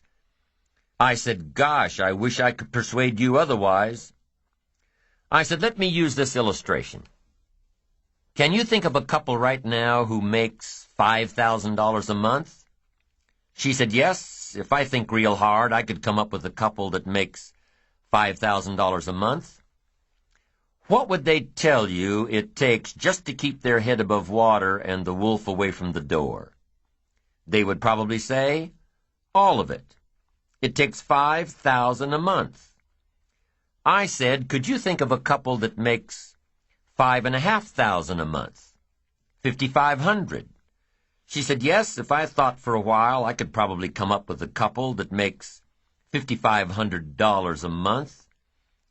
I said, what would they tell you it takes just to keep their nose above water and the wolf away from the door? They'd say, all of it. I said, now if they said it took all of it, how do you account for this extra $500? Here's what happens. There are errors in judgment on economic philosophy. You say, no, Mr. Rohn, it's the economy. No, it's the philosophy. And if this couple saved this $500 and lived like this couple over here on $5,000, their extra $500 a month invested over the next 15 years would make them financially independent. The difference is not your paycheck. The difference is your philosophy. So now let me teach you some of the best philosophy I know. What to do with a dollar. Here's what I suggest that kids do with a dollar. I've got them all persuaded that it's okay to become rich and powerful, financially independent, and if you've got a dollar, I tell my kids, here's what you do with it. To begin with, never spend more than 70 cents. And here's a good plan for the remaining 30 cents. I suggest you take 10 cents out of every dollar and give it to charity. Here's why. Nothing teaches kids character better than generosity. It helps you teach so many things. Generosity, supporting worthy projects, taking a piece of what you've been blessed with and turning it back to help people who can't help themselves. Worthy projects, charity. And the time to start is when the amounts are small. I'm telling you that if a kid understands this, he'll give you a dime out of every dollar. Once they understand, and it's easy to give a dime out of a dollar. It's a little tougher to give 100,000 out of 1,000,000. Somebody says, oh, if I had 1,000,000, I'd give 100,000. I'm not so sure. That's a lot of money. We'd better start you early so you'll be ready when the big stuff comes. So 10 cents for charity. Here's the next 10 cents. 10 cents for active capital. Active capital. Active capital to try to make a profit. We live in a capitalistic society where the money belongs in the hands of the people, not in the hands of the government. So you should turn part of your wages into capital and turn capital into a profit-making enterprise. It can be a piece of property. It can be anything.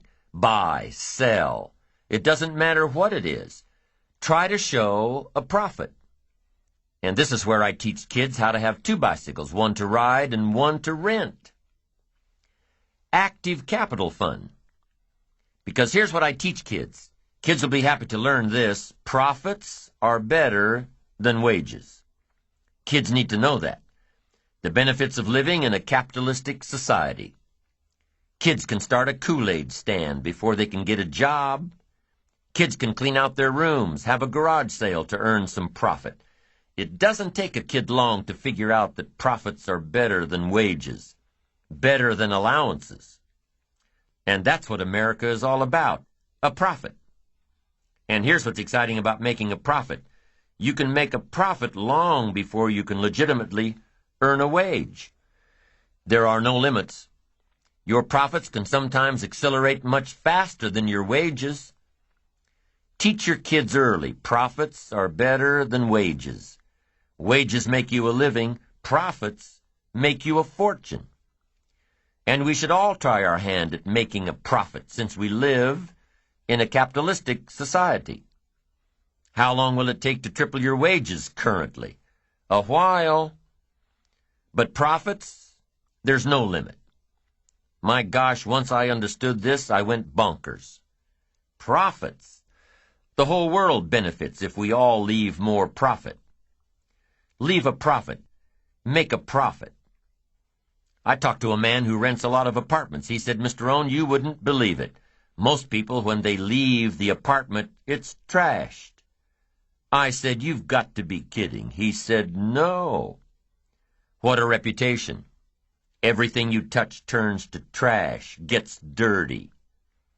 Got to turn that around. One of the best ways to train yourself is to leave a profit. A friend of mine has made money on every car he's bought. Why? Because when he traded it in or sold it, it was always better than he found it. It was always better than he found it. The key for parents is to touch a life and leave it better than you found it. Touch a business and leave it better than you found it. Touch a job and leave it better than you found it. Whether you stay 6 weeks, 6 months, 6 years, always leave it better than you found it. Make a contribution. Leave a profit. What a world this would be if everybody left a profit, not a piece of trash. A profit. Now here's the third 10 cents, and you can become as wealthy as you want. The first 10 cents goes to charity, the second 10 cents goes to active capital, and the third 10 cents is for passive capital. Passive capital means let somebody else use some of your money. You're the passive partner, they're the active partner trying to make a profit. They'll pay you interest. And one of the most valuable things for your future is called compound interest. Nothing more valuable. And I suggest 10 cents for passive capital. Let someone else use it. pay you interest on it. Now here's what else I teach kids. It's a Bible philosophy. And here's what it says. The borrower is servant to the lender. Excellent information. The borrower is servant to the lender. And if you've taught this properly and asked kids, what do you want to be? Here's what they'll tell you. They'll say, I want to be one of those lenders. That's the power position. If you're interested in power for the future, influence for the future, being ruler over much, I'm telling you, the key is to be one of those lenders. Not a spender, no, a lender. Now, if you can't reach this little formula right now, if you can't start here, here's what you do. Start where you can and work toward it. 70-10, 10 and 10 is the ideal. And it doesn't matter if you're trying to lose weight or to get your health in order or to get your finances in order. Here's the key. Set up the ideal and work toward it. Set up the ideal and work toward it. Next in building your financial independence is to keep strict accounts. Don't let yourself or anyone else talk you out of keeping strict accounts. You've got to know exactly where it comes from. You've got to know exactly where it's all going. Don't fall into the I don't know where it all goes trap. Don't fall into that. It just gets away from me. No, keep strict accounts. It's much easier than it used to be with personal computers and so many households and the software that's readily available. It's as easy as entering your deposits and checks and receipts, and the computer will tell you exactly where you stand. And it does more than that. If you're really wondering where it all goes, the computer will tell you that, too. Most of the programs let you categorize your expenditures. Print it out, and you'll know exactly by category where it all goes. And when it's right there in front of you, you'll be able to evaluate what you're buying and what you're wasting. Take that wasting part and add it to one of your capital funds. It'll get you there that much faster. And here's another part of building your financial independence. It's a matter of attitude. First is philosophy about money. Second is attitude about money. Here's the best attitude. All of us must pay for democracy and freedom and free enterprise and a marketplace and a country second to none with gifts brought here from all over the world. I finally became a happy taxpayer. Once I was educated. You say, well, they misuse it. What do you care? That's not going to make any difference in your future, is it? That's not going to greatly reduce your chances to become rich and powerful. It shouldn't make any difference at all whether they misuse it or not. Sure, we need to vote well so the country is run as well as possible, and there's as level a playing field as possible, but what if there isn't? I'm telling you, you can't base your life on that. Vote well and then chart your own course. Vote well and take charge of your own life. We've all got to pay. And after you pay your taxes, pay yourself first. Take care of the 30% first, or whatever percentage you can start your plan with.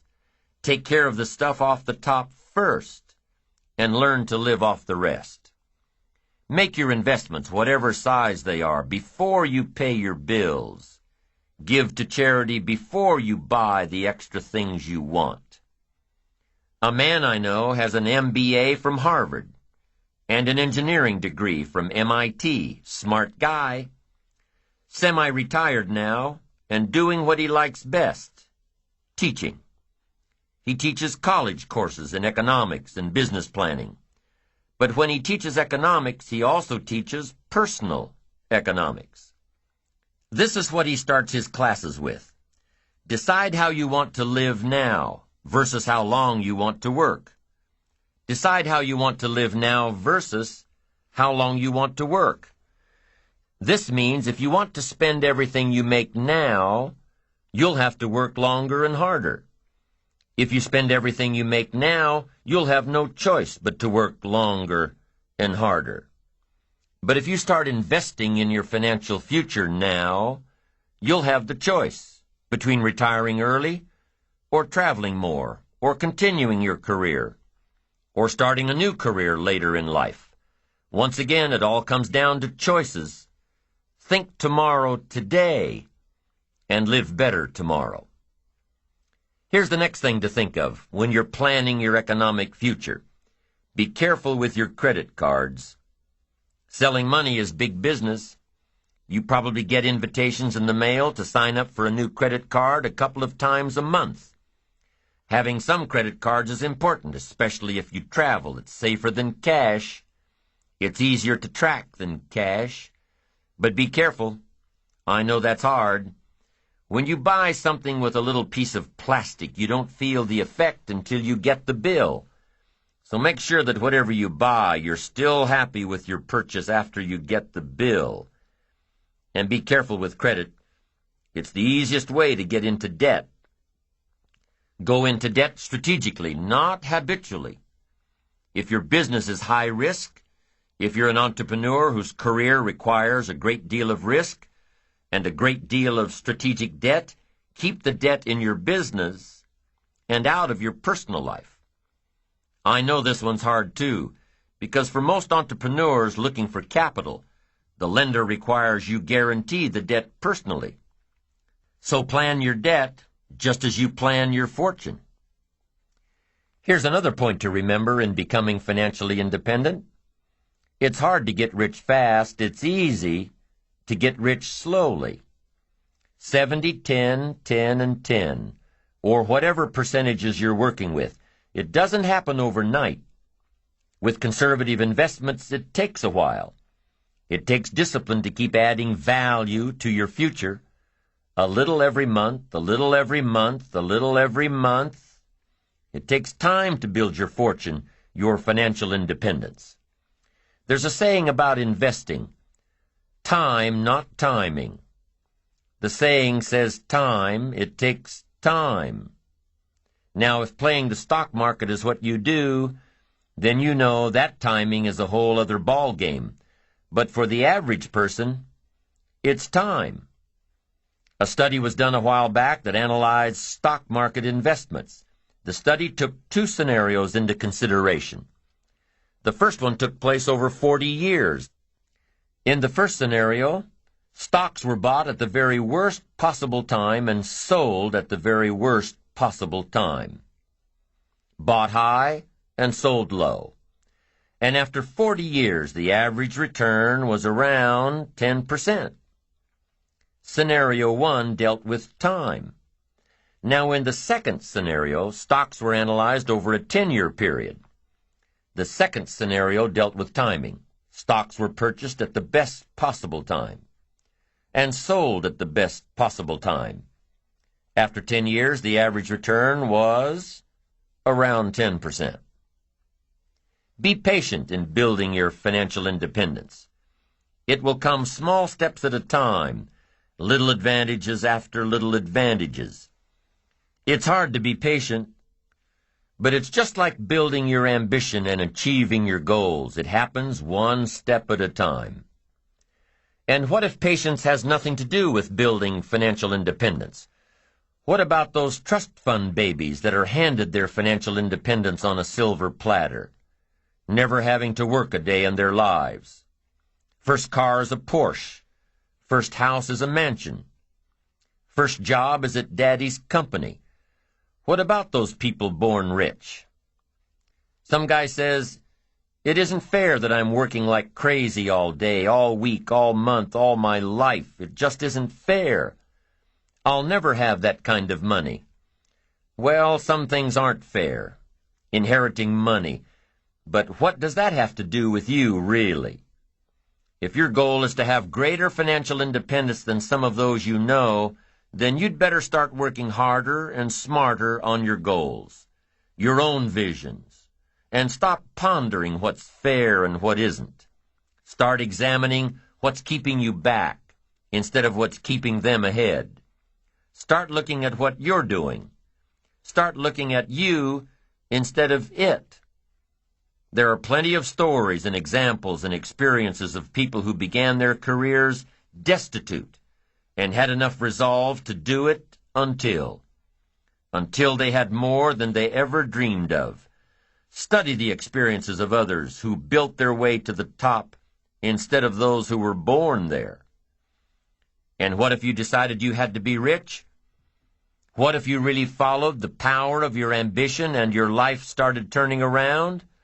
Well, aside from getting on the right track, increasing your earning potential, decreasing the percent you spend, increasing the percent you save, invest, give away, aside from all the benefits of achieving, there will also come some disappointments. Disappointments in the circle of friends you started with. One of the disappointments that come from achieving all you can be is in the people who choose to remain right where they are. They will chastise you for your accomplishments. They will abandon you for trying to become better. They will remain behind and say, "Boy, he's forgotten us now that he lives so well." And they'll probably say more than that. They'll probably gather in their little group and say all sorts of things to justify their own mediocrity. But remember, those who choose to stay behind have chosen their own path, an average path, a path of mediocrity. And those who have climbed above the crowd almost always wish they could return to their earlier friends, to embrace them in friendship and love, and try to help them get out of their ruts, to share ideas of hope and inspiration. But it rarely happens. Jealousy builds a big wall, one that is almost impossible to break down. So as you change, your life will change, your friends will change, your circle of influence will change. And that's part of achievement, and ambition, and success. An ever-changing process required to become the person worthy of reaching your goals. There are many reasons why people don't build their ambition, strive to become better, be the best they can. Many reasons, but it only takes one. We talked about many fears in an earlier session and how to work to overcome them. But here's one we didn't talk about: risk. Different professions call for different levels of risk. There's an old saying, no risk, no reward. Maybe that's the case in life, I don't know. It's a personal decision, one you have to make, regarding how much risk you're comfortable in taking with your life and your future and your money. It's a personal decision. What I do know is that there are different types of ambition, different types, and each has its own reward. The ambitions of a salesperson are different than the ambitions of a manager. The ambitions of a manager or an executive are different than the ambitions of an entrepreneur. The ambitions of an entrepreneur are different than the ambitions of an artist or a scientist or a teacher. With different levels of ambition come different levels of risk and different levels of reward. Salespeople are probably more able to handle risk than managers and professionals. And the higher the risk, the higher the earning potential. Entrepreneurs are probably even more risk-oriented. They have to be. An entrepreneur's ambition must overpower the risk of losing it all in an attempt to gain their dream. Your level of ambition may or may not be equated with your ability to take on risk. Most people can't deal with so much failure to reach success. There are only a few people, even among the most ambitious, that have the tenacity, intestinal fortitude, tolerance level to follow a risky ambition. Whatever the level of ambition, whatever the level of risk, there must always be the discipline to overcome the failures and see the end result. To keep trying until. Jonas Salk kept working through his failures until he developed the polio vaccine. Whatever your level of ambition, keep doing it until you get there. The riskier the ambition, the greater need for stability in your personal life. If you've got everything on the line in your business, you'll want to make sure everything is in line at home. John D. Rockefeller was very frugal in his personal habits, but he was willing to take risks, big risks, with investments and debts, risks that made his colleagues shudder. So as you're developing your own plan for financial independence, as you're working toward the ideal of living off of 70% of what you make, remember the first step is to define a plan. It may not be ideal, but you're taking the first steps. And when you follow your plan, the money you put away today will help you build your financial independence tomorrow. And with financial independence, the result of your ambition, the reward of your ambition, with financial independence comes freedom like you've never known before. Freedom and options. To live where you want to live, to do what you want to do, to go where you want to go, to drive what you want to drive, to support the causes you want to support. With financial independence comes the freedom of choice. It's okay to be rich. It's okay to be wealthy. It's okay to be successful, as long as it's at the service of others, not at their expense.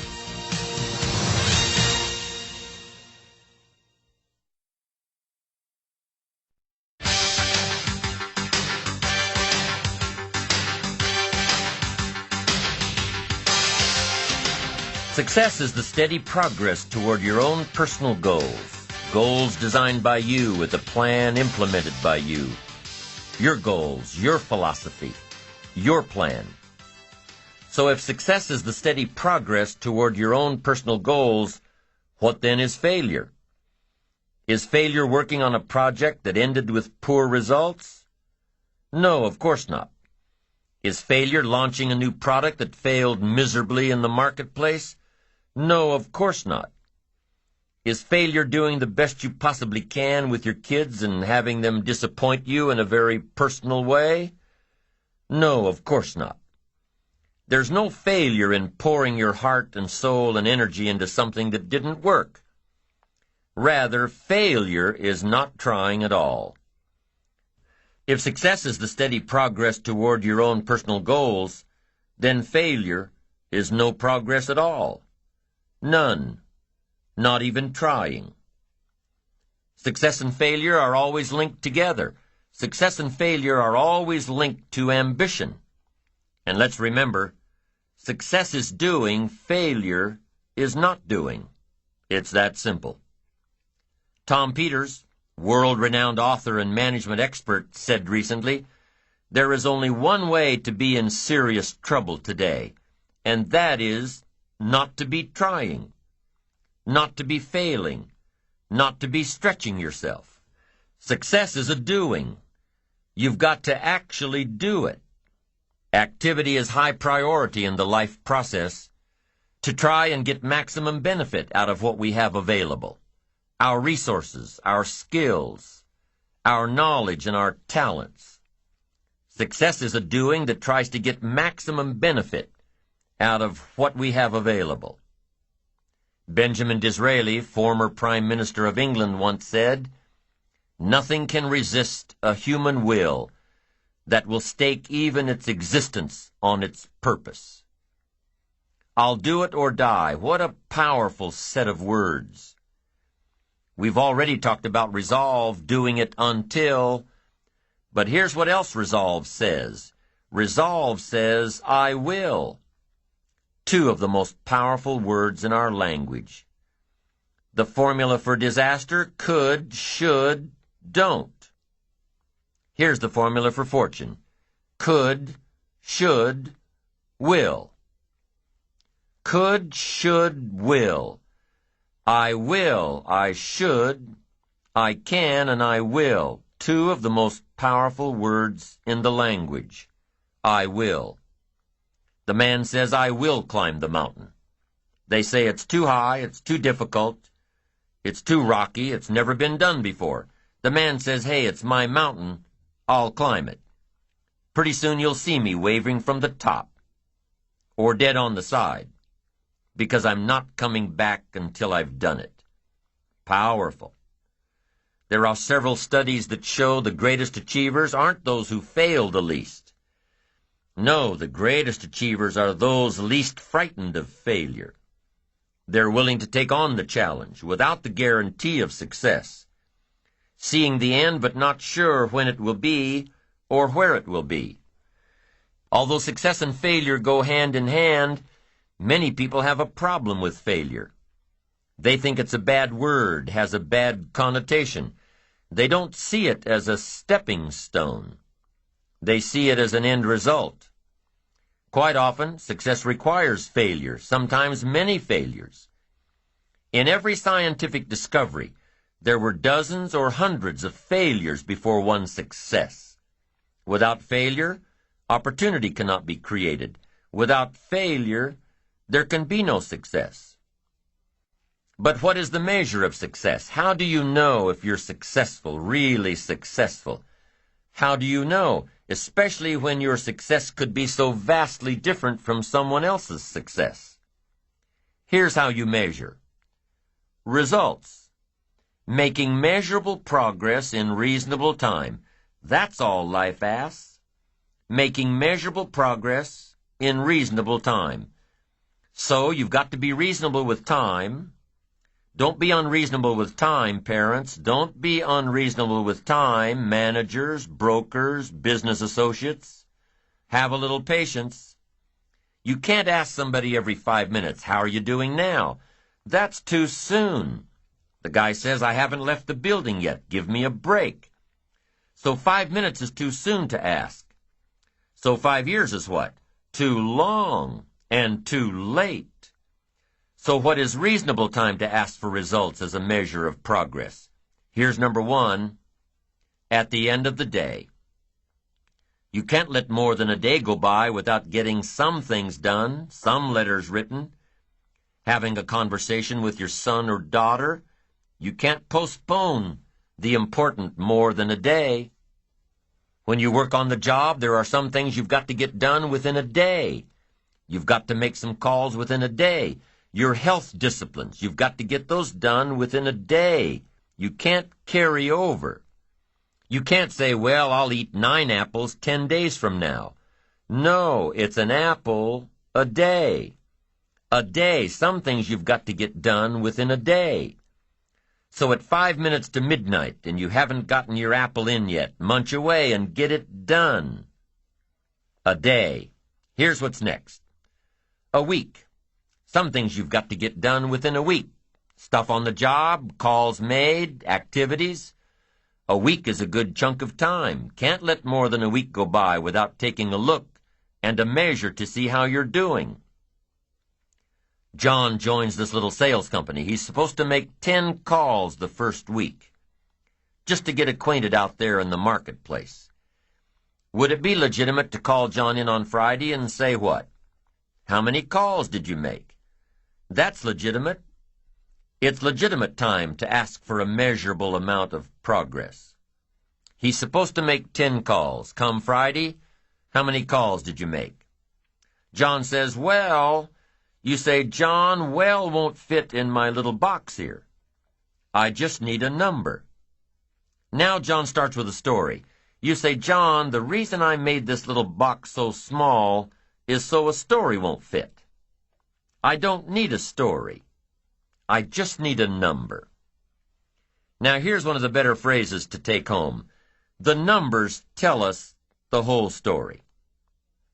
On you personally, the numbers tell us the whole story. Success is a numbers game. There are 3 important questions to ask yourself in this area. Here's number 1. How much money have you saved and invested during your career? Second question. In the last 90 days, how many books have you read? To invest in the miracle of your mind, give you ideas to ponder, fashion your future with meticulous care. How many books have you read in the last 90 days? Third question. In the last 6 months, how many classes have you taken to improve your skills or to develop new skills for your future and your family? How many classes in the last 6 months? I'm telling you, numbers tell us everything. Success is a numbers game. You've got to make progress. You've got to make progress in reasonable time. You've got to take a look at the numbers and see how you're doing. It's the name of the game. How often should you weigh the new baby? Well, you say, I'll weigh the new baby next spring. No, you can't wait until next spring. Don't you have to weigh the new baby often? And the answer is yes, of course. To see what? To see whether it's gaining weight or it's losing weight. What if it's losing weight? The alarm bells have got to go off. You can't let a little baby lose weight very long. It's called disaster. These numbers are important. How often should you check the corporation to see if it's healthy or not? You say, well, in a couple of years, we'll get all the accountants together. No, you'll be out of business. In Las Vegas, the big gambling houses, guess how often they put together a financial statement to see where they are? Several times a day. Why? So much is happening. If you don't learn when to shut down some of those tables, you'll be out of business by midnight. You can't wait till midnight. You can't wait till tomorrow. Tomorrow's too late. You've got to know the numbers. What is your cholesterol count? You don't know and you don't care? You've just got your fingers crossed for the future? We'd better come and get your family and take them to safety. Come on, be responsible for the set of your own sail. Leave it to no one else but yourself, and learn to refine these numbers for yourself. How many pounds overweight should you be at age 50? John says, well, I've got big bones. Well, we'll give you 10 pounds for big bones, but hey, 25, 30 pounds, and we've got to turn on the caution light at home and at the office. Somebody says, what's that flashing caution light? John's up about 20, 25 pounds. 35, 40 pounds, and the flashing red light comes on at home and at the office. Somebody says, what's that flashing red light? John's up about 40 pounds. 50 pounds, and the siren goes off. Somebody says, what's that siren? John's over 50 pounds. I'm asking you to take charge of your own life. Be responsible for your own life. Be responsible for your own retirement. Be responsible for your own health. Don't just drift along with the crowd. Those who don't care to be responsible about the numbers, meticulous about the numbers. Some of these numbers have got to be coming down, like your cholesterol. Some of these numbers have got to be going up, like the number of books in your library. Don't be satisfied until you've looked at all your own numbers, and be responsible. Don't wait for somebody to come along. What if nobody comes along? You've got to be responsible yourself. Results are the name of the game. Let's check the numbers. Don't be satisfied with anything less than the best of numbers. Jesus walked along one day and saw a fig tree. Interesting story. And as Jesus looked suspiciously at this fig tree, he said to his disciples, does that fig tree have any figs? Do you think that's an important question? I'm telling you, for a fig tree, it's an all-important question. Does it have any figs? His disciples said, no, sir, of all the trees you were to pick, this particular fig tree does not have any figs. The story says Jesus lost his cool. One of the few times he lost his cool. Why? I think to make a point. A fig tree without figs? It is unacceptable. Jesus said, if that fig tree doesn't have any figs, I suggest you promptly take it out. And he added, why let it take up the ground?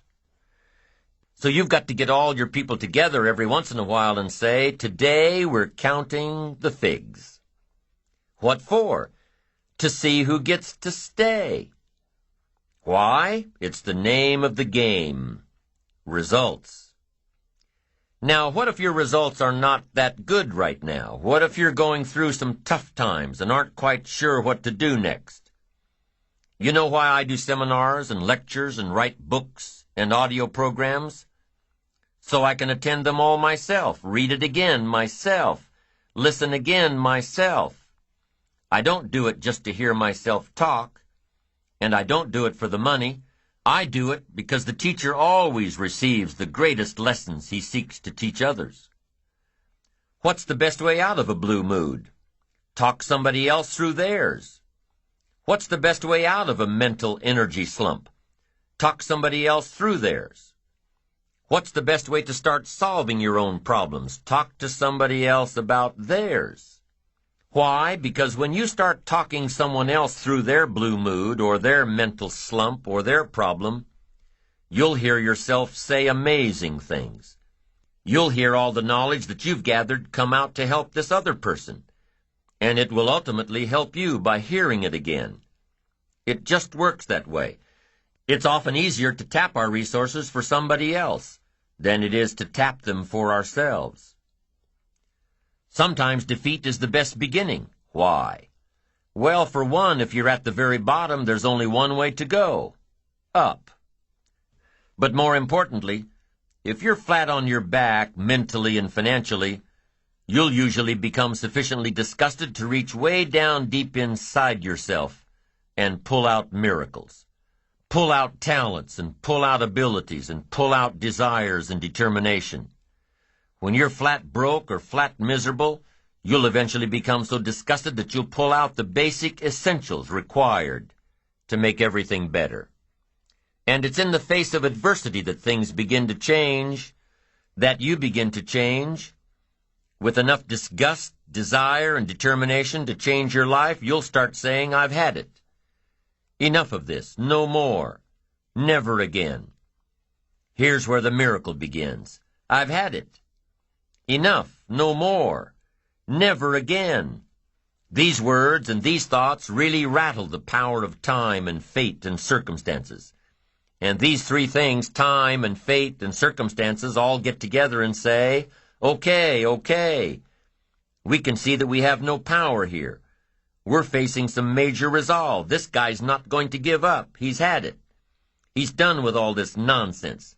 We better step aside and let this guy get by. Resolve. Inspiration through disgust. But a lot of people don't change themselves. They wait for change. Circumstances to change, the government to change, life to change. What'll that do? Not much. These poor unfortunate folks accept their defeats and wallow in their self-pity. Why? Because they refuse to take control of the situation. They refuse to take control of their life, their career, their health, their relationships, their finances. They refuse to take control and take responsibility and get sufficiently disgusted to change it. But if you are disgusted, if you are making changes, if this program finds you in the middle of your own personal slump, then I have some words to offer you. Your present failure is a temporary condition. It is only a temporary condition. You will rebound from failure just as surely as you gravitated into failure. Somebody once suggested to me in a bout of failure that I should tell myself that this too shall pass. I firmly believe that you're only given as much as you can handle, as much negativity, as much failure, as much disappointment. This too shall pass if you grasp for a new beginning, if you pull yourself up and move back into the world with a plan.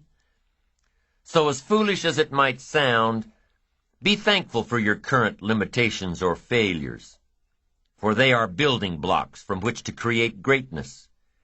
You can go where you want to go. You can do what you want to do. You can become what you want to become. You can do it all, starting now, starting right where you are. A father talks about his daughter. She's gone through some pretty tough times. And as he tells it, she's a pretty tough person. He has a unique way of describing his daughter's situation, though. While most parents would be frantic, even of their kids who are grown and gone, this man just smiles and says that his daughter is like a frog in a jar of cream. She keeps kicking and kicking and kicking, and pretty soon the milk will turn into a lump of butter, and she'll be able to jump out. That's an interesting way to look at it, an interesting illustration of tenacity, but that's how it works. You've got to keep trying and trying and trying. You've got to have enough resolve to do it until. So be grateful for adversity. But for your future, make it work for you, not against you. Make your failures give birth to great opportunity, not prolonged agony. Make your disgust lead to inspiration, not depression. The world will willingly sit by and let you wallow in your sorrows until you die broke and alone. And here's what else the world will do. The world will step aside and let you by, once you decide that your present situation is only temporary. Once you decide to get back on your feet and make your mark. The world doesn't care which choice you make, to stop here or to go on. The world doesn't really care. So you have to. You have to care. In your own enlightened self-interest, give a run at adventure. Keep your eyes firmly on the achievement, on your ambition, and not merely existence and self-pity.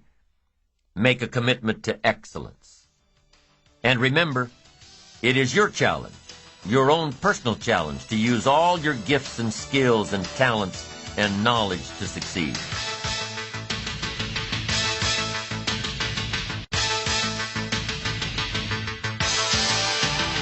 Now here's another thought for you. It's a big thought.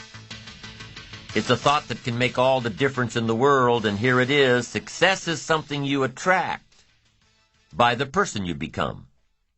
Once I understood that, I changed my whole method of operation. Success is something you attract by the person you become. Success is not something you pursue. What you pursue usually eludes you like a butterfly, something you go after that you can't catch. Success is something you attract like a magnet by the person you become. To attract attractive people, we've talked about this before. To attract attractive people, you must be attractive. To attract powerful people, you must be powerful. To attract committed people, you must be committed. Instead of going to work on them, you go to work on yourself. You work harder on yourself than you work on the job. And if you become, you can attract. The whole key is to make yourself valuable. The key is to make yourself attractive. The key is to make yourself skillful, competent, willing, powerful, unique, sophisticated, cultured, being able to manage, in control, healthy. The whole key really to the future is personal development. Because the greatest gift you can give to someone else is your personal development, self-development, self-investment. The greatest gift you can give is your own personal development. If I become 10 times wiser, 10 times stronger, 10 times brighter, 10 times more competent, think of what that will do for my success. If I grow, think of what that will do for my future. Self-development earns success. Self-investment earns respect. And the only way to make a better and better and better investment in your future is to become better and stronger and wiser and more competent. And the more attractive you become, the more attractive you are. And the more attractive you are, the more you attract success. Self-development, self-investment attracts success. That's powerful. Now here's what would be pitiful if your income grew and you didn't grow. Because here's what usually happens. If your income takes some jumps, it's best that you grow quickly up to where your income is. Why? Because otherwise your income will soon come back to where you are. Somebody once said, if someone hands you $1 million, best you become a millionaire so you get to keep the money. I'm telling you, success doesn't want to hang around an incompetent person. That's the problem with winning the lottery, the lack of self-development to be able to master it and keep it. And now the fortune is bigger than the person, rather than the person being bigger than the fortune. If you're a parent, use that as a challenge to grow personally. Use the challenge of parenting to grow. See what you can become. One ancient writer said this, here are some reassuring words. God's arm is not short. Aren't those reassuring words? God's arm is not short. You can't think of anything more pitiful than a God with a short arm. Poor God, his arm's too short. He can't reach all the way. Can't reach out to all of us. This writer said, no, be reassured. God's arm is not short. He can reach all the way, and he can reach everybody. Shouldn't that be said of every father, of every mother? They can reach all of their children. They can reach all the way. They don't lack stories and illustrations. They don't lack wisdom and power. And the only way you can become that kind of parent, the only way you can keep up that process, is by personal development, by becoming better than you are, stronger than you are, wiser than you are, becoming, growing, so that your investment grows. As your children grow, you grow. Your power grows, your influence grows, your wisdom grows, your command of the language grows. You see, that's what's challenging, to be involved in a situation that makes you grow. If that situation is success, keep growing to be bigger than your fortune. If that situation is failure, keep growing until you're bigger than the problem.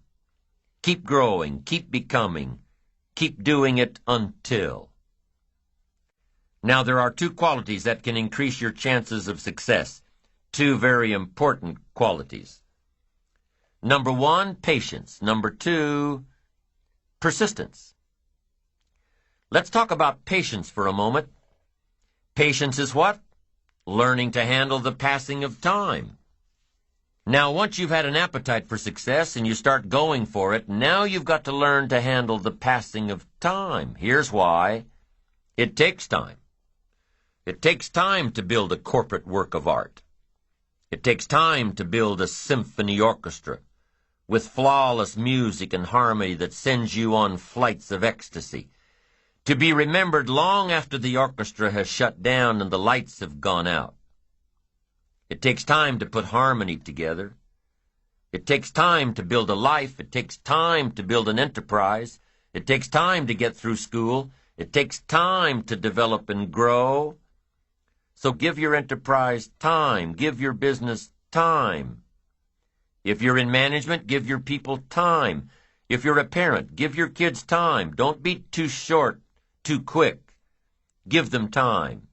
Now, not forever, but time. It takes time. Here's the ultimate challenge. You've got to have patience with yourself. It takes time to make changes in habit and discipline. It takes time to correct old errors in judgment and to finally give up old blame and pick up new responsibility. I'm telling you, it took me some time. I used to blame the government and blame taxes and blame the company and blame the marketplace. It took me a long time to give that up. That was a pretty comfortable list to explain my empty bank account, pennies in my pocket, nothing in the bank, not doing well, embarrassed by my situation. It took time to give that up and only blame myself. That took a while. So have patience with yourself, number one. And number two, while you're dealing with the passing of time, number two is to keep doing it. Be persistent. Be tenacious. Keep doing it until. As long as you are patient and persistent, it's hard to elude success. As long as you maintain patience and persistence, tenacity, there's only one person, just one person, that will draw the line between success and failure. One person, and that person is you. So be patient.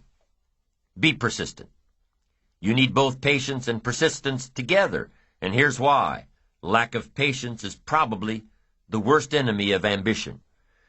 While your ambition keeps growing, keeps moving, keeps looking for new ways to succeed, impatience tends to grow frustrated.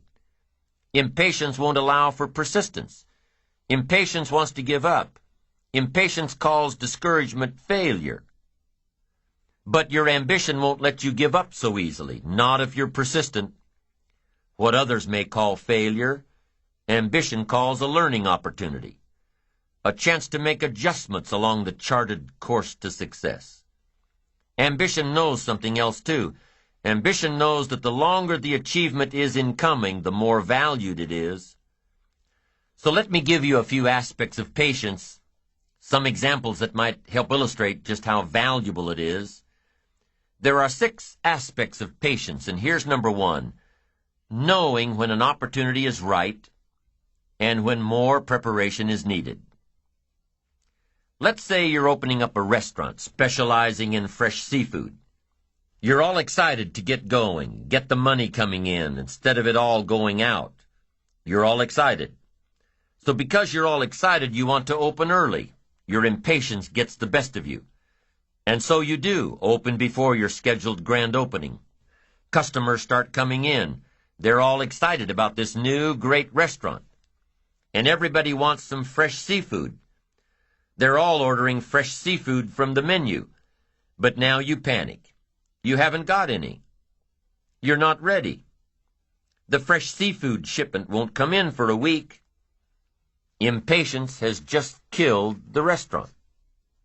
Now let's say you've got a great new product that's scheduled to come out on the market in the next several months. Everything's going according to plan, so you start planning your ads, start planning big public relations events. You're so sure that it's going to happen that you set a date. The engineers told you that the product's not ready, but you're sure it will be. You start planning everything, invite lots of people, influential people, buyers of your product. You're so excited that you went ahead without the product actually being done. Come the week of the grand unveiling, the engineers come to you and say it still doesn't work. Your impatience just lost you credibility in the marketplace. That's number 1. Be patient in knowing the difference between when the opportunity is right and when more work needs to be done. Here's number 2. Remain alert, even if opportunity doesn't come right away. Make sure that your patience allows you to keep your eyes open and ready for opportunity. Keep looking. Be patient.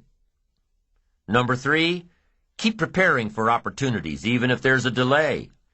Even if things aren't going just the way you think they should, keep your disappointments at bay and keep getting ready for opportunities. Be prepared. Always be prepared. Don't let impatience allow you to give up. Number 4 in patience. Take the little setbacks in stride. Take the little successes in stride. Don't let small disappointments discourage you. Don't let the little successes delude you. Avoid the emotional roller coaster that will always disrupt your plan. Number 5, if you're waiting on the decisions of others, be patient. You cannot control the decision-making abilities of others. You cannot control their timing. If your project was to come up before the board in one meeting and time ran out, and they moved your project to the top of the agenda for the next meeting, be patient. Don't be frustrated about what you have no control over. And number 6, take a vacation from your ambition. If you've been working day after day, week after week, month after month without a break, take a vacation from your ambition. The patient person, secure in their ambition, knows that the drive and ambition will still be there, even after some time off. As a matter of fact, with some time off, the ambition will have a stronger pull than ever when you come back to it. Persistence is patience in action. Persistence is creative, always looking for new opportunities. Persistence is courageous. It doesn't give in to fear.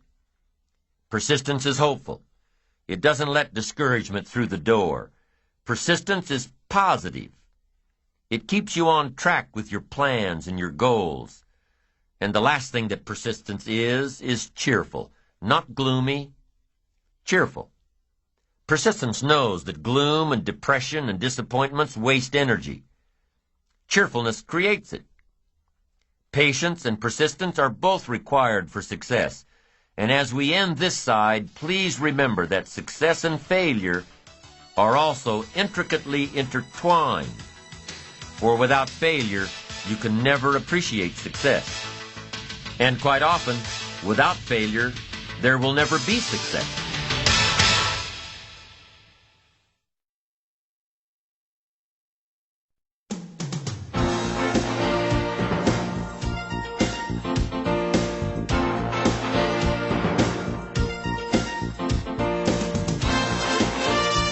You are more than your ambition. These are undoubtedly some of the most valuable words in this program on the power of ambition. You are more than your ambition. You can't serve your ambition. No, your ambition must serve you. If you serve your ambition, you become less than your ambition. If you don't allow your ambition to serve you, your ambition won't have any resources to pull from, to grow, to maintain. It won't have a reservoir of strength and discipline and ingenuity and creativity. If you serve your ambition, it will be weakened. There will be nothing to revive it, replenish it. So how do you make sure that your ambition is serving you? Let's review the methods for building your ambition. The principles for building your ambition, the building blocks, the fundamental philosophies that we must continue to work on so our ambition will continue to serve us, work for us. Let's go through these one more time, because these building blocks help develop the foundation of good, strong ambition. Here they are. Principle number 1, positive self-direction. Positive self-direction says, I know who I am. I know where I want to go. I am working on my plan to get there. In positive self-direction, you accumulate knowledge and experiences and feelings and philosophies. You gather all that you can to help you decide where you want to go, how you want to get there, how to keep on track. Positive self-direction, that's number 1. The second principle in building your ambition is self-reliance, taking responsibility for your own life. Taking full responsibility for whatever happens to you, taking the credit or the blame for the result of yesterday's activities, changing what's in your power to change, being responsible, working with others, yes, but doing all you can to bring the most value to the table, to the marketplace, being self-reliant, responsible. Principle number 3 is self-discipline. Consistent self-discipline. This is one of the most powerful of the 6 principles, and the one that will undoubtedly prevent you from living with the pain of regret. An ounce of discipline weighs far less than a ton of regret. The pain of regret. A little every day, every day, every day, a little discipline every day will make all the difference in the world. It makes all the difference in your health. It makes all the difference in your wealth. It makes all the difference today, and this discipline, consistent self-discipline, practiced at the daily level, will make all the difference in your tomorrows. Here's number 4. The 4th principle for building your ambition is self-enterprise. To keep your eyes open and your mind active, to recognize an opportunity and to grasp it. To consistently create opportunity. To be disciplined enough and prepared enough to take advantage of the opportunities around you. An enterprising attitude says, find out before action is taken, do your homework, do the research, be prepared, be resourceful, do all you can in preparation of what will inevitably come to you, what you're preparing to come to you, self-enterprise. Number 5, working with others. The 5th principle of building your ambition is manifested by working with others. Being able to share the spotlight, keeping your ego in your back pocket, and giving others credit when credit is due. Caring enough about others to offer a kind word, a thoughtful gesture, a helping hand. It's like I said before, it's hard to find a rich hermit. The next time you say the Pledge of Allegiance, notice that it starts with the word I and ends with all. A country can't be built by one person. A company can't be built with one person. A family can't be built with one person. A friendship can't be built with one person. Each of us needs all of us to succeed. Each of us must learn to work with others to achieve our goals, to finish our tasks. Here's number 6. The 6th principle for building your ambition is self-appreciation.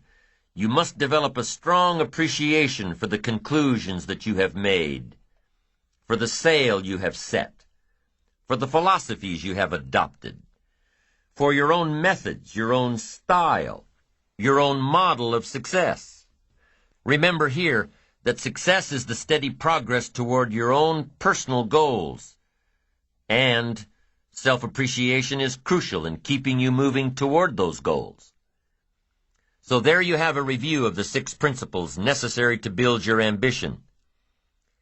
During our past sessions, we have also learned how to bring balance to our work and personal lives, to understand the rewards of ambition, that it's okay to be rich and wealthy, and to come to understand that success and failure are part of the same process.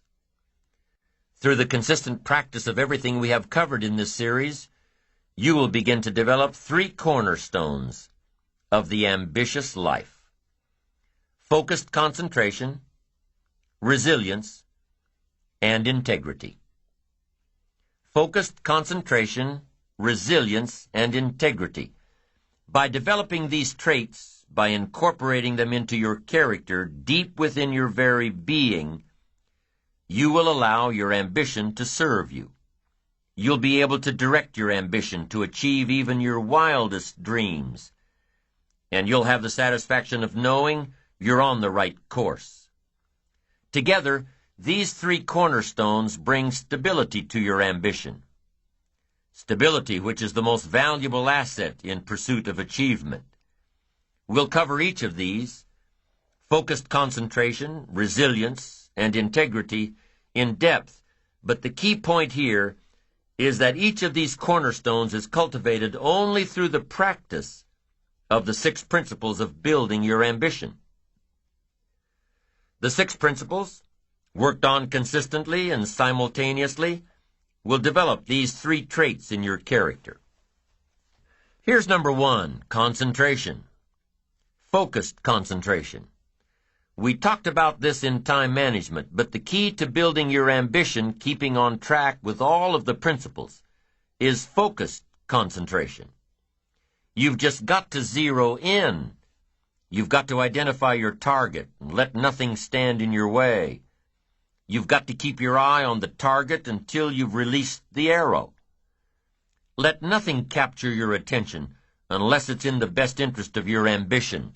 Let not an obstacle come before you without getting around it, going over it, going under it, trying a different path until you get there.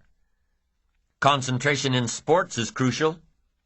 The consummate professional on the field or on the court won't hear the jeering of the crowd. Their concentration keeps all noise and clutter at bay. They have one thing in mind, and that's moving the ball.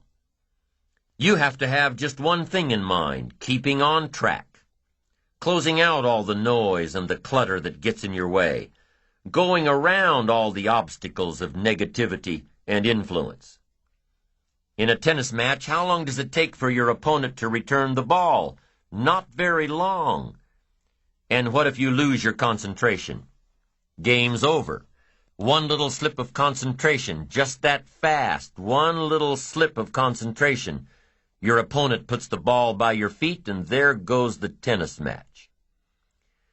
In a major presentation, just lose your concentration for a flash of a second, and I'm telling you, you could lose it all the hard work, all the long hours, all the preparation, all the momentum building to that crucial presentation could be gone if you don't keep your concentration. If you don't watch your audience, if you don't keep your mind on what you're doing, if you don't keep focused on the task at hand, it could slip right on by you. Wherever you are, be there. Whatever you're supposed to be doing for the moment, do it. You can't be thinking of everything you have to do at one time. All the time. You have to concentrate on just one thing at a time. One project, one job. You have to take it one task at a time and complete it. Do what you've set out to do. Keep your mind only on that one task. Why? If you don't, you won't accomplish anything. Concentration takes a lot of discipline. It takes a lot of discipline to demand privacy, to keep the Do Not Disturb sign on your door while you're in the middle of an important job.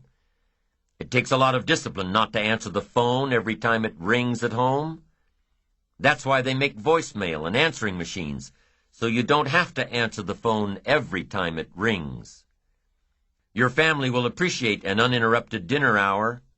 Your night work will get done a whole lot faster. Concentrate on the work at hand, and demand of yourself the discipline to stay focused. If you have a long list of things to get done within a day, do the toughest ones while your concentration is at its peak. If you're a morning person, get the job done in the morning. Don't wait until the evening when your energy is all spent. No, do the jobs that need the most concentration when your body is best able to handle them. If you're a night person, save those tough jobs for the night, not in the morning when you've still got cobwebs in your brain. Learn your body's rhythms and do the jobs that need the most concentration when you're able to do them best. When you're at work, be at work. When you're in a conference, be in that conference. When you're at your kid's school play or soccer game or dance recital, be there. Don't let your mind wander. Stay focused. Stay focused on the task at hand or the company you're with. Don't let your mind wander during conversations. You never know what important points you'll miss. Stay focused. Stay true to where you are and what you're doing. Use your discipline to keep your mind in line. When you recognize the need to concentrate more, when you recognize this need, and when you discipline yourself to stay focused, it will come easier and easier. Focused concentration can be learned. Focused concentration can become a habit. If you work on it a little every day, the easier it comes, the less energy you'll waste on making your mind mind you. Number one cornerstone of an ambitious person: concentration. Focused concentration. Make your mind pay attention. Discipline yourself to be where you are. Work at work and play at play. Don't mix the two. Concentrate. Give your job the attention it deserves. Give your family the attention they deserve. Give your colleagues the attention they deserve. Wherever you are, be there. Concentrate. That's number one. Here's number two: resilience.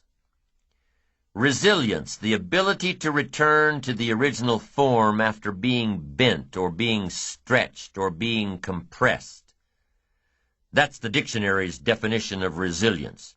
The ability to readily recover from illness or depression or adversity. Resilience, being able to withstand setbacks, broken hearts and broken dreams, financial crisis, loss of loved ones, loss of enterprise, and loss of health. How would you ever handle it if you lost everything you had today? What would your next step be? How long would you be depressed and upset and angry? What would it take for you to pull yourself up and start all over again? How resilient are you? Could you handle it? Could you learn from all your disappointments and start all over again? What would it take? Well, number one, it would take a lot of self-discipline. It would take a lot of positive self-talk to muster up the energy to begin again. It would take a lot of concentration to block out the noise and the clutter of all the negative voices trying to get through, your negative voices, and the negative voices of others around you. It would take a lot of discipline to balance the fear and anxiety with the knowing that if you did it once, you can do it all over again. It would also take what? A lot of self-reliance. Whether your losses had anything to do with you or not, your future success has everything to do with you. It would take a lot of self-reliance to avoid blame. What's happened has happened. You would need to get on with your life and begin again. It would take a lot of faith. It would take a lot of faith and trust in God to move ahead. If you lost everything tomorrow and were gathering all the courage to try again, it would take a lot of self-appreciation, knowing that you have the skills and the talent and the strength to do it one more time? Resilience, the ability to bounce back from adversity, no matter how large or how small. You lose a client, one of your biggest ones. Accounts for over 25% of your gross revenues. Losing this client is going to hurt financially and emotionally. Losing this client is going to negatively affect things for a while. The first thing you do is to figure out why you lost this business. What role did you play? What part are you responsible for? You just can't rant and rave around the office yelling and screaming at those around you. Even if it was the wrongdoing of someone else, you can't act like this. It's not professional. No, you'll lose respect. Respect that's hard to regain once you've lost it. Respect of those you work with, trusted colleagues, valuable support people. You have to approach the situation rationally and figure out how to bounce back from your loss. You have to evaluate the situation and then start a plan to recapture the lost business. Increase your market share with other businesses. Network with associates to bring in a similar client or a larger one. You can't sit back and dwell on what's happened. No, you've got to get back into the marketplace and recapture what's been taken from you. Get back at it and replace what's gone. Now maybe your loss is a personal loss. Death of a loved one, divorce, loss of a very special friendship.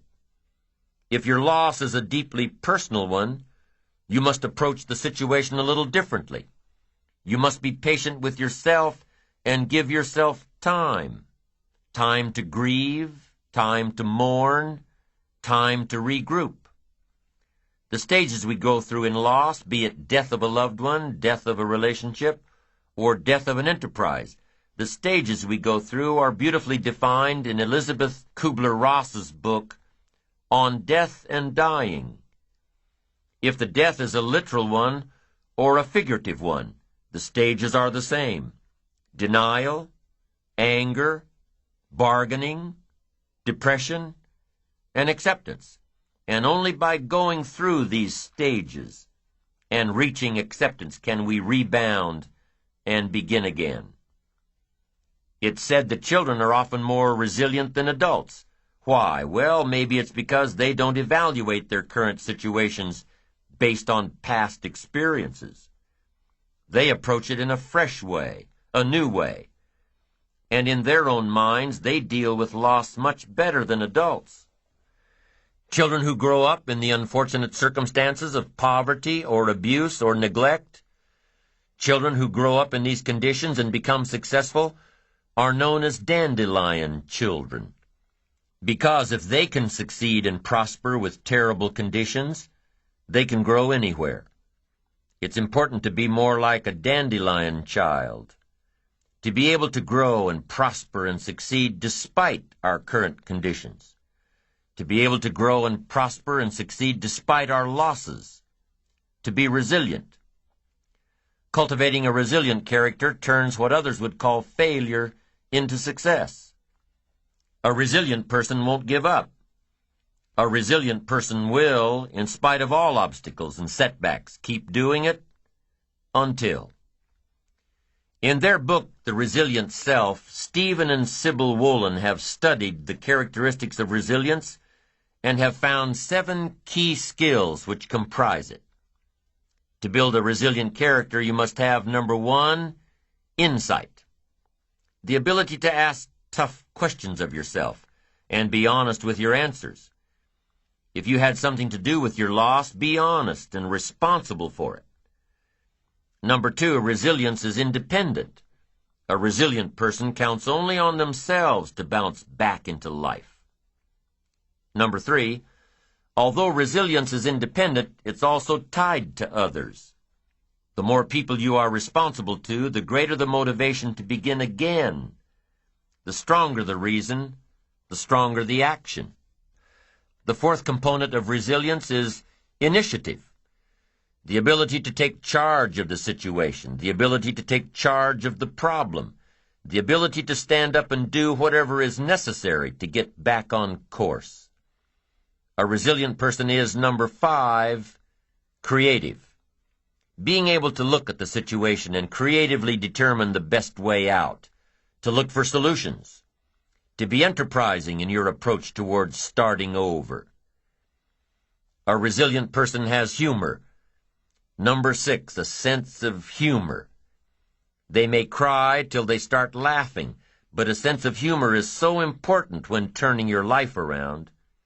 You've got to take your ambition seriously, and you've got to take yourself seriously, but you've also got to be able to laugh at yourself sometimes, your situation. Somebody says, you'll look back on this and laugh someday. Well, maybe today is the day to start.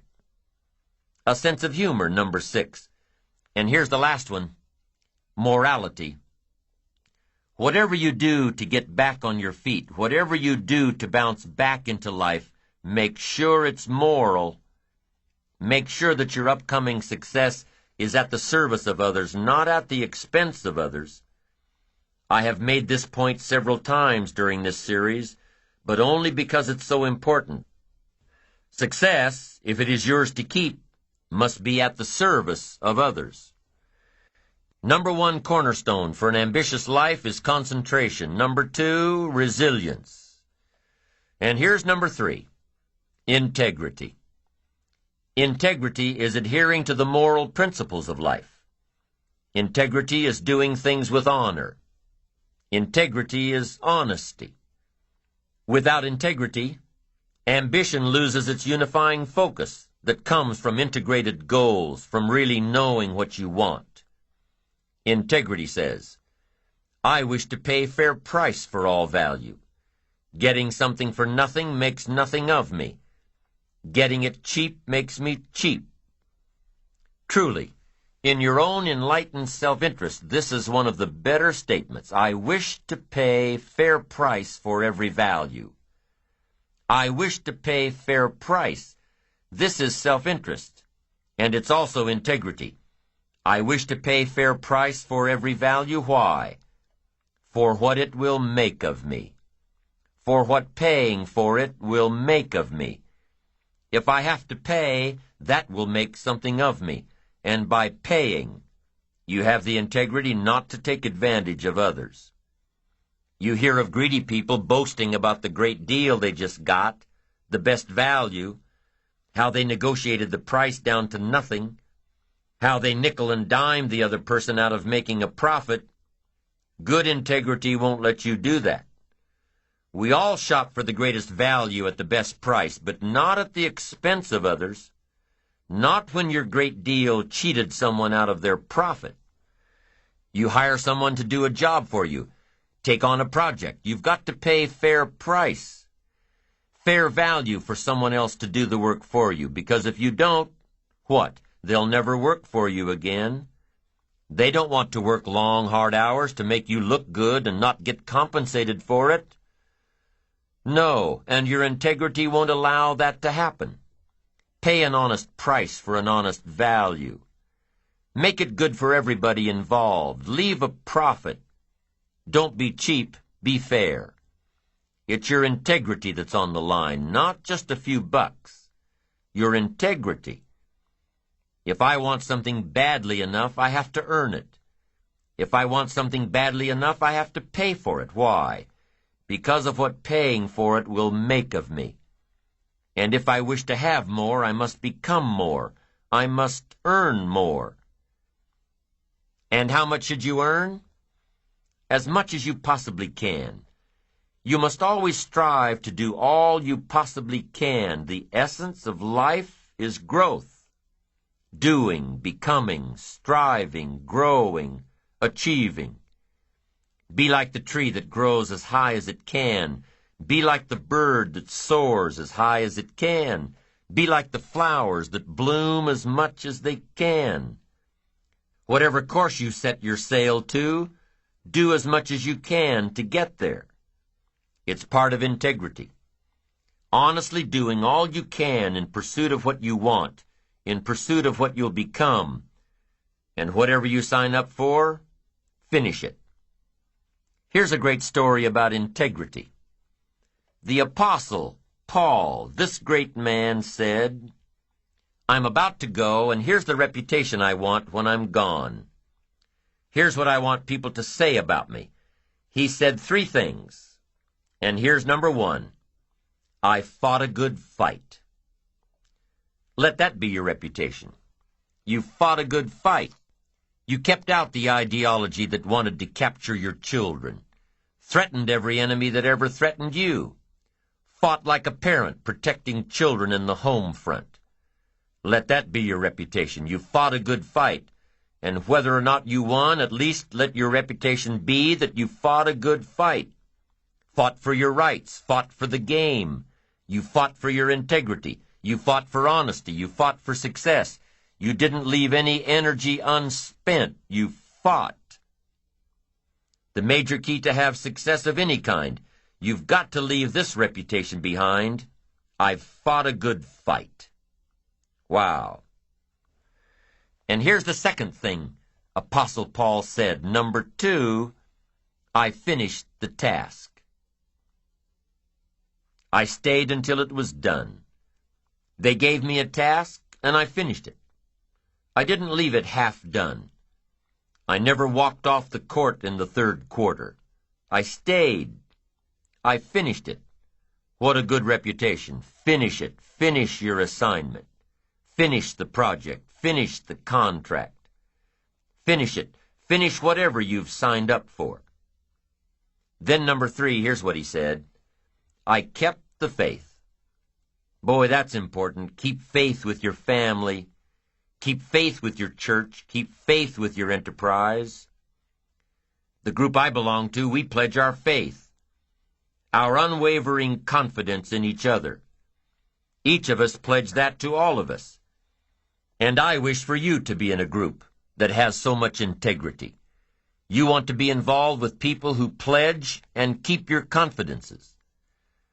Allstate says you're in good hands. That should be the reputation of all of us.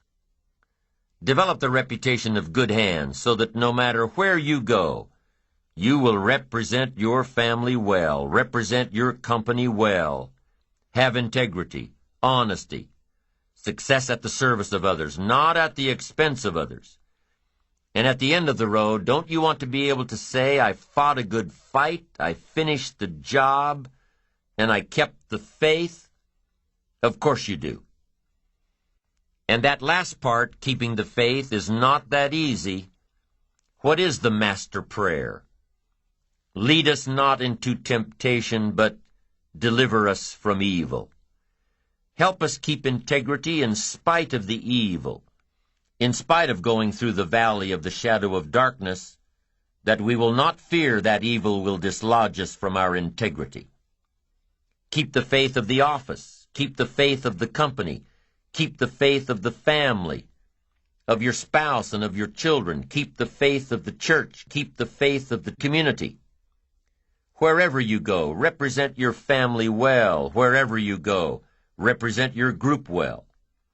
Wherever you go, represent your colleagues well. Let part of the bond of friendship be that wherever each of you are, each of you will represent all of you well. Wow, what a thing to be able to say. I fought a good fight, I finished the course, and I kept the faith. And here's how he wrapped it up. Apostle Paul said, I understand now there's a crown waiting for me, and I deserve it. Isn't that great to say? I hear they have a trophy for me, and guess what? I deserve it. What a magnificent story to leave behind. I fought a good fight, I finished the job, I kept the faith, and I deserve the crown. Unbelievable. Now others around you, others you associate with, may not have the ambition or the integrity to leave such a legacy behind. But guess what? Let other people lead small lives, but not you. In the challenge of building your ambition, and stepping up to the opportunity of giving someone else light and direction and refinement of thought and character, in all of this, let everybody else lead small lives, but not you. Let everybody else cry over small hurts, but not you. Let everybody else argue over non-essentials, but not you. Deal in things that matter, the larger challenge, the larger opportunity. Go for the challenge and the responsibility of being the absolute best you can, of doing your best, of creating your best, of being the best person, the best friend, the best spouse, the best parent, the best colleague. As you begin to understand and apply all of the principles in building your ambition, remember, ambition is an eager desire to achieve, to be successful at the service of others, not at the expense of others. An eager desire to get ahead in life, to do more for your family, to prosper in health and wealth and relationships. As you're building your ambition, inspiring and fueling your achievement, when you realize that you are more than your ambition, when you let your ambition serve you, you will develop greater concentration, greater resilience, greater integrity.